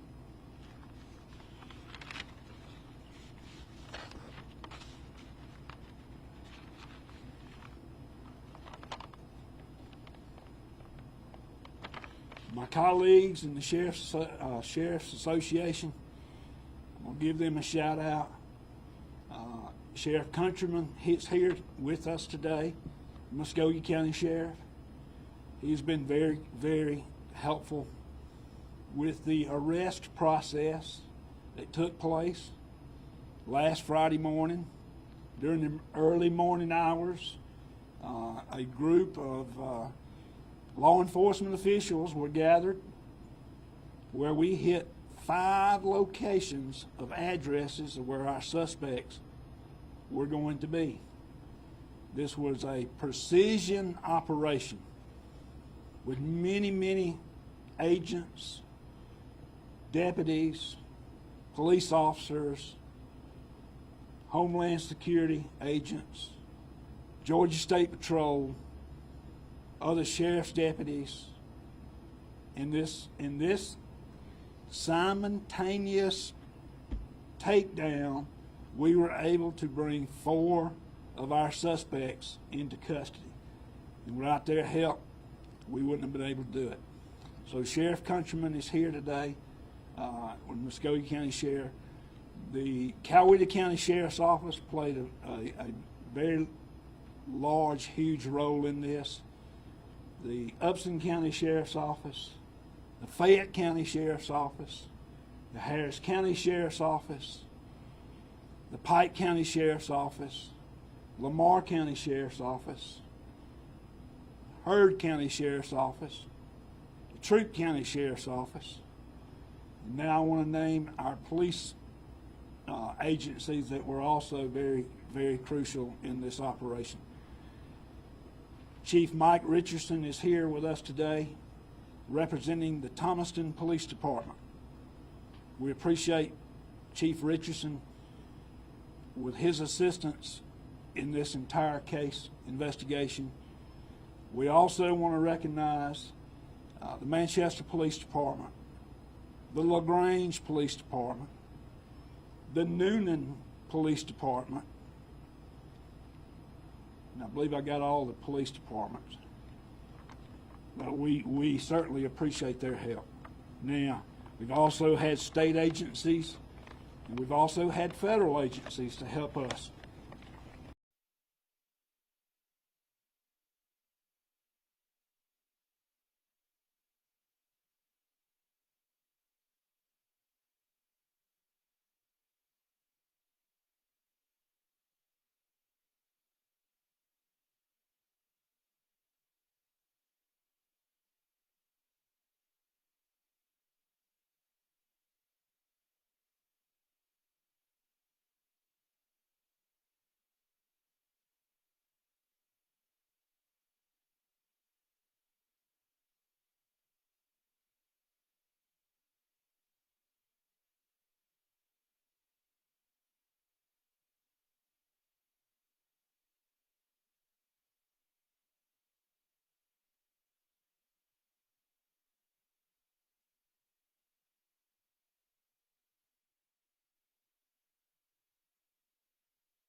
able to locate each of those names on Okay. the list, and I need to forward them over to Mr. Steele. Okay. But the court will afford me a second to do that. I'm gonna do it. And was there something else we were supposed to argue with? You sure? Okay. I think that Mr. Atkins. Wait. I'm listening. Oh, okay. I just had some random set of keys up here that are not mine that appeared over the lunch break. Mr. Atkins, I think, forwarded the exhibits that he'll use with Miss Latner's later today. And I didn't know, I don't believe that I can't speak for anyone. So I just wanted to make the court aware if there's any objection, we're prepared to argue it, but we did forward over. I don't think that there is. There shouldn't be. It's a CAD report and a 911 call. Good afternoon. So my understanding is that there's going to be a Maynard in April 2019 CAD report. No issues with that. There's going to be a Holloman CAD report. No issues with that. There's going to be a 911 call that's already been litigated, and there's a Chandler Durham 911 call that I need to look through. Is Miss Latner's the next witness? I mean, we're on No. this witness still anyway. She's not. Okay, She's you not. think you'll have time to do that? Okay, all right. And I don't think that was I would ask that the court inquire if there are any more objections about the ones that he sent over, because I think that was the extent of it, but he just wanted me to make sure that I addressed it with the court. You just stated what my position is on the other ones. Right. My issue is I want to go through that Chandler Durham out. Yes, That's we can do fine. We'll give you a chance to do that before.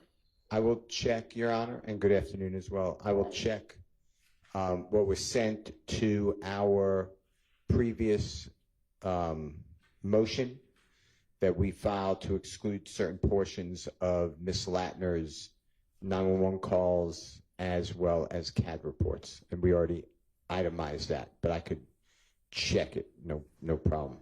Okay, well, hopefully Mr. Atkins is checked too and knows what comes in and what doesn't. And I believe that Mr. Smith as well forwarded some exhibits that he intends to introduce with the crime scene technician that he has coming up after this witness. What was that? So they're actually, Your Honor, from body cam footage from a Holloman incident. But it's a still shot, or They're screenshots from body cam. Who's the witness? Detective Starks. That's not the next witness or the next witness. I need to review what they sent over. Okay, who's going to be the next witness after Professor or Dr. Pitts? Dr. Pitts, it will be CST Porter. Porter? Yes, I think Montgomery might be the name on there. Okay. I mean, I don't see that name on here, but there it is, Montgomery. Okay.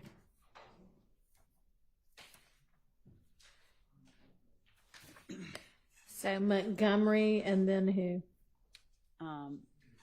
We have Miss Latner's coming, we have Miss Smith coming, and we have... So is Miss Latner's going to be right after Montgomery? No.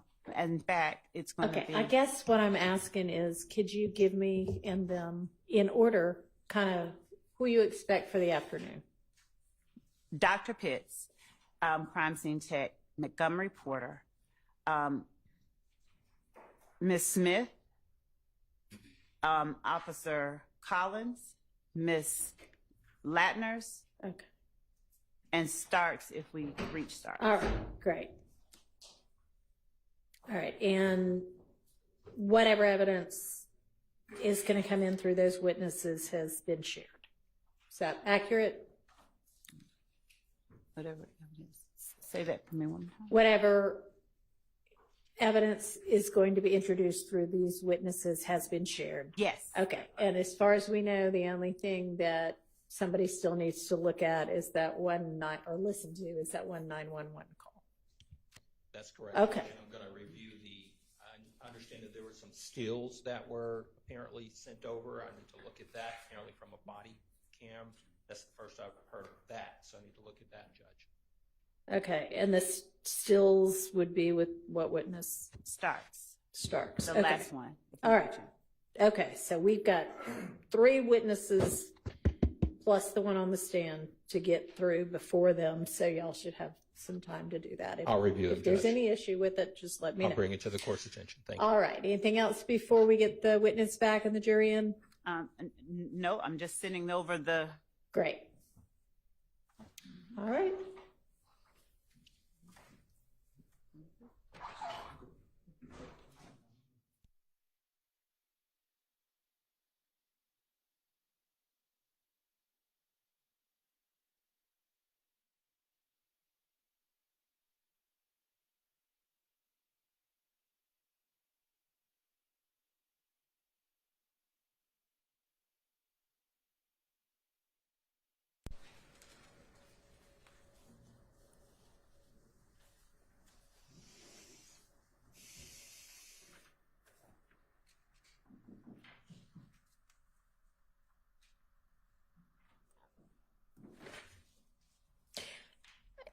Is the Smith a Smith whom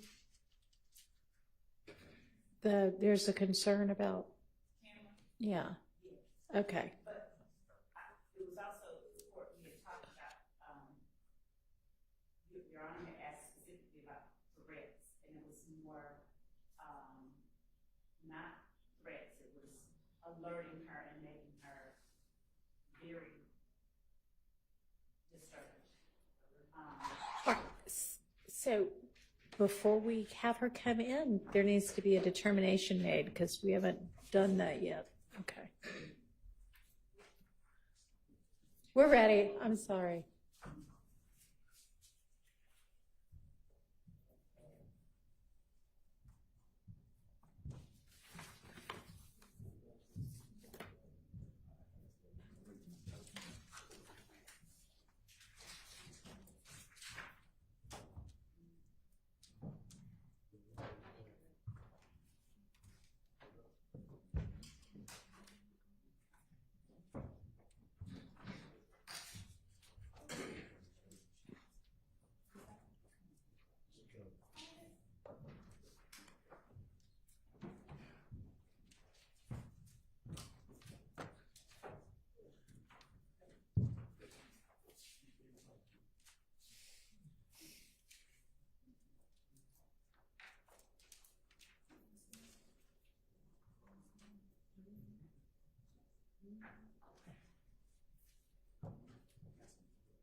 Thank you. Go ahead, Mr. Brown.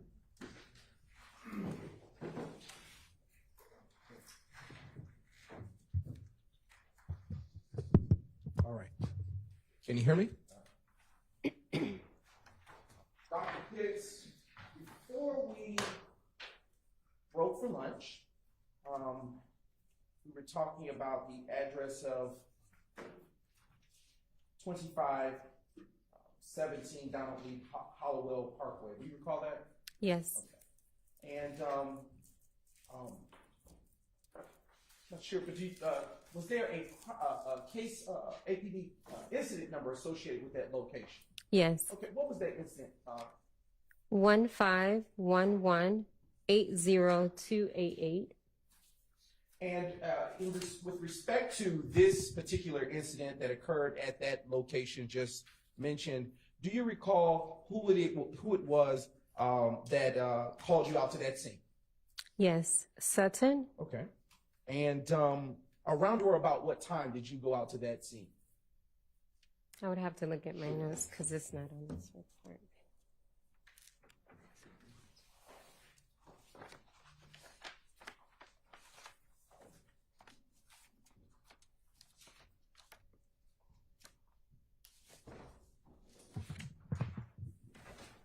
Thank you. Yes. Thank you.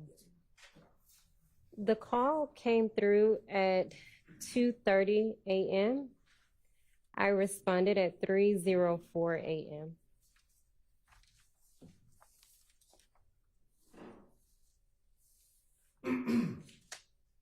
And you now have the photos in front of you. Using those if needed, can you recall whether the sun was up or down at that time? It was early morning. Sun was down. Okay. And when you got to that scene, as with the prior two cases that you testified about earlier, did you in fact process that crime scene at 2517 Donald Lee Hollowell Parkway Northwest? Yes. And when you began to process that, did you go through the same type of steps that you described earlier in the first two APD incident numbers? Yes. And what, in terms of processing, did you collect any evidence at that time?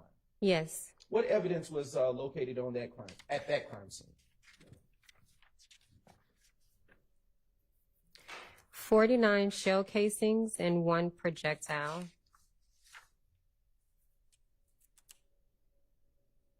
Was recovered as evidence from that crime scene. And did you turn that evidence in as you did with the prior shell casings and the other two APD incident numbers? Yes.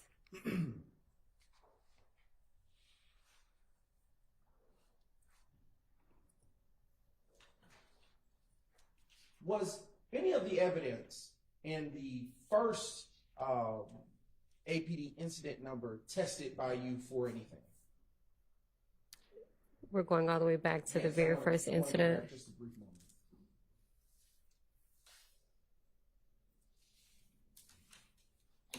Was that the Springdale location? What That would location have been. was that? Or the Hill Street? Yes, the Hill Street location.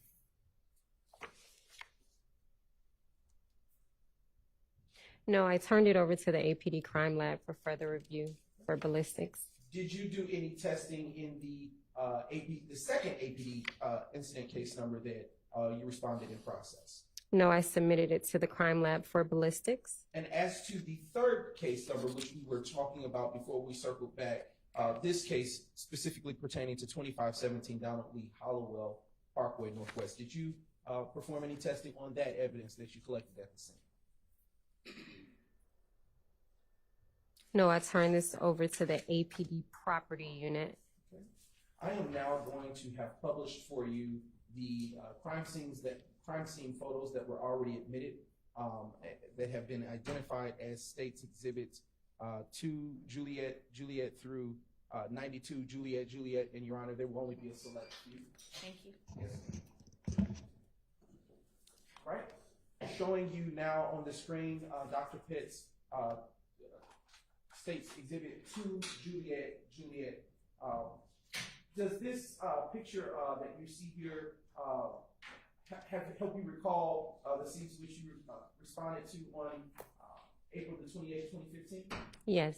And where exactly, what type of business or structure is located at that address? This is Club Crucial. And how familiar are you with Club Crucial in terms of knowing its operations and being in that area?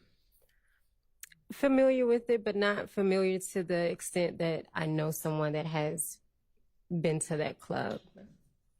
Okay, and are you familiar, based on your experience in employment, with the hours of operation? They may be more frequent? No. Okay. All right, now turning to the next State's Exhibits. Now being published as States 3 Juliet. Dr. Pitts, what is exactly being shown here in this exhibit that's just been submitted? This appears to be the front entry side of the club. Now publishing States Exhibit 8 Juliet.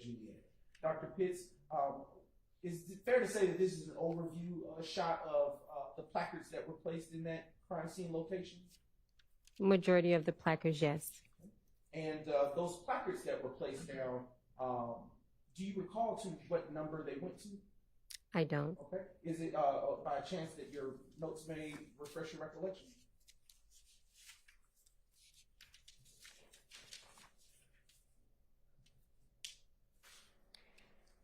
It could have went up to 50, being that I had 49 shell casings that were recovered and 1 projectile piece that was recovered.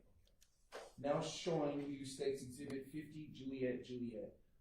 Dr. Pitts, why was this vehicle of interest to you during your processing of the crime scene, such that you would take a photo?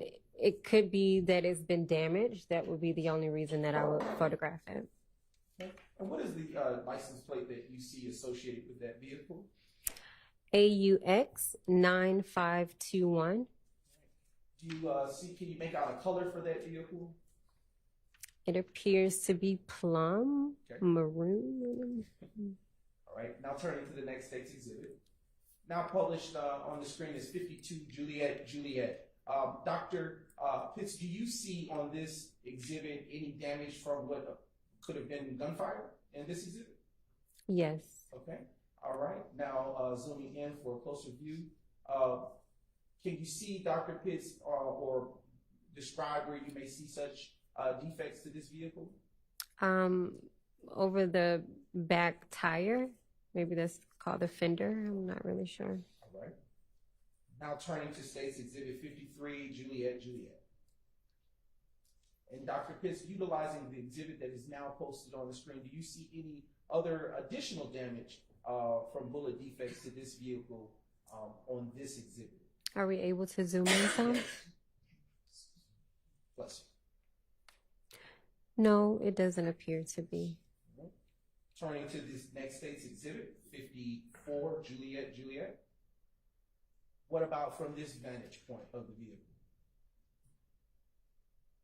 No, it doesn't appear to be. Okay, now turning to State's Exhibit 56, Juliet. Dr. Pitts, utilizing this photo that is now on the screen, can you describe any such damage or defects that you see to the vehicle? It appears to be the sunroof of this vehicle that's damaged. Now publishing State's Exhibit 57, Juliet. And Dr. Pitts, utilizing this exhibit for this, what type of vehicle are we looking at here to your best of your knowledge? A Ford pickup truck. Okay. And with this vehicle, do you see any defects such that you would have taken a picture of the front? Yes. Where do you see those defects? Right above the grill. Okay. Is that the only one? That I can see, yes. Okay. Now publishing for your viewing State's Exhibit 58, Juliet. Excuse me. Now let's actually publish State's Exhibit 59, Juliet. Okay.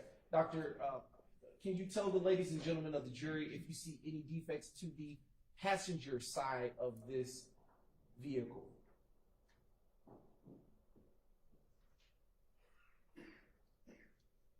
It doesn't appear to be. Okay.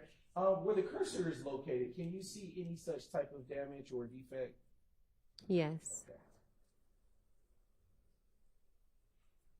Now turning to State's Exhibit 60, Juliet. And was there anything of value in terms of your experience as a crime scene tech that you would take the rear of this photo, this rear photo of the truck? Well, as I mentioned earlier on, when you're photographing a vehicle, you should be capturing all 4 sides of that car. So it doesn't appear that I see a defect, and so it just appears to be that this photograph was captured for documentation purposes. And what is the license plate or tag number associated with this pickup truck?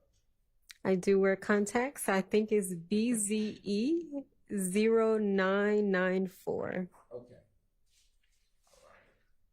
And we are now publishing State's Exhibit 62, Juliet. Dr. Pitts, was this another such vehicle that was impacted or received defects at the Club Crucial location? Yes. Okay. And do you, from this vantage point of the vehicle, see any defects where the cursor once was, but I believe it did move? Okay. Are we able to zoom in some? Yes, that's what I believe is happening. Yes.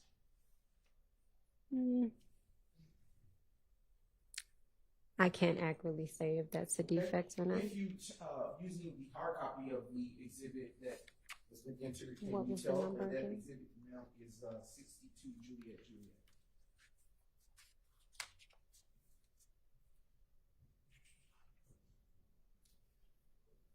It still appeared to look the same. So yeah, I can't. Now publishing 63 Juliet.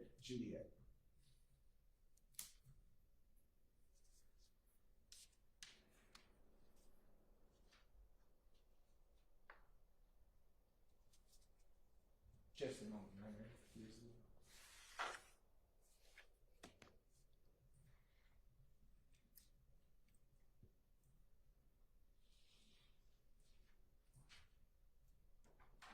Thank you, Ms. Knight. Dr. Pitts, before we ask any questions about the exhibit that is published at this point, can you tell the ladies and gentlemen of the jury what vehicle you know this to be, if at all? What type of vehicle, I should say? Based on the emblem, it looks like a four-door BMW. And with respect to this vantage point of that BMW that you described, is there a defect to you, to your ability to see from utilizing this picture? Any defects? No. Where the cursor is, can you describe whether you believe that to be to the right of the cursor, that is? Can you describe if you know that to be a defect? What was And this the is number? State's Exhibit 63, Juliet.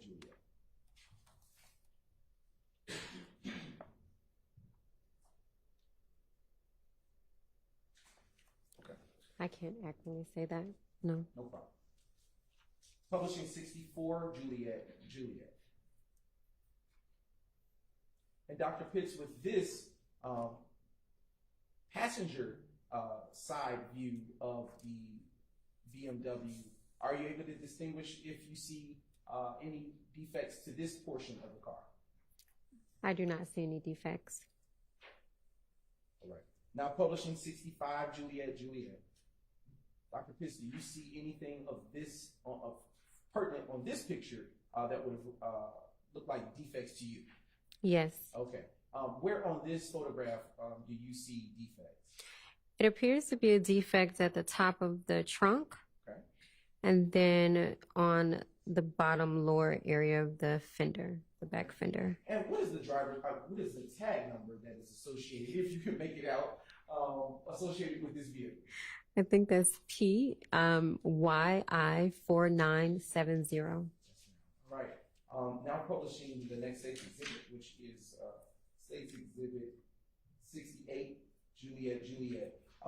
What type of vehicle, based on this photo, can you tell, make this out to be? This is a Volvo. And is there a tag number that you can see associated with this vehicle? Yes. What is that tag number, Dr. Pitts? Can we zoom in Yes, just ma'am. so I can get the first? The first letter appears to be maybe PTG7271. What state is that tag associated with? Georgia. And do you see any defects to this vehicle here on this view? No. Now publishing State's Exhibit 70, Juliet. What about here, Dr. Pitts? Do you see any defects that drew your attention when you processed this crime scene and this vehicle on it? No. What about in State's Exhibit 71, Juliet, which is getting ready to be published now, which shows the passenger side? Do you see any such defects that drew your attention? Can we zoom in a little more? And I believe that is about as far as the technology will allow. It appears to be something on the passenger front door. And if we could put the cursor on the passenger front door, is that what you're saying to be that something? Is it above or beneath the cursor? The cursor disappeared. It's above. Okay. And is that what you believe to be a defect to this vehicle?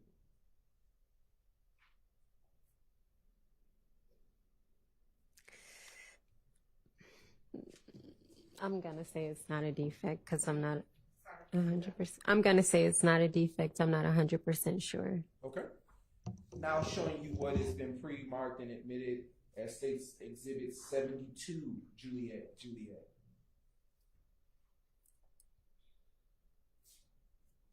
Okay.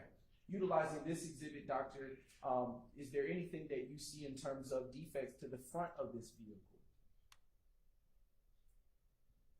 No. All right. Now publishing State's Exhibit 73, Juliet. Dr. Pitts, are you able to say that, do you see anything that may appear or resemble to be a defect on this portion of the car? Yes. And is that what you would believe to be a defect? Yes. Now publishing State's Exhibit 74, Juliet. And Dr. Pitts, using this exhibit, can you tell what type of vehicle this is? A Nissan Sentra. And what's the, if we could zoom in,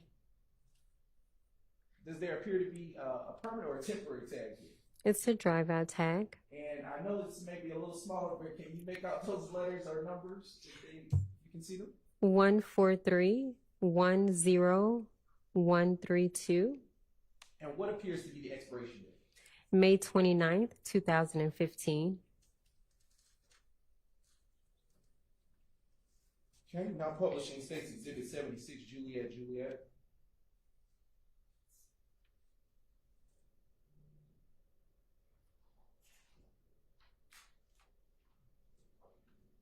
And Dr. Pitts, what are we looking at here in State 76, Juliet? The driver's side of this vehicle with defects.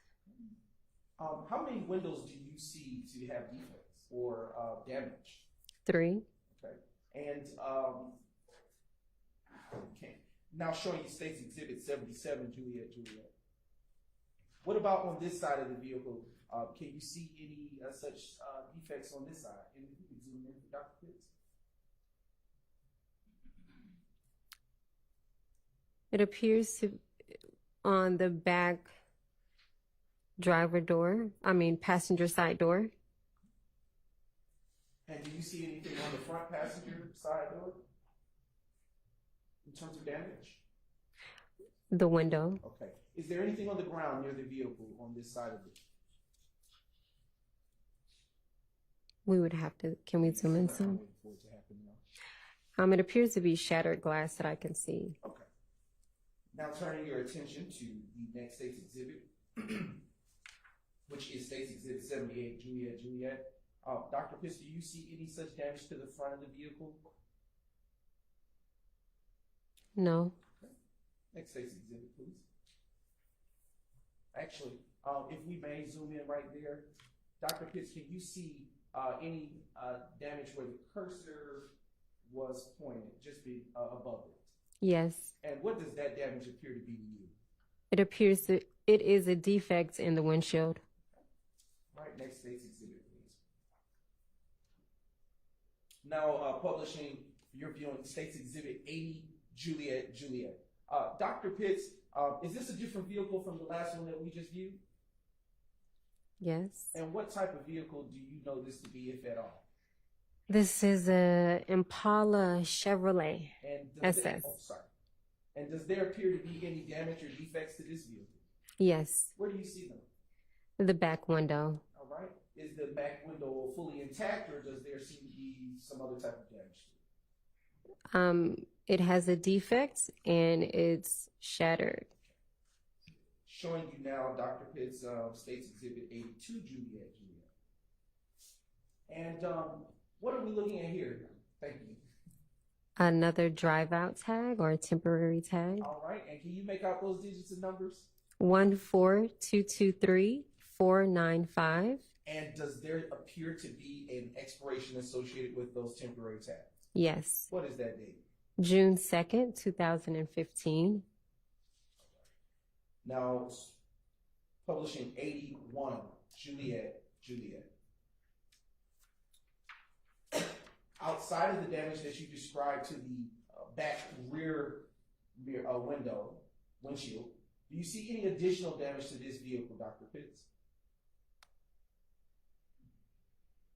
It looks like there's damage to the front passenger door. Do you see any damage to the rear passenger door?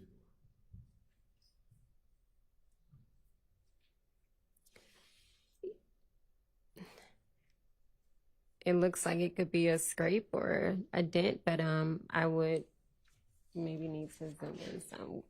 What was the number again? Yes, that is State's Exhibit for you. 81 Juliet. Thank you.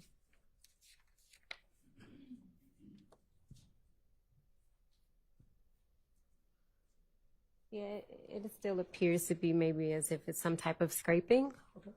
Do the windows appear to be shattered as the back windshield, or do they look intact from this vantage point? They appear to be intact. Dr. Pitts, if we could zoom out just a bit, Ms. Knight, can you tell if this vehicle is parked properly within the space that it should be, or is there something different going on with this vehicle? It's in 2 lanes. Showing you now the next State's Exhibit, 83 Juliet. And if we could just zoom in partially. Dr. Pitts, do you see any damage to this portion of the vehicle, the driver's side?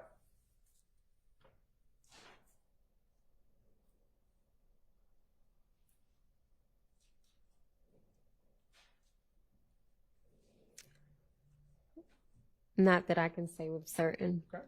And I want to go up to the top left-hand corner of this photo. Dr. Pitts, do you know any of those individuals that appear to be positioned in this photo? I do not. Okay. Did anyone come up to you and tell you that anything about these vehicles at all or anything? No. Okay. All right. Now showing you the next State's Exhibit, State's Exhibit 84, Juliet. And if we could just zoom in just a little bit this night. Right. Dr. Pitts, do you see anything of value to you in your experience as a crime scene tech in terms of defects here? No. Okay. Now publishing 86 JJ. Right. Dr. Pitts, do you see thank you, Ms. Knight. Do you see any defects to this vehicle at all? Yes. Where do you see such defects? Initially, I saw something on the front fender towards under the grill, and then the windshield. Okay. If we could move the cursor, Ms. Knight, is that where the cursor is about located? Is that where you're speaking about a defect? Yes. And can we move into the windshield? Is that where the cursor located? Where about you are describing the second defect you observed? Yes. Okay. Now turning to the next State's Exhibit for publication, and that is 88 Juliet. Dr. Pitts, what type of vehicle is this to your knowledge? A Challenger. Okay, and do you see a license plate or tag identifier associated with this vehicle? Yes. What type of digits are associated with this vehicle? BBN 9843. Right. And now, do you see any defects to this portion of the vehicle, the rear of the Challenger? Are we able to zoom in a little? Yes.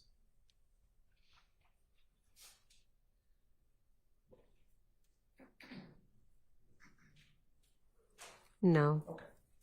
Now publishing the next State's Exhibit, and that is State's 90 Juliet. Dr. Pitts, do you see any defects here? Yes. And what do you see? Where is that defect? The front windshield. And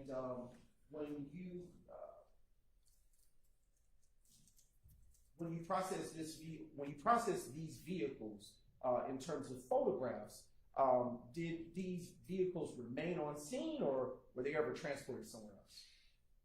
That I have no idea. All right.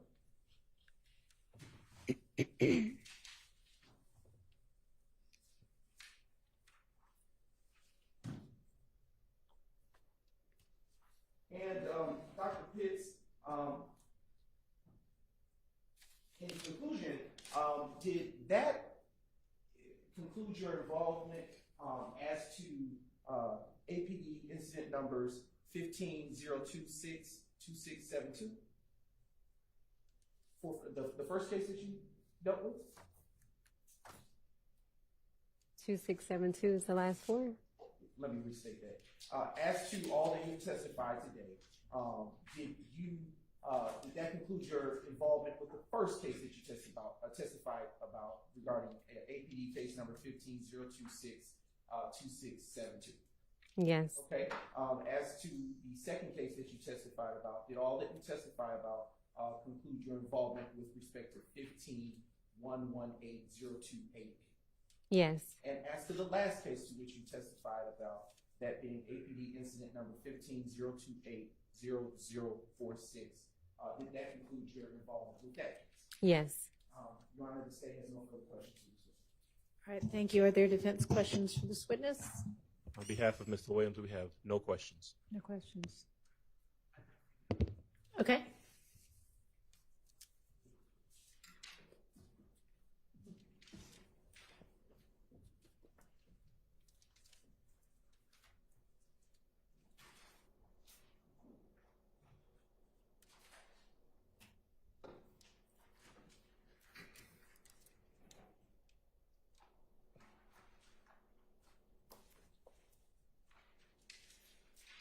Good afternoon, Dr. Pitts. Hello, how are you?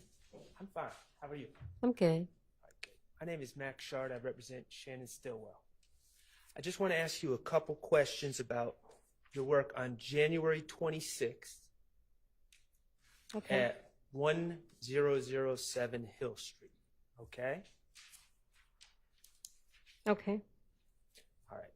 And if you need to refer to your reports, just let me know, and then that's fine. But we just need to, for the record, just make it clear that you're referring to your report, okay? Okay. All right, thank you. As I understand, you were the crime scene technician on that scene, correct? Yes. Okay, and were you the only crime scene technician on that scene? Yes. All right. And I understand your testimony is that you took a large amount of photographs and also collected shell cases. Yes. Okay. Now, when you're at a crime scene working as a crime scene tech, do you dictate your actions or do you follow the responding officer? How does that work? It's based off of my discretion. The first responding officer really just briefs me during that initial walkthrough of what they've uncovered, but no, they do not tell me or lead me on how to process a crime scene. Okay. And these shell casings, I believe your testimony is you've collected 65 documented and collected 65 shell casings from that scene. Is that correct? Yes, based on my notes, yes. Okay. And I'm not asking for an exact measurement, but with your fingers, I guess, could you show the jury how large these shell casings are? Are we able to pull up a photo so I can make sure that I'm referencing the correct shell casings? I believe it's the batch labeled GG. Is it starting with 1 GG? Okay. I know that there's some photos in there of different shell casings.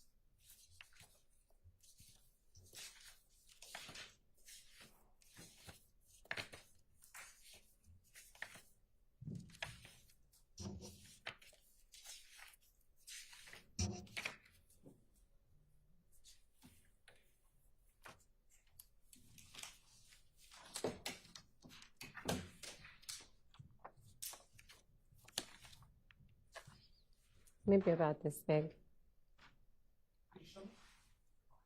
Thank you.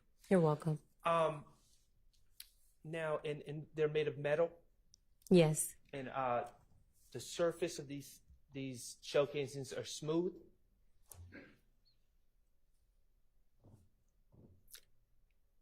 Yes, I guess. I'm not an expert in the manufacturing of shell casings. Okay, well, when you collect them, do they appear to be smooth, the surface? For the most part, yes. All right. Are you familiar, as part of a crime scene technician's role, you're trained to collect fingerprints? We are trained to process for fingerprints. Okay, and thank you for that correction. When you say, you corrected me, I said collect, you said process. Could you explain what you mean by process? So when you're processing a surface for fingerprints, there may not be a fingerprint that's even there to collect. And so in terms of saying collect, therefore there's something that you've brought to the surface and you're adding lifting tape, and then you are physically collecting that print off of that particular surface, and you can actually take it with you and turn it over. Is there another process of processing? Is there another way to process for fingerprints that involves the use of super glue causing prints to rise? So that is called cyanoacrylate, and yes. And that process, cyanoacrylate? Correct. Okay. The process using cyanoacrylate, that can be used on shell casings, correct? Yes. Okay.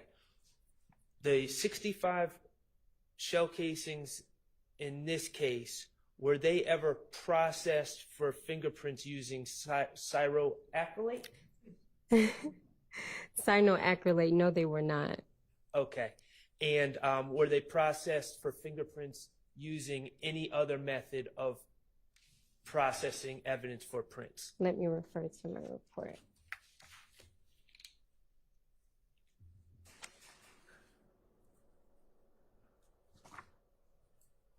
According to my report, no, I turned them over to the APD crime lab for ballistics testing. Okay, thank you. You're welcome. Any other defense counsel with questions for this witness? All right, any redirect? All right, thank you so much for your time. You're excused. Call your next witness.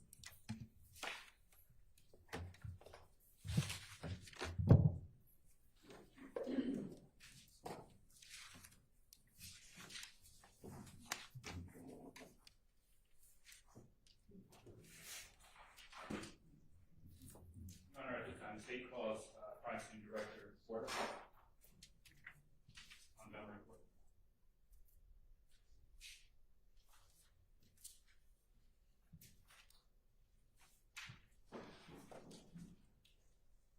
I'm just wondering why that person's not walking in the door right now.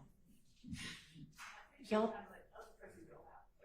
the other person's been out, and there's no harm in them passing by each other. I actually, I'm not trying to be a stickler, but any little bit of time we can save, everybody would appreciate.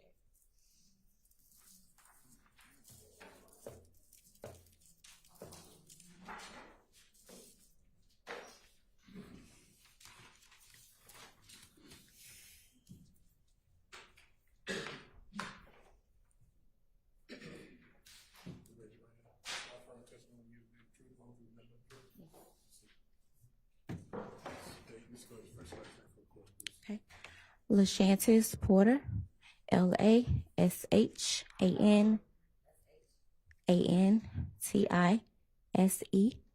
Last name Porter, Porter. Ms. Porter, good afternoon. Hey, how are you? Ms. Porter, did you change your name? Did your name change? Yes. And what did you go by formerly? Hill. Where do you currently work, Ms. Porter? Atlanta Police Crime Scene Unit. And how long have you worked for APD? For 19 years. Can you tell the jury what your current role is? I am a crime scene director for the Atlanta Police Department. And what are some of your responsibilities in that role? I ensure that the crime scene technicians are doing their jobs properly, processing evidence properly, collecting evidence properly. I also manage our customer service section where they do background checks.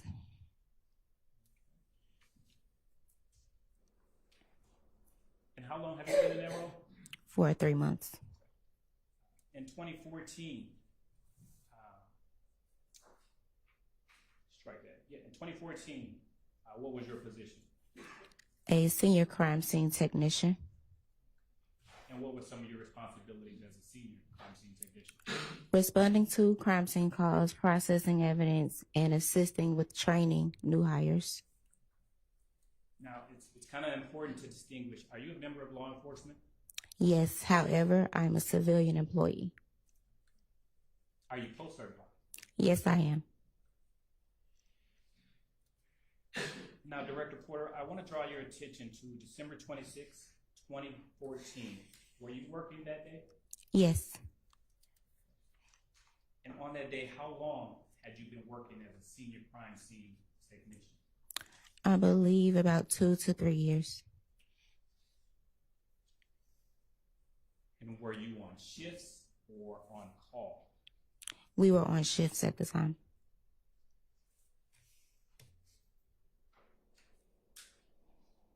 And what was your shift? I was 4 p.m. to 12 a.m. Were you alone or with a partner? I was alone.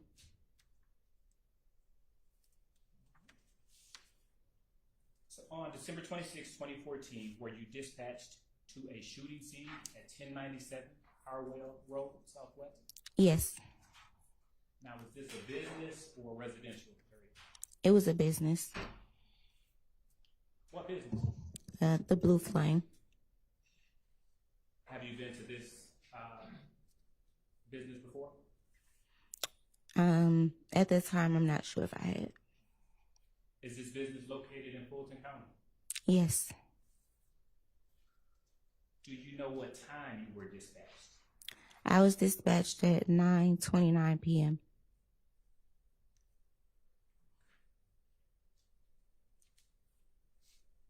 Now, what was your job when you arrived on scene? My job was to process the scene by taking photos and collecting the evidence that needed to be collected.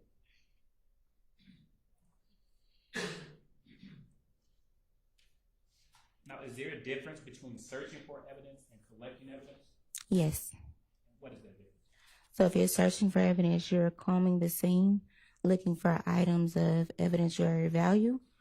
Collecting, you have located those items and you are now collecting them for processing and submissions.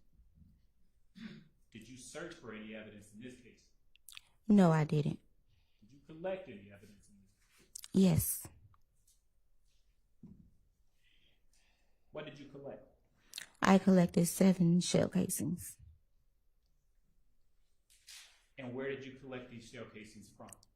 The shell cases were located in the parking lot of the business. Of the Blue Flame? Yes. Did you happen to take any photographs? Yes, I did.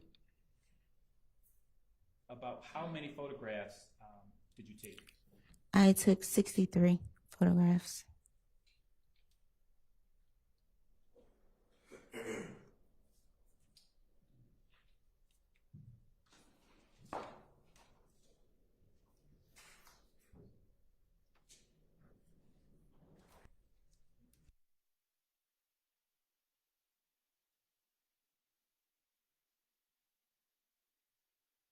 Photograph, took your photograph? Repeat the question. Do you recall where you actually took photographs that night? They were toward the bottom, maybe toward the street of the parking lot.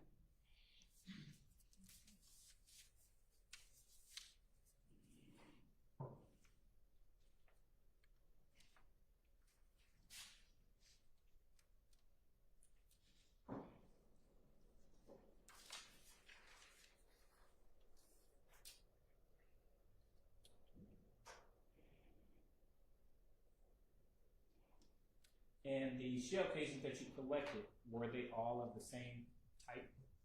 No. Did you take any prints from the casings? The casings were processed for prints, but there were none of value lifted.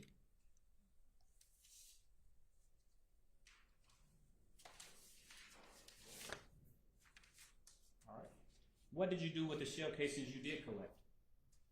Once they were collected and processed, they were submitted to our APD crime lab for ballistics analysis.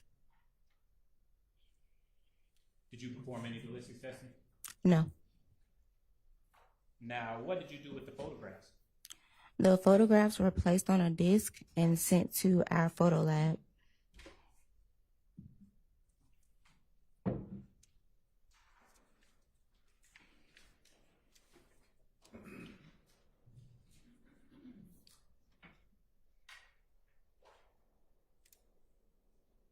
Do you recall the case number of this particular incident? No, I don't. Would looking at your report help refresh your memory? Yes. Your Honor, permission to approach? Yes. Let's take a look at that. I want you to have a moment to look at it. Look up at me.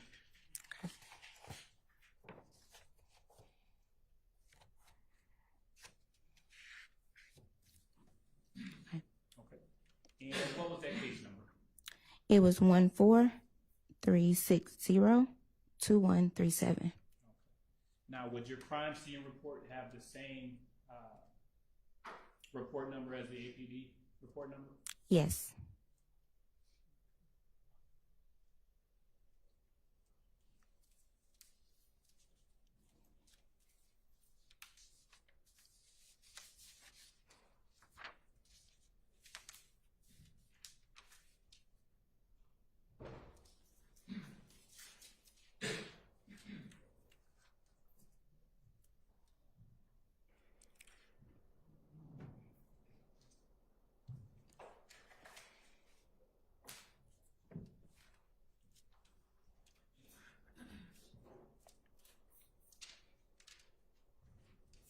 I am now showing you what's been marked as 33 Delta through 96 Delta.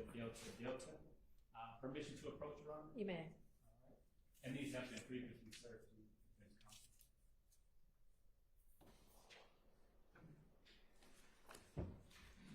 All right. Take a moment to look at those.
So there's a relevance objection to essentially, I guess, all of what the witness might be about to testify to.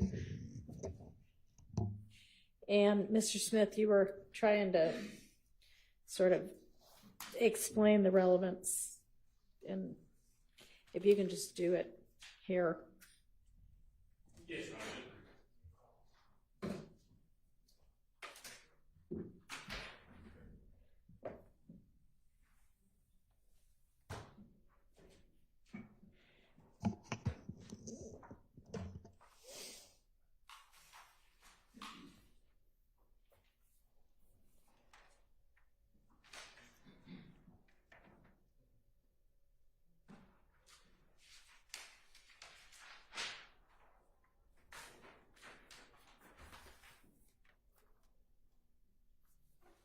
Whenever you're ready.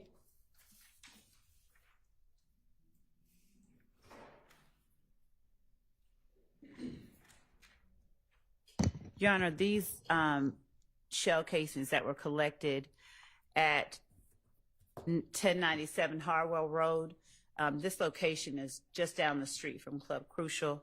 It happened December 26, 2014, and it produced a knifing hit to 2905 Springdale Road, which occurred on January 28, 2015. One of the other cases that the state has presented evidence on. Okay, and so, Your Honor, as we're talking about the shootings and the violence that has occurred throughout this investigation, the shell casings, the fact that there is this knifing hit, it just shows various locations. We're not going to say this person had it in their hands, but the fact that there are knifing hits to locations that are in close proximity to locations where we know where we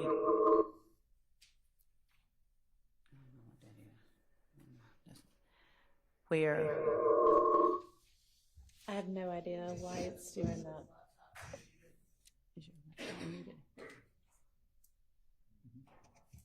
Testing. Where we know that other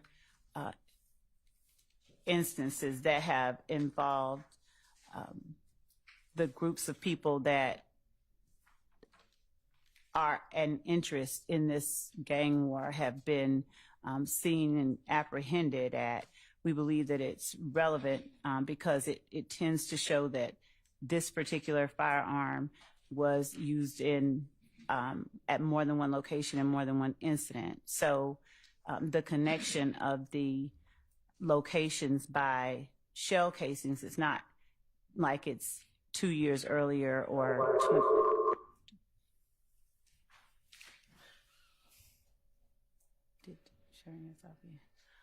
it's 20 miles away. The proximity and temporal proximity of the locations are what we believe make it relevant. All right, and which group is it that is alleged to, that you, the state's theory at least, committed this, So- you said Springdale Road in this? Yes, so 2905 Springdale Road, yes, on January the 28th, which was, Right. and Your Honor, we are not going to always in each case be able to say this Okay. person had this gun. Right, but I mean, was this alleged to be 2 YSL shootings No, or? the 2905 Springdale Road, just one Mhm. second, was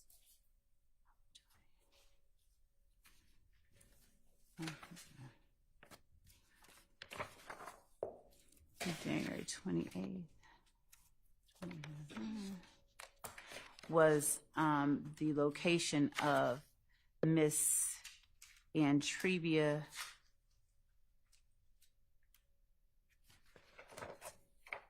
is a location of one of the witnesses that we have.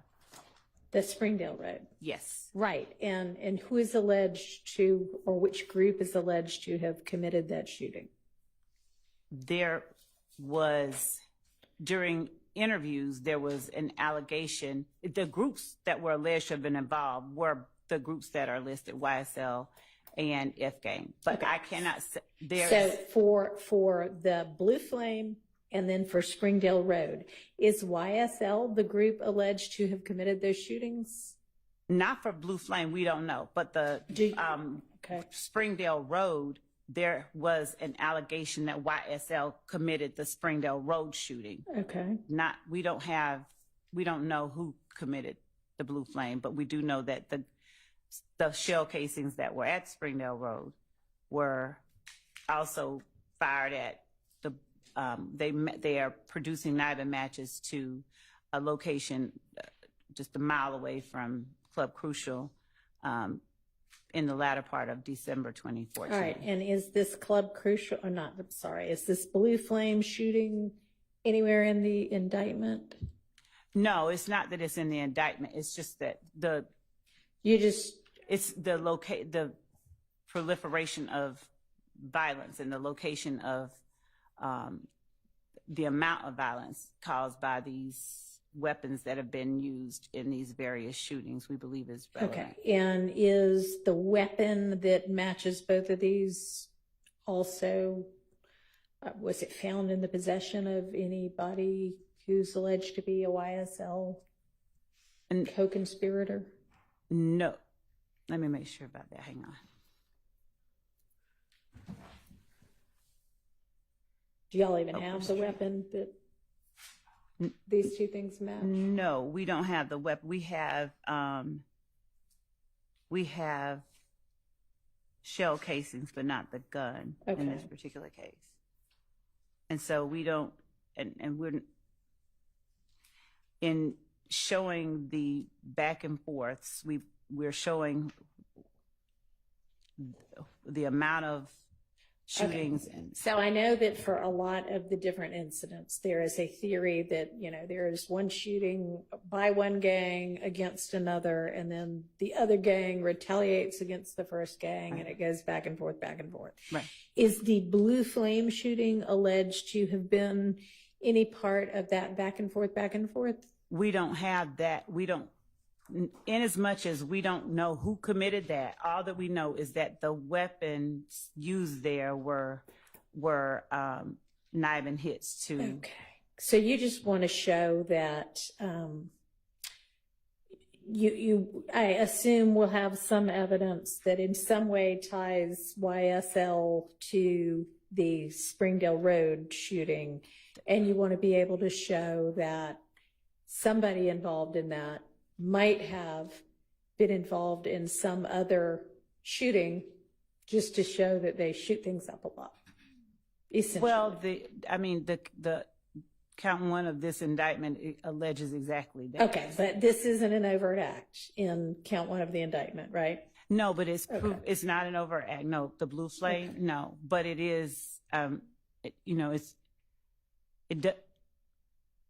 I guess our position is it doesn't need to be an overt act to be proof of something that we are showing. Has there been any prior notice about this? Any argument that it's 404B or intrinsic? Well, we have not Yes or no?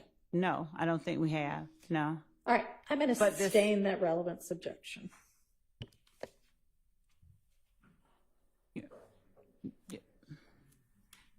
Yeah. Yes. I'm going to exclude it based on relevance, 403, lack of notice.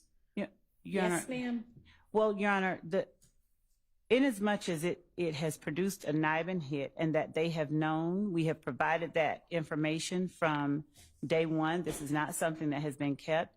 And in as much as it is a firearm that has been used in a shooting that we believe was committed by and perpetrated by one of the, or at least a member or associate of the enterprise that we're talking about for a reason that. Okay. Well, I asked you if you had anything that tied this gun to a particular YSL co-conspirator, and you said no. I'm sorry, but we said that 2905 Springdale Road is a location that we have heard from interviews that a YSL person shot up. We don't have a particular YSL person.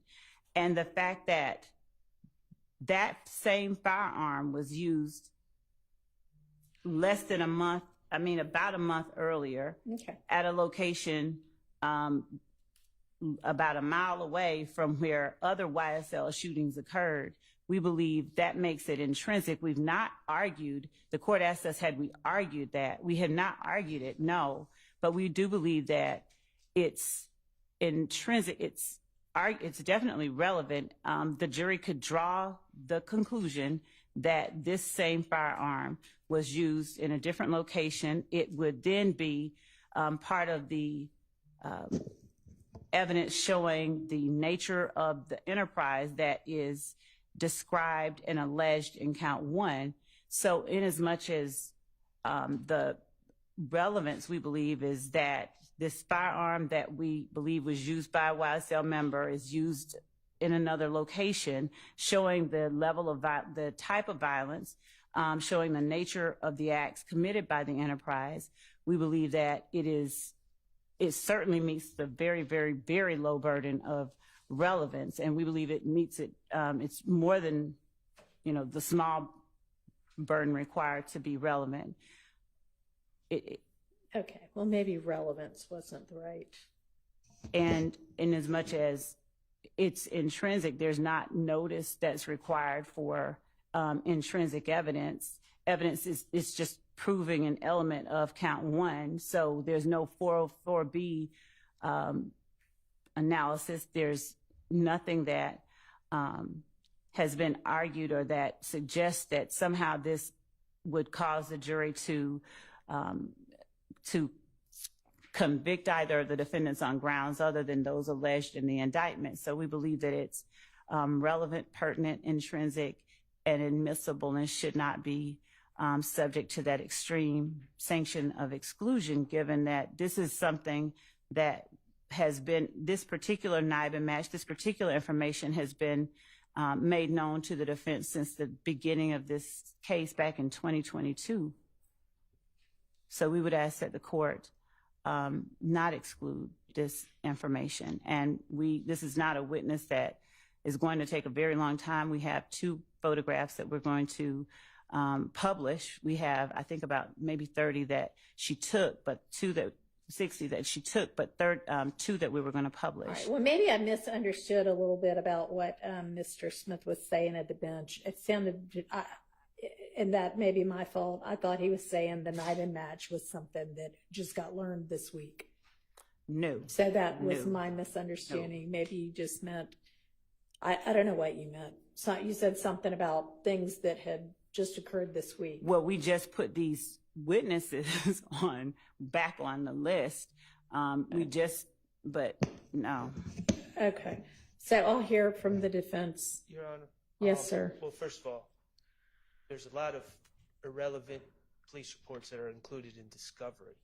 Talk into your mic, please. There are many, many irrelevant police reports and irrelevant incidents that are included in discovery. So just because the state put in discovery and we didn't jump up and down doesn't all of a sudden make something relevant. or past 403. Your Honor, what the state is not telling you, and quite honestly, I don't think they're being a little misleading. The 2905 Springdale Road address, Yes. that's in Trivia Smith's house. No one was ever charged with That's what I that. just said. There's no solid evidence whatsoever. The state wants to say, oh, well, we believe YSL is involved. They didn't say a name. They didn't say anyone that's allegedly did the shooting. They have no idea. And, you know, they also know from the discovery, if we're being honest about it, in the discovery, there's several references to Shell Kell shooting up 2905 Springdale Road. Nothing's funny about this. And the reality is they have no clue. The police have no clue. No one was charged with it. And now they want to bring in a separate incident that involves a man, it appears from me reading the police report, a man, Mr. Strozier, who's targeted outside Blue Flame, waiting on his wife to cash out. Probably a robbery. Mr. Strozier has no relation that I know of to either YSL or If Gang or anything else that would suggest this is a back and forth shooting between the two groups. This has nothing to do with anything. Your Honor, if I may respond briefly. Contrary to the belief, I guess, by counsel for defendant Stillwell regarding the information that we provided to the court heard me say, and I maintained what address was at that location. I started to say the name and then I chose not to say all of it.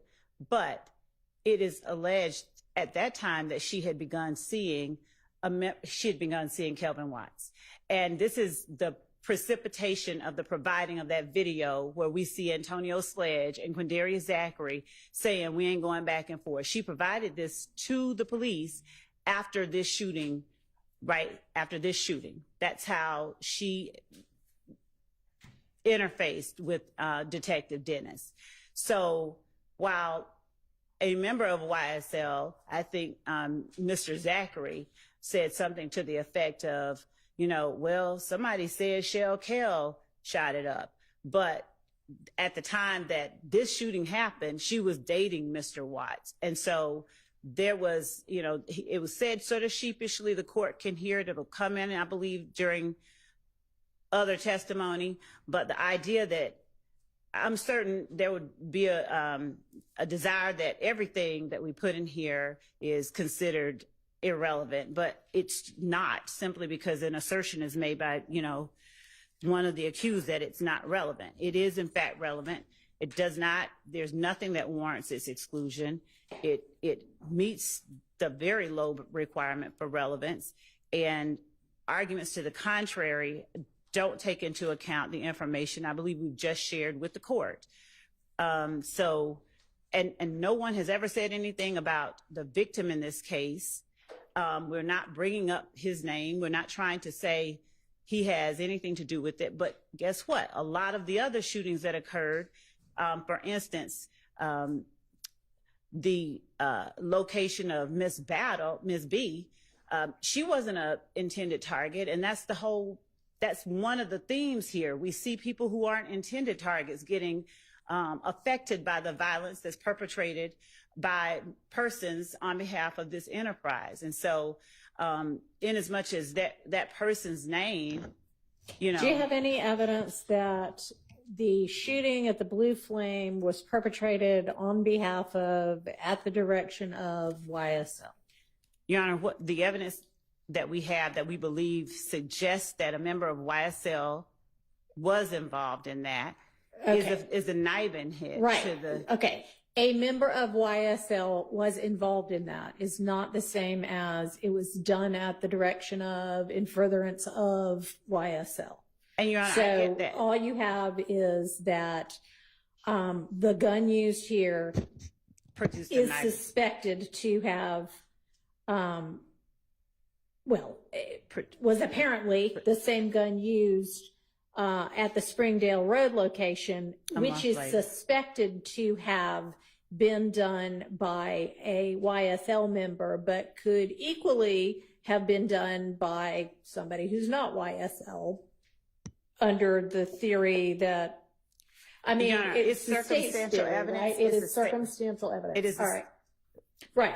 And I mean, yes, you can prove your case based on circumstantial evidence. You have a right to do that. But I do not find that this Blue Flame incident is intrinsic to the issues in this indictment. So I am excluding it.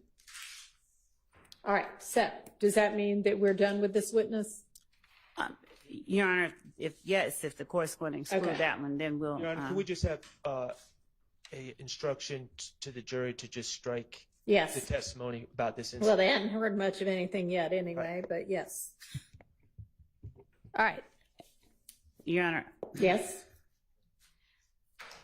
Your Honor, I would ask that, given that the court has decided that it has not heard very much, there's nothing that's prejudicial to anyone that's been presented.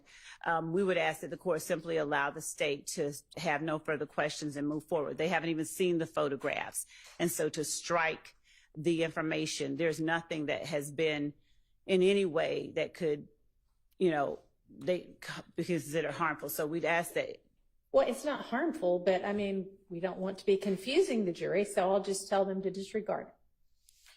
You can certainly put her back on the stand and say, thank you, no further questions, but then I'm going to turn around and say, disregard all that testimony. If you want me to say it in a way that you want to come up with a particular way for me to potentially say it, I'm willing to consider it. Just one moment, Your Honor. Okay. If the court will allow Anybody us. need to use the restroom while we're on break anyway? Yes. Okay. Your Think Honor. about it. Well, let's try to take, yes, sir. And when you come back, or can do it now. We can do it now. Thank you, Judge. Your Honor, the court asked me some questions regarding any objections I have to a Yes. 911 call. Yes. I'd like to be heard at the court's Okay. pleasure. Yeah, that's fine if we want to do that now. We want to Break craft and it. then- Yes. Yeah. Yes, please. Okay, we'll break. We'll do the crafting of the instruction. We'll take the 911 issue up. You can let the jury know it'll be at least 15 more minutes. All right, y'all try to get back here quickly so we can deal with these issues.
Has defense gotten a chance to look? Does anybody have any suggestions? One thing that I have a concern with about it is just the use of the word "we" are removing. The court is removed. I don't know what we state.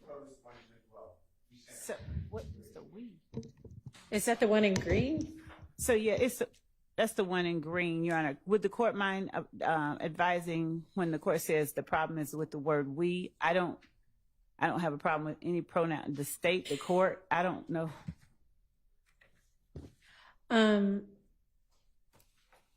This court is removing. Hang on, I haven't gotten anything from y'all, Mr. Steele, and it may be that you just sent it to Ms. Pursfield, and she'll be in here in just a minute. But you want to just tell me what it is? Yeah. Your Honor, it reads, ladies and gentlemen, you are hereby ordered to disregard in its entirety the testimony of the last witness. State may call its next witness. Okay. I mean, I was just going to say you are to disregard the testimony of the last witness. But I understand if you want some sort of a reason why, but it's not. Your Honor, if I may, the other thing is, Your Honor, the court asked us specific questions, and I understand that what the court's ruling is regarding relevance and the admissibility of that evidence. We asked in the second email to the court that it was just a follow-up. It was the same thing. It was just a follow-up with a parenthetical at the bottom that the court allowed, should the state have additional information to present to the court regarding this matter, that we may ask for reconsideration. And that is the only reason that I asked that the court tell the jury that the court, whoever the court wishes, it's being removed. The evidence of incident 1-4. Had she already said the incident number? I believe she had. Didn't you have? She had. That is all that she had said. I think did she say? Yeah, she had said the incident number and location. She had never said a person's name, and we had not shown or published any photographs or tendered any photographs.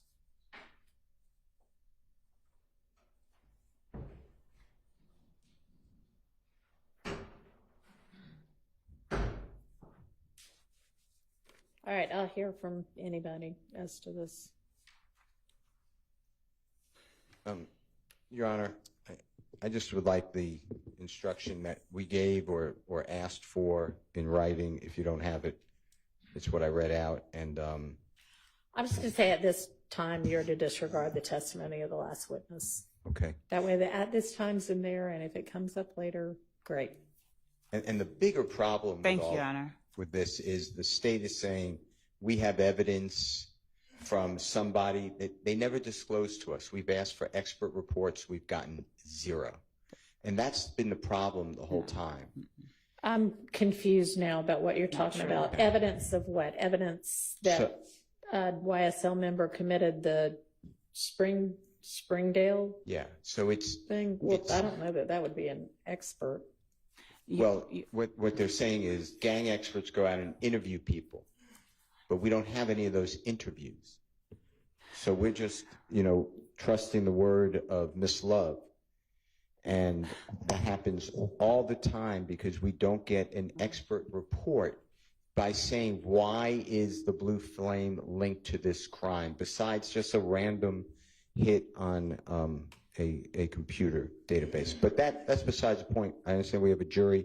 We don't want it. I don't want it to read. We don't want it to read the incident. It sounds like the court is saying that it happened. It has something to do with this case. We just want to say disregard the witness's testimony. The state can call its next witness. All right. Let's get the jury out. Oh, gosh. You're right. Yes, thank you. Yeah. Short attention span sometimes. Was there something else on this, Ms. Love, before we move to the 911? No, Your Honor. The court intends to get the instruction. I'm just going to say at this time you're to disregard the testimony of the last witness. Thank you. And whenever Mr. Matthews has his. So, Judge, good afternoon. There's a 911 call that is going to be planned to be introduced by the state. It's from a March 12th, 2020 theft of a vehicle call. Your Honor, I have had an opportunity to listen to the 911 call.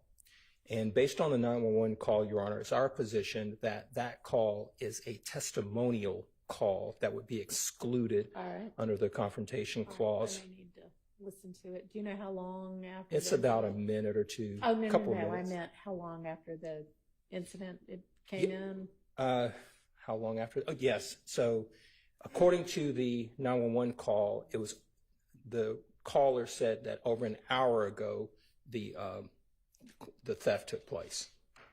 All right, I'll take a listen. Okay. If somebody can cue that up for me. Okay. While they're queuing it up, Your Honor, I would submit that when you listen to the call, it's not going to indicate that it's thwarting an ongoing crime. It's not going to be to seek any assistance in any situation involving immediate danger. And the callers, Chandler Durham or this other person, hasn't been called as a witness. We've never had an opportunity to cross-examine this person at any prior proceedings or anything of that nature. So this will be the first time. So that's what makes it, in our opinion, testimonial. And the cases that I'd like to cite for the court is going to be two cases, Pitts versus the state, 280 Georgia, 288. That's an 06 case. It's been cited several times. It was one of the recent sightings on it was McCord versus the state, 305 Georgia, 318. It's a 2019 case. Right. This is not a present citizen impression call that you're about to hear, in our opinion. Mr. Atkins is queuing that up for the court. Thank you.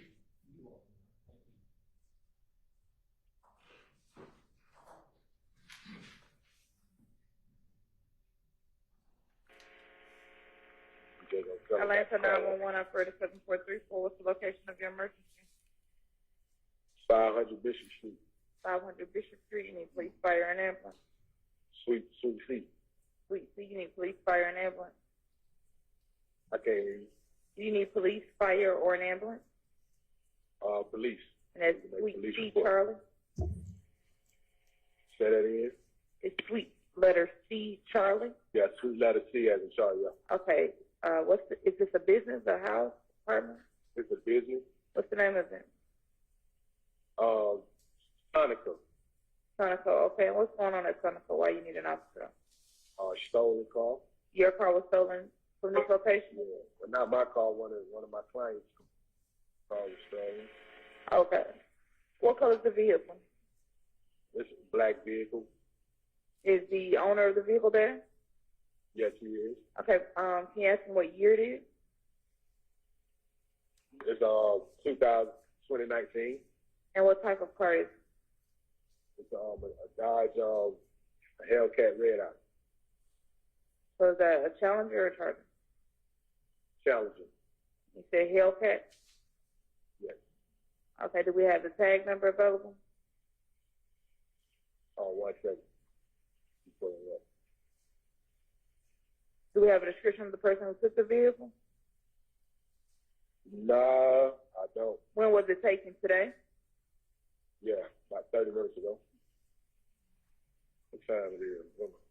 So about an hour. I guess it's been about an hour. I guess a little over an hour. This is your first time calling? Yep. Okay. The vehicle owner, what's that person's name? Hello? Yes, it's Atlanta 911. Yes. May I have your name? My name is Chandler. First name Chandler, last name Durham, Durhan. Okay, Mr. Durham, what's your phone number? 404-502-2953. That's 404-502-2953? Yeah. And so they all should know this you. Tell me what you're wearing. What color shirt and pants? I have on a black hoodie and green sweatpants. Black hoodie, green sweatpants. So you're a black, white, Hispanic, or Asian male? Black. And will you be inside or outside of the location? I'm outside. Okay. And do you have the tag number to your vehicle? Yeah, I'm trying to find it. And is it registered in the state of Georgia? Yes.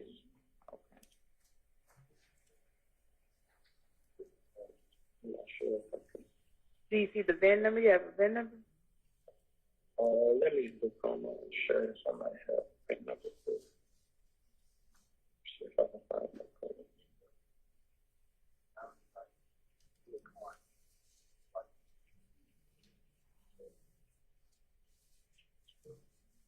No, I don't have the VIN number. Okay.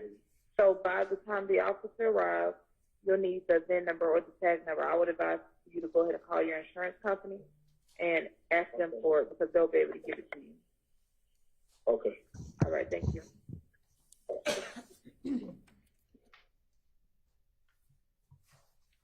All right. So, Your Honor, the caller initially says, I don't know if the court heard it, but I heard it, says, need a police report. It's number one. There were two callers on the call. One was the owner of the business. The second one was the victim of the theft of the vehicle. And that description that the court heard, that was the description of Chandler Durham, who says, I have on a black hoodie, I'll be outside, so Seems forth. like they switched the phone over. They switched the phone after a over. few minutes to say, for him to give the details. Right, and Durham says, hey, I have a black hoodie on, green pants, I'll be outside when the police get there. So the police get there and then they do some further questioning. So in our, based on the law, Your Honor, this is a testimonial call. It doesn't involve a present sense impression, Your Honor. The court heard the call. And it was over an hour after the theft of the vehicle. So it's not to thwart an ongoing crime. And it's not to seek any assistance in a situation involving immediate danger. They don't know who took the car. They have no other information other than the car is gone when they discover it. So they call in to make a report, have a police officer come out there. Thank you, Judge.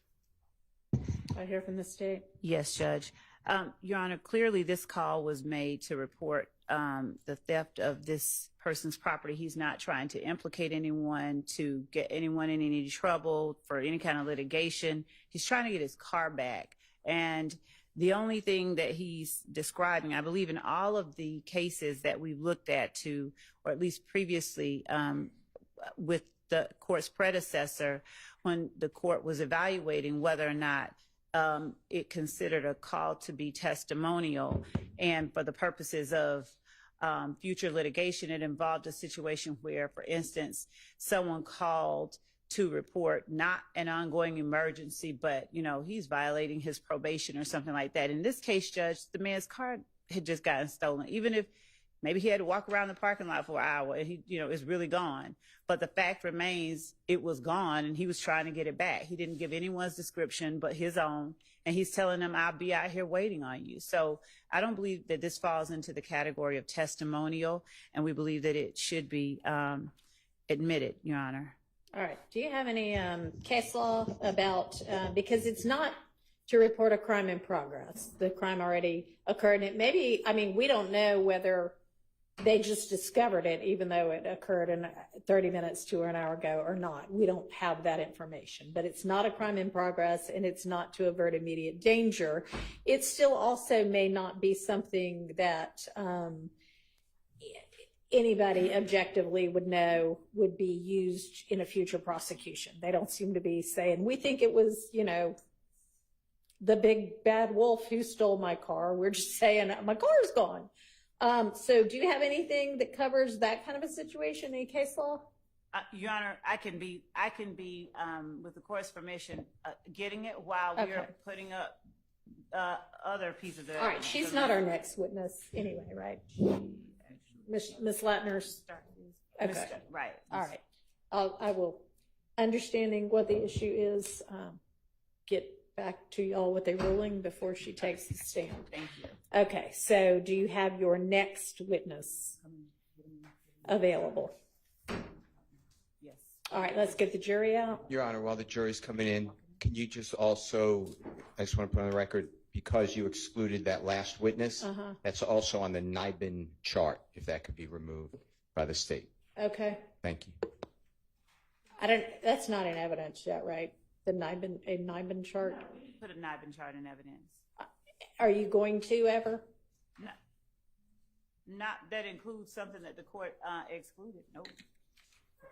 Okay, well, make sure that it gets removed from the chart, even if the chart gets used as a demonstrative. Yes, Your Thank Honor. you for bringing that to our attention. Yes, Your Honor. Thank you. Thank you. Ready for the jury.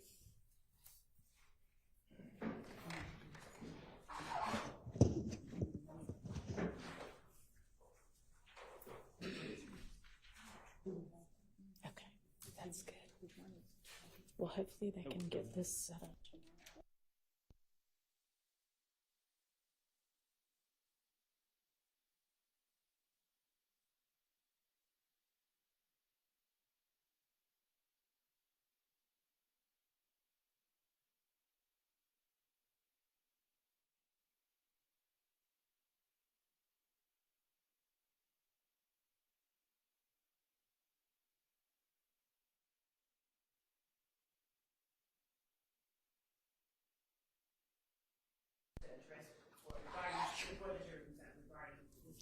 I'm sorry, hold just a second. We need the witness to be excused again. Can we ask you to step back out for a second? Yes. Oh, well, but stay really close because we might need you in here again. Just stand at the door for us. Yes, sir. Yes, Your Honor. We're requesting that this not be filmed. Okay, is there any issue with that? I don't know. Detective Starks.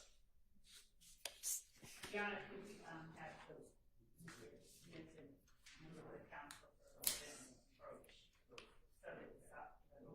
Y'all come on up here. Yes. Yeah, that's what I figured, is that nobody said that before he walked in as the next witness.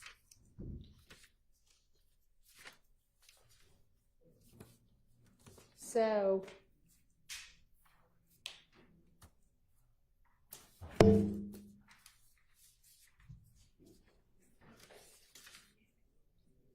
and honestly, y'all, even like,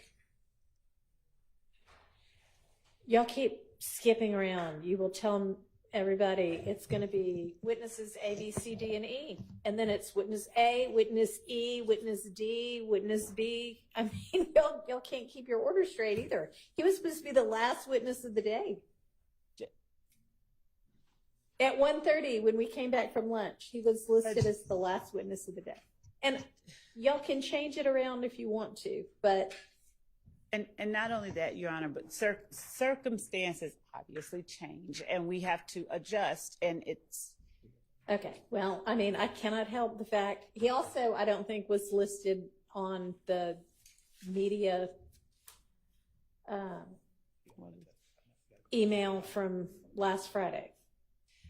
Your Honor, we're... Probably because you didn't know that he was going to be a witness this Right, week. right. We didn't know that he was going to be a witness. So we're asking, Your Honor, that he not, that his face not be... Y'all knew he was going to be a witness this morning, and you don't bother to think about, oh, by the way, until he's already here on the stand being filmed. Your Honor, if the court remembers, the reason that we give a list of a number of witnesses is so that we are not in the position, that we will not be in a position like yesterday where the court has admonished that we are not to have no one out there. And so as we arrange and rearrange, I'm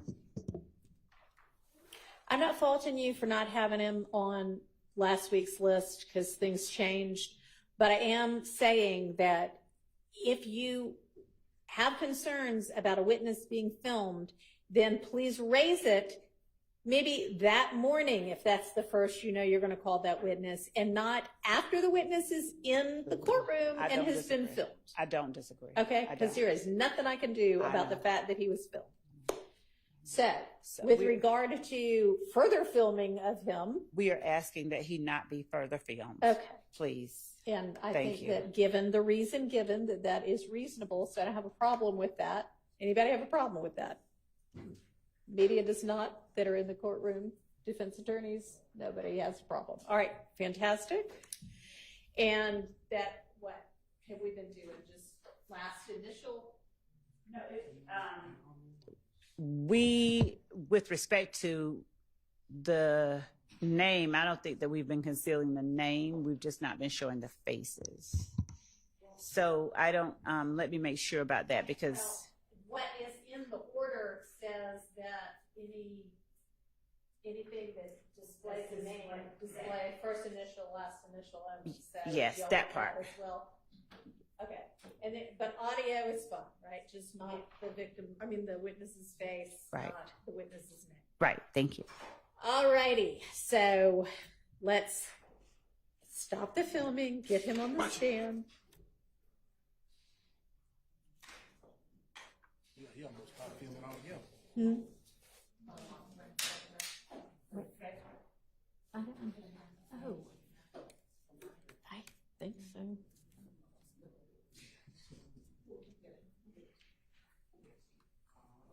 Beats me.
Thank you very much. All right, ladies and gentlemen, you will notice that there's a different witness in front of you right now, and I'm going to instruct you at this time you are to disregard the testimony of the last witness. If you'll swear this witness for us.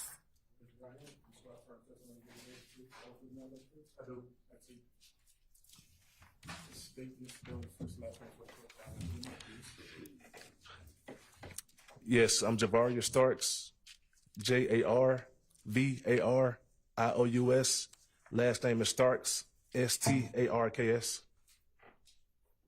Good afternoon, Detective Starks. Good afternoon.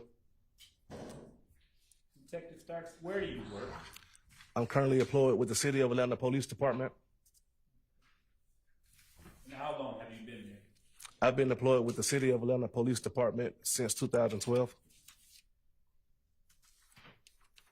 What is your current position with APD? I'm currently a detective with the Atlanta Police Department.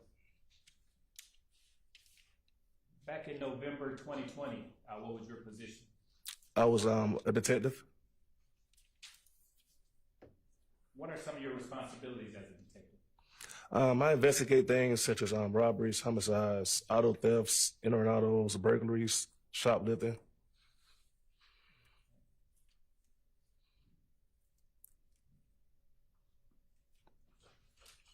And are you post-certified? I am. And have you maintained that post-certification throughout your career? I have. I want to turn your attention to November 24th, 2020. Now, did you respond to a call at 4275 Walton Crossings, apartment 3216? Yes, sir, I did. And is that location in Fulton County? Yes, sir. And what is this location? Is it apartment, business? What is it? It's an apartment complex. And was it a 1 or 2 bedroom apartment that you responded to? I believe it was a 1 bedroom, 1 bathroom.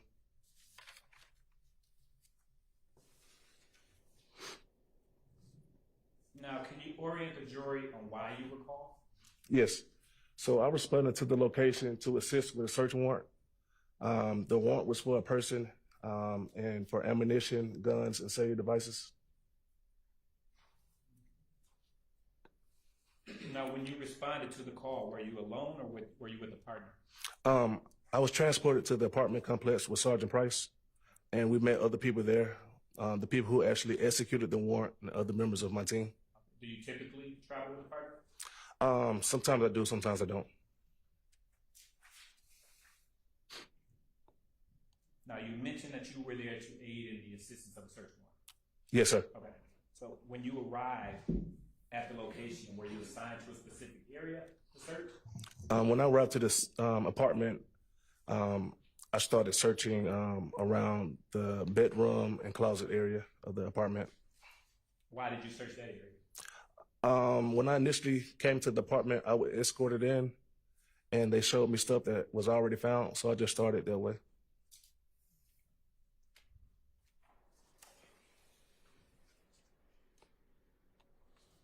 Did you find anything in the bedroom? Yes, sir. And what did you find? In the closet, I found a rifle.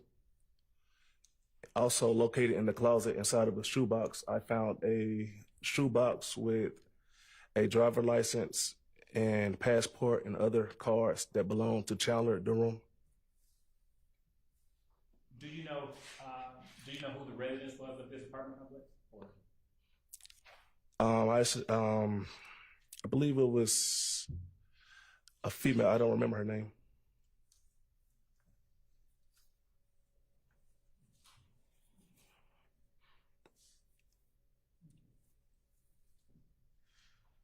What did you do with the items that you found? The items that I found, I gave it to Investigator Belknap because he was the lead investigator on the search warrant. And did you or Belknap prepare the search warrant for that residence? Investigator Belknap prepared the search warrant.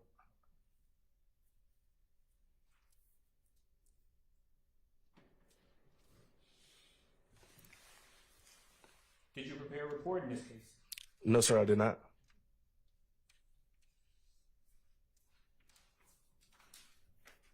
Were you wearing body camera that day? Yes, sir, I was.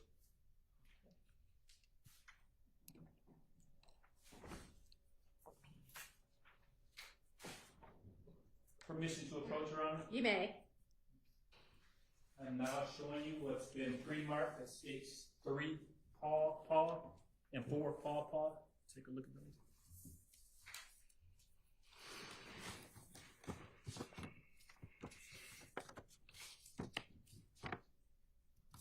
Yes, sir. Sir. Do you recognize those items? Yes, sir. And what are they?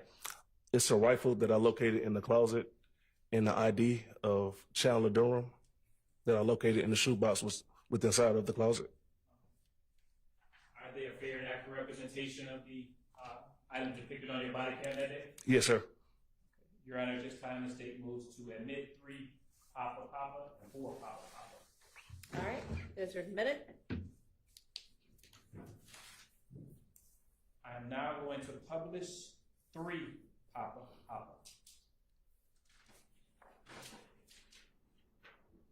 And Detective Starks, what are we?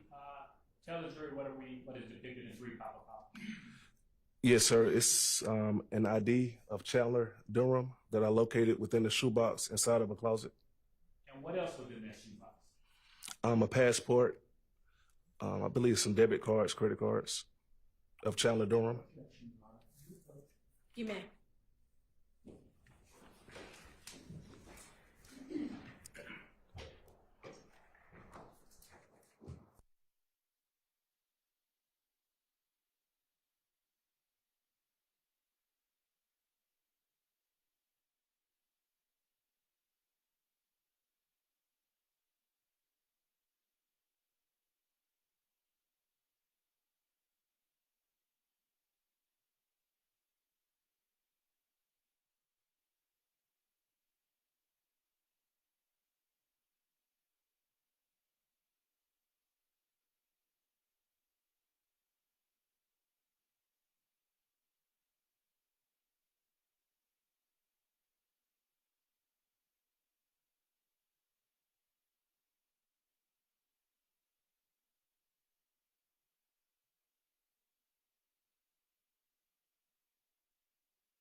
Detective Starks,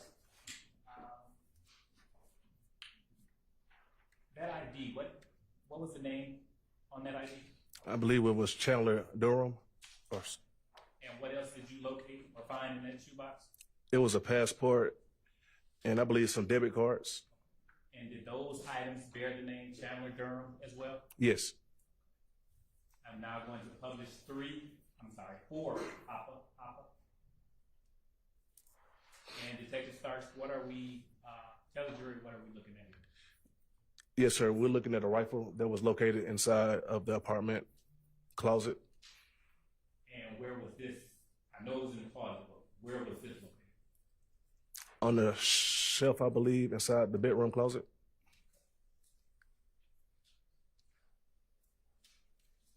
And the items that you found, what did you do with the rifle and the box containing the identification materials? I notified Investigator Badnap, and he took collection of the evidence. Did you do anything else? No, sir. Brief moment, Your Honor.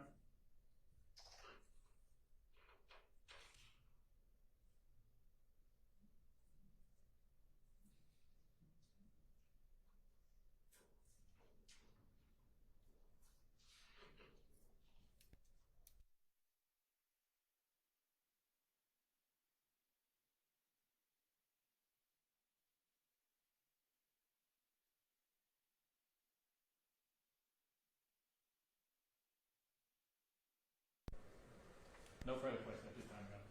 All right. Are there any next questions for the witness?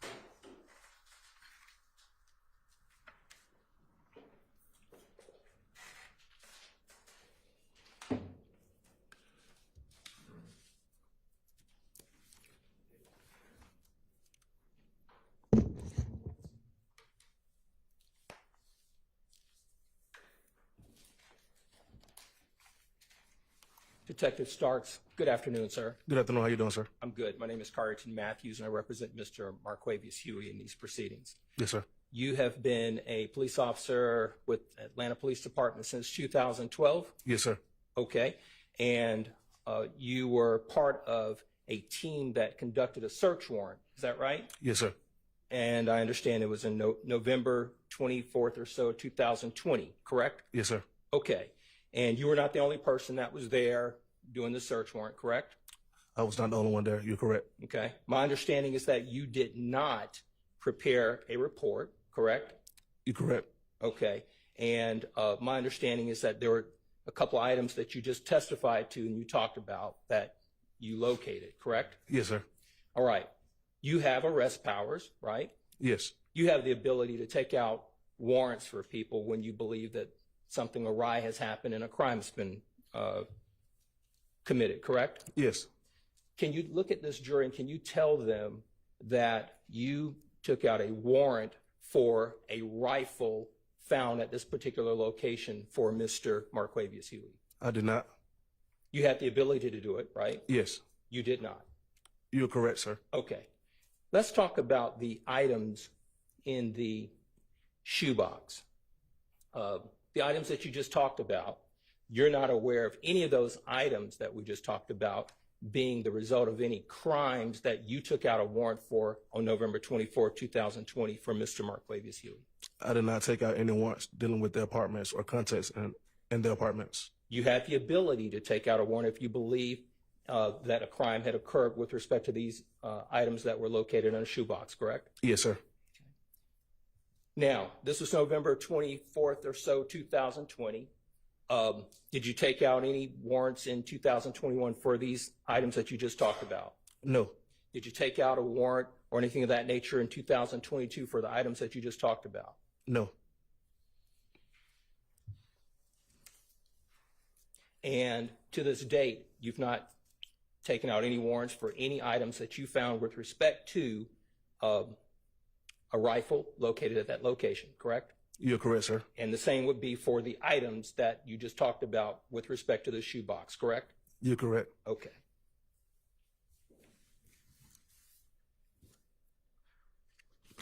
Now, let's talk about couple other things. So this would have been a November 24, 2020 search warrant, right? Yes, sir. Okay. Did you locate a 5-star gold ring at this location? No, sir. Did you locate a bracelet, a gold bracelet or necklace or anything of that nature that you collected at this location that you believe was part of any type of crime? No, sir.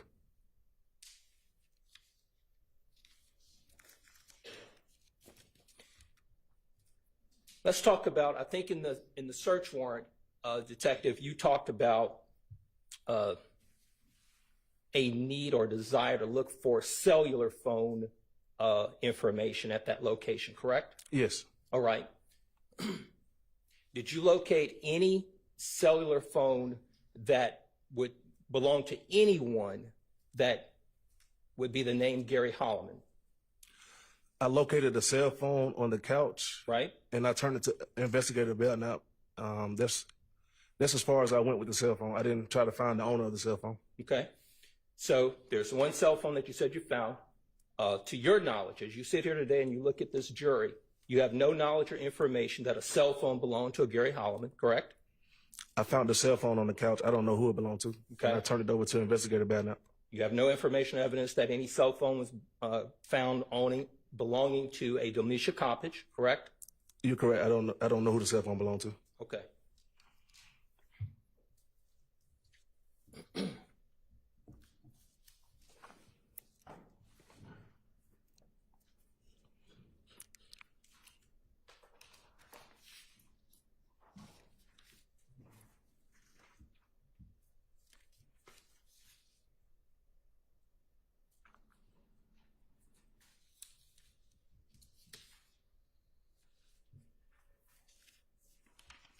Just 1 second, Your Honor. Beg the court's indulgence.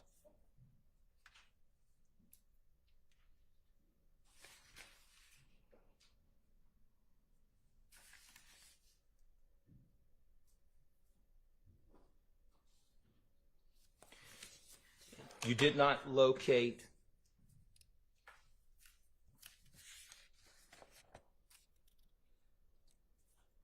strike that.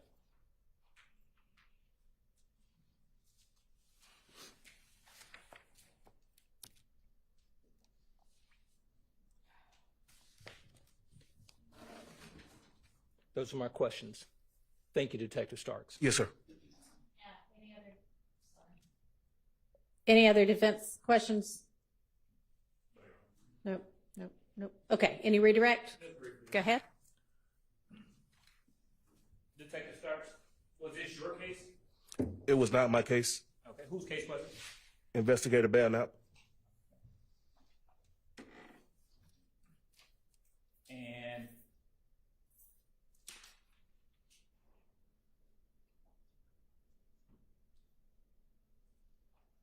for a search warrant to be valid, does it have to contain information that the evidence of a crime is likely to be found? Sustained. What does a search warrant have to contain in order for it to contain evidence, that information? Strike that. Let me ask a better question. What does a search warrant have to contain? Does it have to contain information that evidence of a crime is likely to be found at the place to be searched? Again, Your Honor, that would be a leading question and also foundation. Sustained.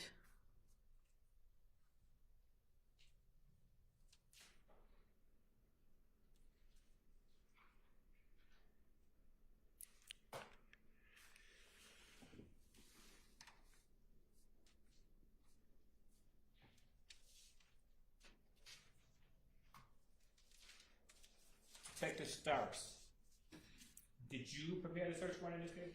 I did not. And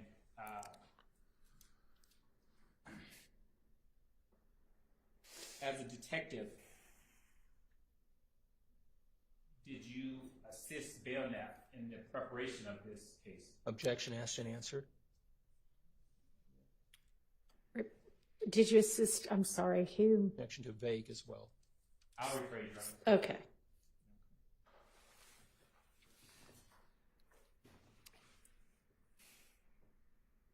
What additional steps did you take in the execution of this search warrant? The execution of the search warrant, I searched. But I'm going to object. That's been asked and answered. Additional steps. I don't know about additional steps. Overruled. I searched and I advised Investigator Belknap of my findings inside the apartment. Court's indulgence, Your Honor.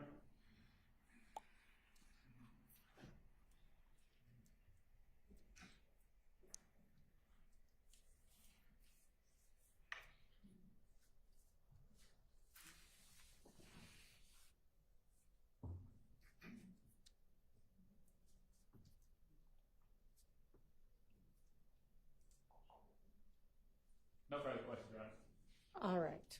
Nothing further, Judge. All right. Thank you for your time. You may step down. Oh, yeah, have a nice one. Do y'all have a relatively short witness? Like an hour or less? Okay. Bring them on. Your Honor, the state calls will share letters. Okay. Y'all approach real fast.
call that witness, not his witness. It's somewhat shorter.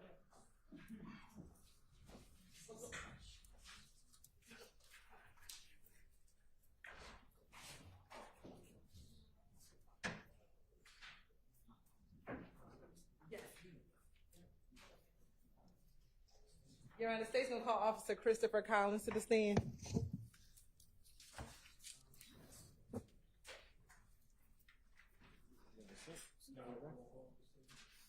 Raise your right hand. This is my first testimony given today. The truth, the whole truth, and nothing but the truth. I do. Spell your first last name for the court's down into that mic, please. Yeah. It's Christopher Collins. Spelling on that is CHRISTOPHER. And last name is COLLINS. And Mr. Collins, were you formerly in law enforcement? I was. And how long ago were you in law enforcement? I think I left being a police officer in 2019. And when you were a law enforcement officer, how many agencies did you work for? 2. And what were those 2 agencies? City of Atlanta and the Roswell Police Department. I want to take you to your time as a City of Atlanta Police Department, with the City of Atlanta Police Department. When did you work for the City of Atlanta? 2013 to 2016.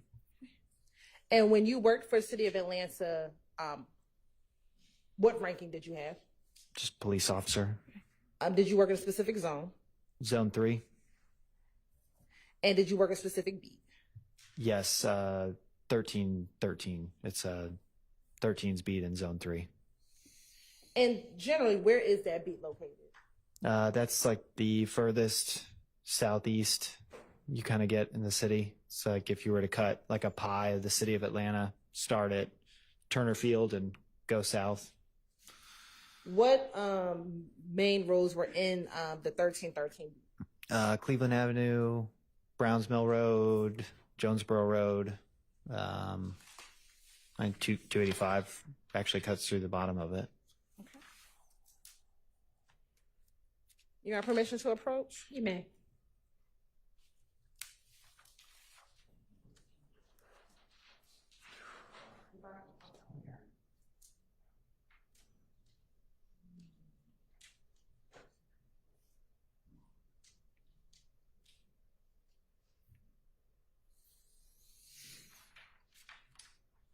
I'm going to show you what's been marked as Stacy Exhibit 124 Triple C and 1 Triple E.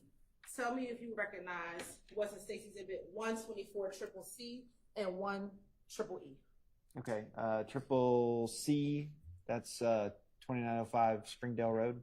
It's a apartment complex, and then the other one is a house off of Ruby H. Harper, which is right near Browns Mill Road, near the old Atlanta Police Academy. And looking at Stacy Exhibit 124 Triple C, is the location of Springdale Road, is that in the 1313 beat? No, that's in 311's beat. And is it 311? Is it 313 or 1313? 1313, so when you, like it would be 313's beat. Okay. So the 1 means morning watch. Just going off of my basic memory from when I was a police officer. But yeah, that would be 311's beat. And then that's 13. 1 Triple E would be 313's beat. Correct. And does this appear to be a fair and accurate depiction of streets? First at 124 Triple C, that's in 311's beat. And then for 1 Triple E, that's in 313. Correct. You're at this time the state would like to tender as a demonstrative 124 Triple C and 1 Triple E. Okay, 124 Triple C and 1 Triple E. They're admitted. And first, I'd like to publish 1.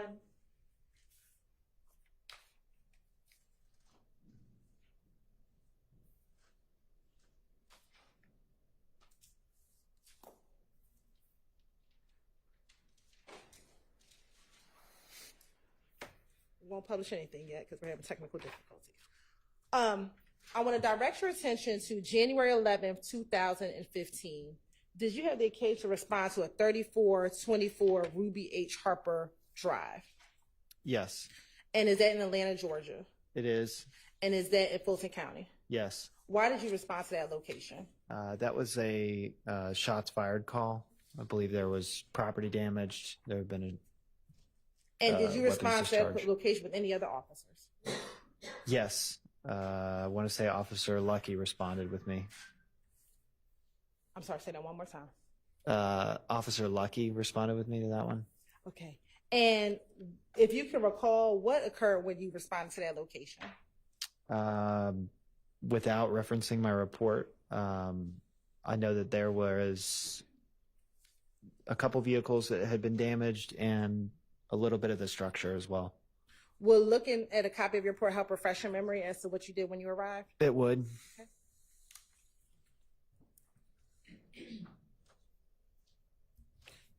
Got permission to approach? You may. I'm going to show you what's been marked as Stacy's Exhibit 2 Triple E. Okay. Some of you recognize 2 Triple E. I do. This would be a police report that I wrote that's been printed out. And will looking at that report help you refresh your memory as to what you did when you arrived at 3424 Ruby H. Harper Boulevard? Yes, it would. Okay, you can take a moment, look at it, and let me know when it helps refresh your memory.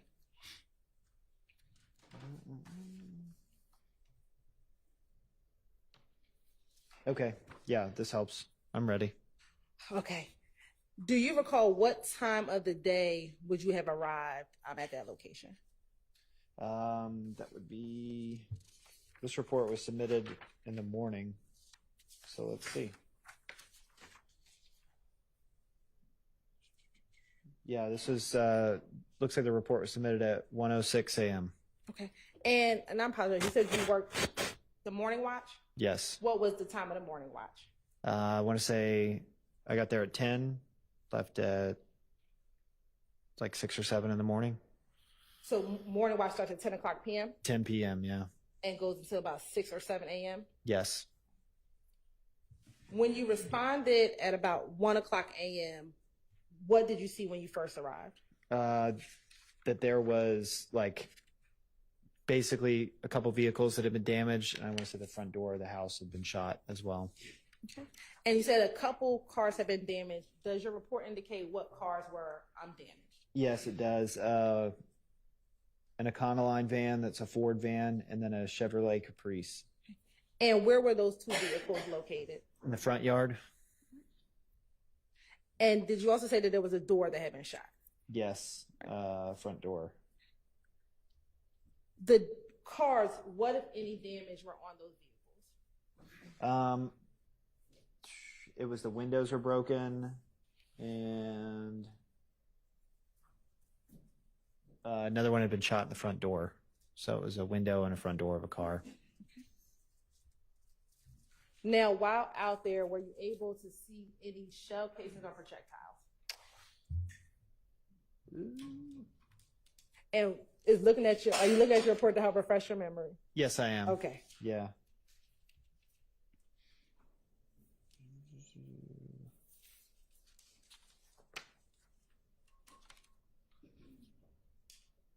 Yes. There were 24 shell casings, 9mm and 40 caliber that were there. They were in the street directly in front of the house. And was there anyone home when you first responded to the location? No, there was not. When you responded to the location, you talked about being in the front of the home. Did you go anywhere else to check to see if anyone was there? Yes, we checked the backyard and the surrounding area. Now, were you familiar with that location? Yes. How were you familiar with that location? I believe I've been on several 911 calls there in the past. And were you familiar with the individuals that lived at that location? I was. Okay. And who were the individuals that lived at the location? John, I'm going to object to the extent that it calls for hearsay. Okay. How were you familiar with the individuals that lived at that location? Previous 911 calls.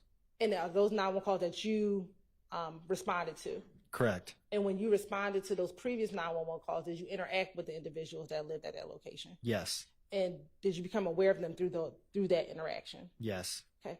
Who were the individuals that you knew that lived at that location? You had Rodney Sturkey and Thaddeus Bush. Okay. And without giving me their full date of birth, what was the year of birth of Thaddeus Bush? 1967, And what about the year of birth of Mr. Rodney Sturkey? 69.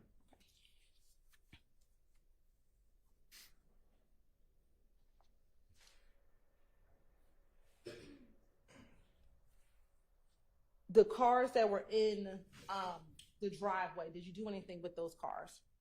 Yes, we ran them and through GCIC to see who they were registered to. And were you able to determine who the cars were registered to? Yes. All right. And who were those cars registered to? Objection, that will be hearsay. Sustained. Now, were you familiar with any relatives of anyone, or were you aware of any relationships of anyone who lived at that home? Yes. Okay. Specifically, Mr. Bush, were you familiar with any of his relatives? Yes. Okay. Who, maybe not familiar with, were you aware of who he was related to? Yes. Who was he related to? Objection, foundation, and possible hearsay. Sustained. Let me ask, how were you familiar with Mr. Bush and who his relative?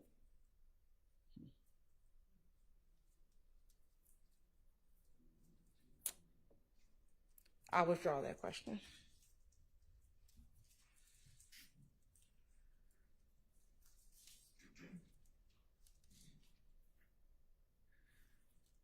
While on scene, were you ever able to speak with any witnesses? Without telling me what they said, were you ever able to speak with any witnesses?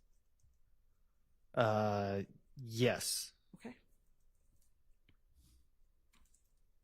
Were they able to provide you information about the incident? Yes.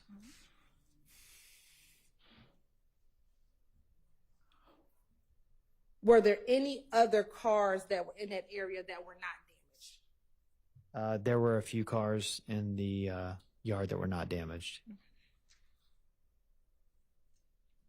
Did you have anyone else come out the scene to assist you with that investigation? Yes. Who came out? My supervisor and a crime scene technician came out. Who was the crime scene technician that came out? I'm gonna have to spell the last name. Okay. FLEMISTER. And let me ask you, what was there a case number associated with this report? Yes, there's always a case number. What was the case number that was associated with this report? Looks like it was 15013 012300. Okay. Now, when you were on the scene and you know that it was shots fired, did you do anything to ascertain if there were any victims of any shootings? Yes, that's searching the yard, trying to make contact with anybody inside. And then we also call, or at least have 911 call the local hospitals to see if anybody came in, like if anybody brought themselves into the ER.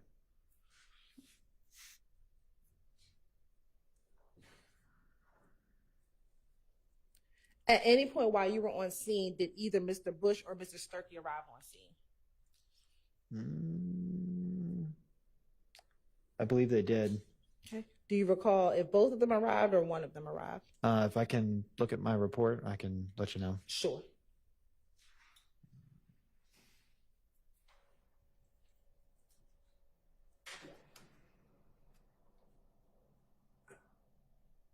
Mr. Sturkey looks like he arrived on scene.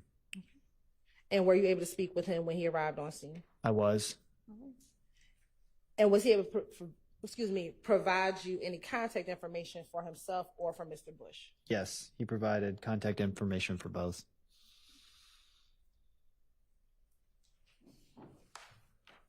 Were you present when the crime scene tech was processing and collecting the evidence? Yes. Okay.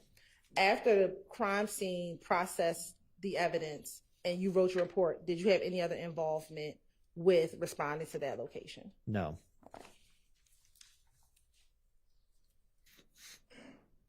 I want to direct your attention to January 28th, 2015. did you have the occasion to respond to 2905 Springdale Road in Atlanta, Georgia? I did. And why did you respond to that location? I believe there was a shots fired call at that location. And what time did you arrive to that location? I wouldn't know that off the top of my head without referencing my report.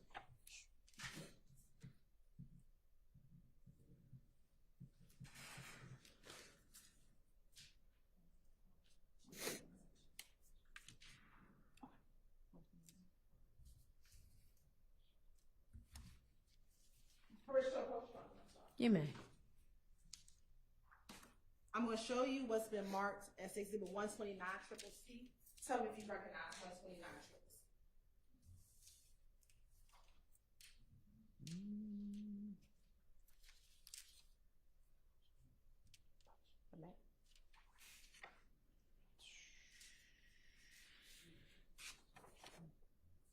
Let me make sure.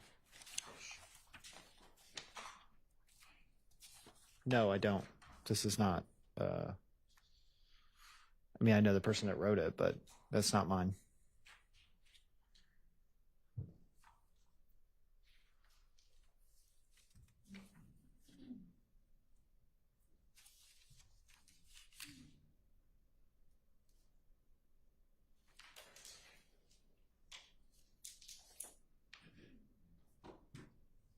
I'm sorry, I gave you the wrong report. I apologize.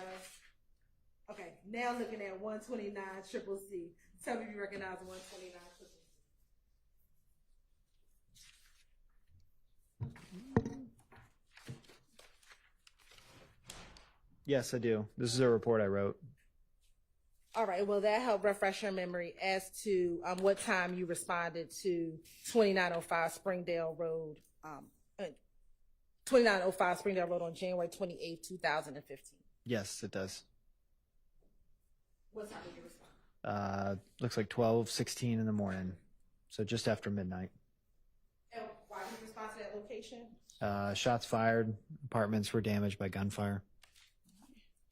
Now I'm going to publish for you State's Exhibit 124 Triple C.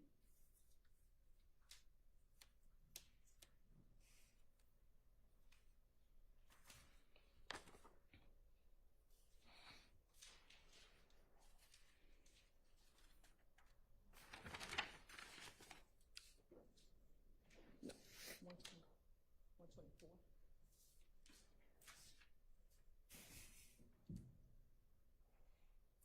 Okay. We have to remove the bar.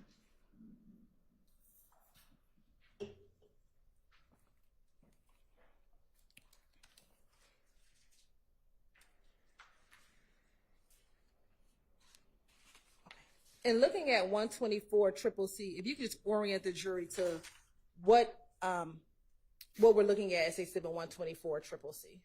Sure.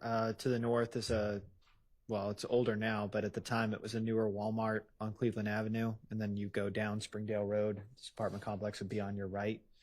And if you kept driving south on Springdale Road, you'd hit like the airport parking lots, those types of like park and ride places. 85 is to your east, and then Sylvan Road to your left. Okay. And is this the location that you responded to back on January 28, 2015? It was. Did you respond with anyone else? Yes. Who did you respond with? Officer Robinson. And what did you find once you responded to that location? There were four, I would say they're like apartment / townhouse style living, but there were 4 units that had bullet damage to them. And did you have the occasion to go in and look for the damage at the 4 apartments? Yes, we checked all 4. And when you first arrived, did you encounter anyone? Yes. There's no way to know how many 911 calls came in, but at least the one that got dispatched to us, we met with that 911 caller. And do you recall how soon after you arrived on scene that you met with that 911 caller? Almost instantaneous. And was that 911 caller able to provide you any information about what had occurred? Yes. I believe that 911 caller had video surveillance that he showed us.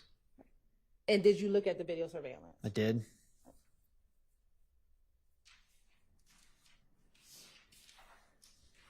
And based on looking at the video surveillance, what if anything did you do after looking at the video surveillance? After we looked at it, we basically like analyzed that there was a silver, like mid 2000s Chevy. I'm going to object to the hearsay and the best evidence. Did I believe that he could testify to what he saw on the video surveillance camera? Are we going to have you watched it? You looked at it? Yes, Your Honor. Okay, overruled. So tell us, what did you see on the video surveillance camera? We saw a silver, like, I guess you would look at it closely as like a mid 2000s sedan, like a Chevrolet Impala sedan. It's like a cop car. It's a very common car. And what did you see? Tell them what you saw on the video surveillance. We saw a 2000s silver Chevy Impala. And did you see this? You see the it. Chevy Impala do anything? It drives by and shoots at the apartments. Okay. Are you able to see anyone inside of the Chevy Impala? It's impossible to make that out in the video. All right. And in looking at the video, were you able to see where the Carter shots were being fired from? I don't think it has that much detail.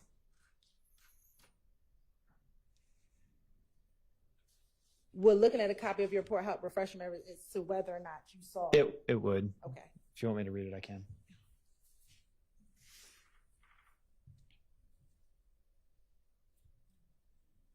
Okay. Yeah, in the report, it says that there is shots being fired from the front and the rear of the passenger side of the vehicle. And after watching that surveillance video, were you able to see yourself if there were any shell casings out in front of 2905 Springdale Road? Yes. We recovered quite a few shell casings. If you want a specific number, I need to read for it. Okay. There were 17 9mm casings recovered in the parking lot. Can you speak into your mic? 'Cause I don't think Sorry, there were 17 9mm casings recovered from the parking lot. Once you were able to see the video surveillance, what, if anything, did you do regarding the Impala? We would have put a lookout over the radio for the Impala to see if it was involved in anything else. To see if there was what? See if it was involved in anything else. Alert other police officers if they happen to see it driving by. Did you do anything to determine whether or not there were any gunshot victims from this scene? Yes, checking the apartments, calling the local hospitals, doing all of that kind of. Now, you said that you went into each apartment. I want to start with the first apartment. Do you remember what the apartment number was for the first apartment? That one was P1. Okay. And was there anyone at home at the time of the shooting? Yes, that was the. Yes, that one was occupied. Okay. And who was in the apartment? Last name was Anderson, and two people with the same last name, Anderson. And what year were they born? 1951 and 1947. And was there any damage to their apartment? Yes, no one was injured. In P1, there was just property damage to the structure, so the home had been shot itself, like walls, doors, etc.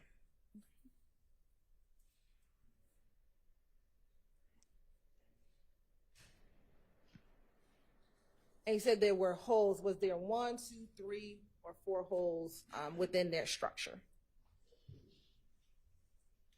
There was, it looks like, one bullet hole through the front bedroom and damage to an interior wall, so it may have been from the same projectile. After leaving that apartment, did you go to another apartment? Yes. Which apartment did you go to? Apartment P2. And who resided in apartment P2? Or did anyone reside in apartment P2? Yes. Who resided in apartment P2? Last name is Mack, M-A-C-K. And was that the same individual who was the 911 caller? It was. All right. And did anyone else live in that apartment with him? Yes, his girlfriend, last name Curry, C-U-R-R-Y. All right. And what was Miss Curry's year of birth? 1997. What, if any, damage was there to that apartment?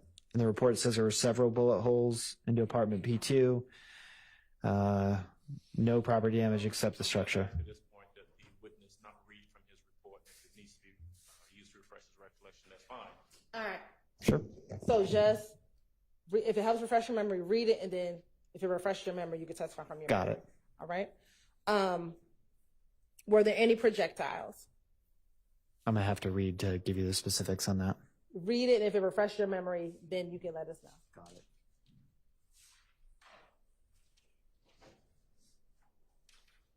Yes, there was one projectile that was located inside the apartment. Now, after leaving that apartment, did you go to the next apartment? We did. And was there anyone occupying the third apartment? I'm gonna have to read really quickly to refresh my memory. Sure. Okay. No, that was unoccupied at the time of our arrival. Did you enter inside the apartment? We did. Okay. And what, if anything, did you find once you went inside the apartment? I'm gonna have to refresh my memory by reading real quick. No problem.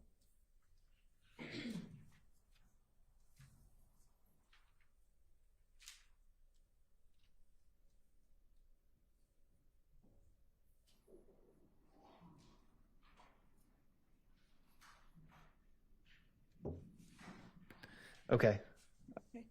I'm ready for your question again. Sure. Was there any damage inside of that apartment? Yes, it looked like there were 2 TVs that had been damaged, and we did find a projectile. The back door was unlocked. 2 TVs downstairs were on. And what was that apartment number? That was apartment P3. And then did you go into the fourth apartment? I did. And what was that apartment number? P4. And was that occupied by anyone? I'm gonna have to read to let you know. Okay. Yes, that was occupied by, it looks like 2 persons. And who were those 2 individuals? I'm gonna read them real quick. Apartment P4, last name was McCurdy, MCCURDY, and the other last name was Daniel, DANIEL. And what was the year of birth of McCurdy? 1970, And what about Daniel? 1989. And was there any damage to that apartment? I'm gonna have to read really quick to let you know.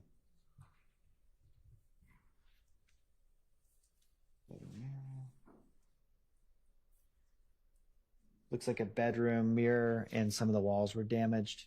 We located 2 projectiles there. At any point while you were on scene, did the occupant of apartment P3 arrive on scene? They did. Okay. And who was the individual that arrived on scene? I believe the last name was Smith. And were you able to speak with that individual? Yes. And was she able, without saying what she said, was she able to provide you any information that assisted you with your investigation? She was.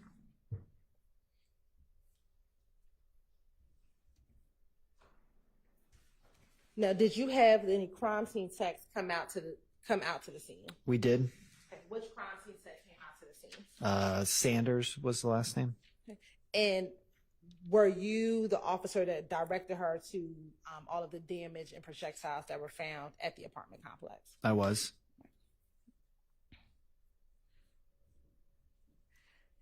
After speaking with Ms. Smith, talking to all the other residents of the apartments that were damaged, did you have any other involvement in this case?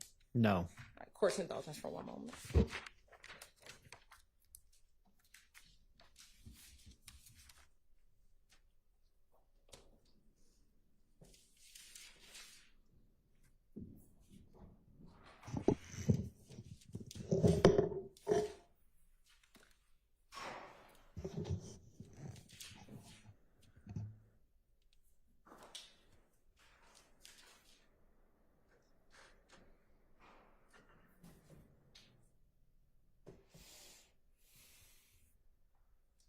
I have no further questions, Your Honor. All right. Are there any defense questions for this witness? Your Honor, thank you. On behalf of Mr. Williams, we have no questions for this gentleman. All right.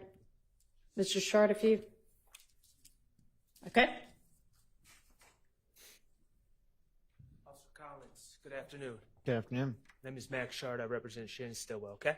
Yeah. My understanding, you arrive at the scene and one of the residents shows you their surveillance video. Correct. Oh, I'm sorry. Thank you. At 2905 Springdale. Sure. Is that correct? That's correct. And you viewed that video? I did. Were you the only officer to view the video?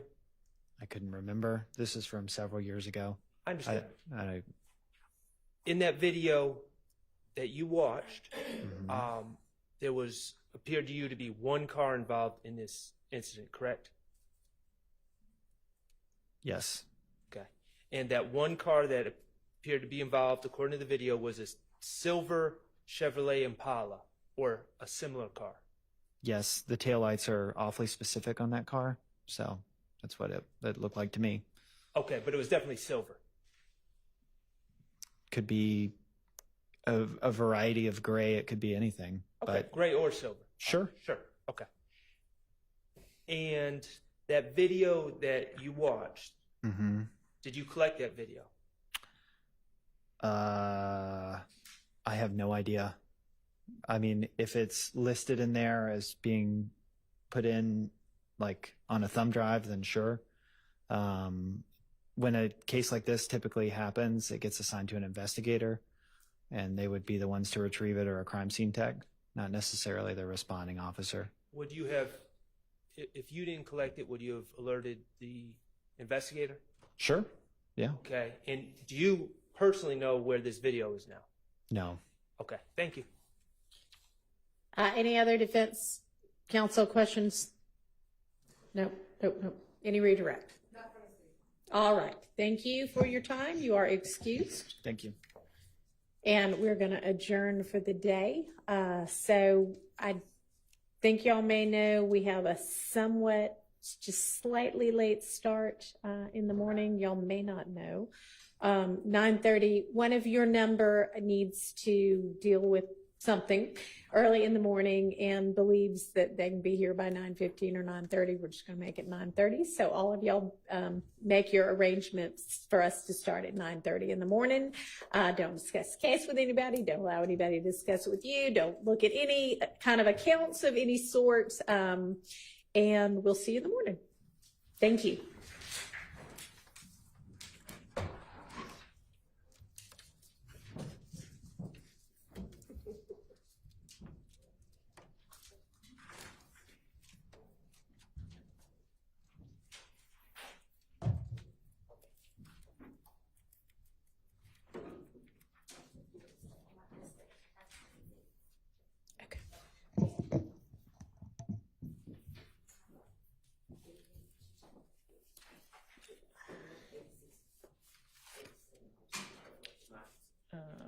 GG.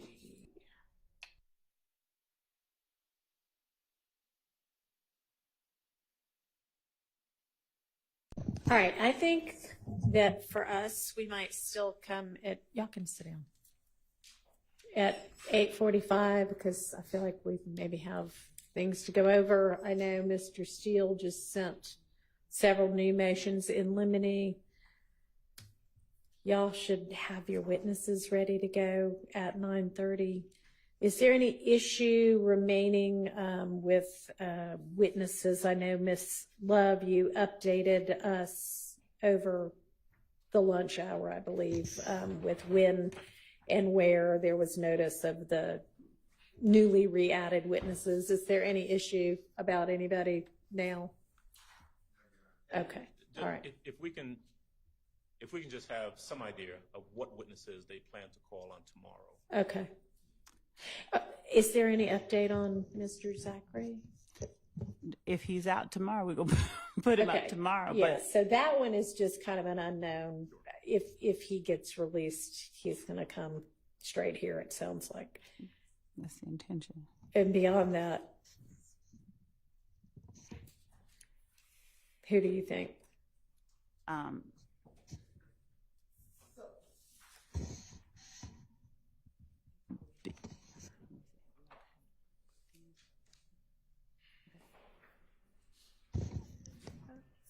Beyond that, Your Honor, these are subject to being called. These are the ones that we have in line. We have Ms. Coppedge, Jenkins, Bowers, Kelly, Tullis. Hang on, slow down just a tad.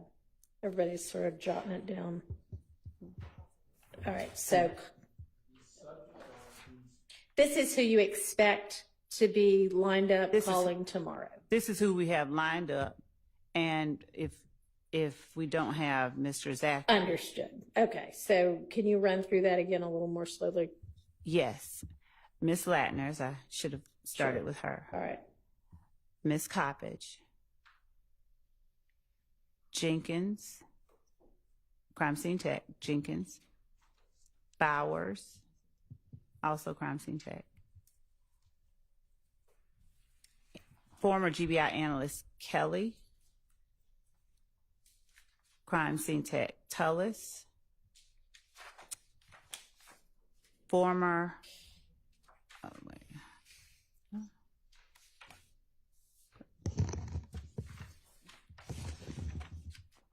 and we are confirming some other people. We don't want to speak out of turn, but I believe we have a couple others that we are confirming.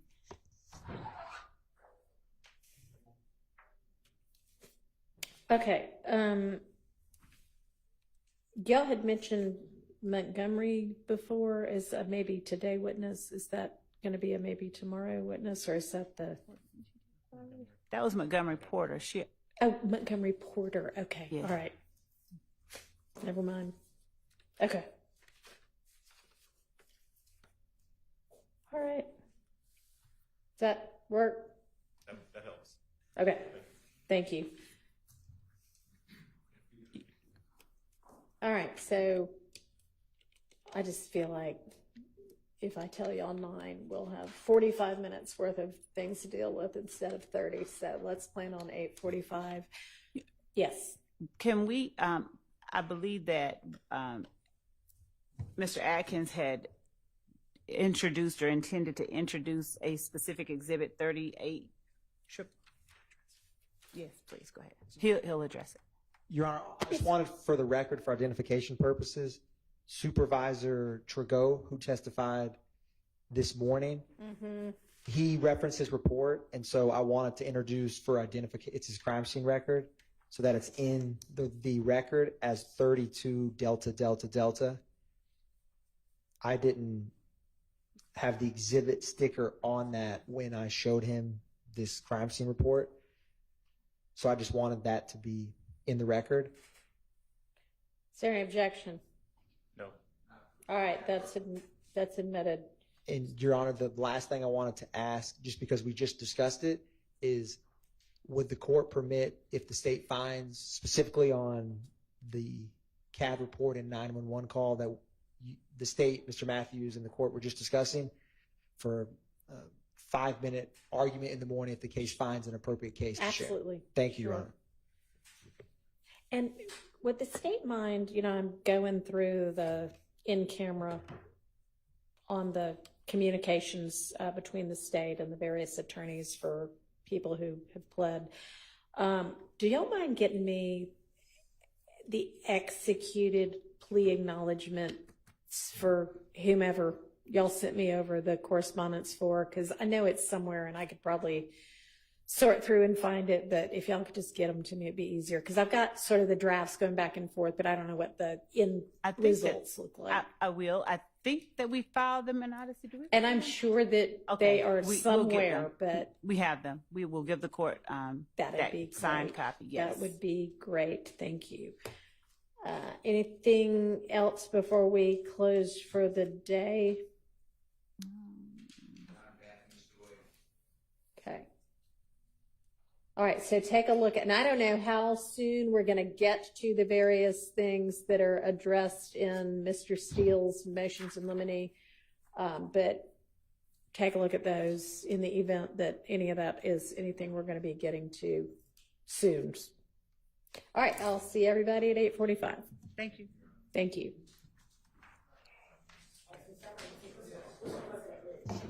Yeah, and y'all, at some point, you might want to just make sure that the evidence up here is in order.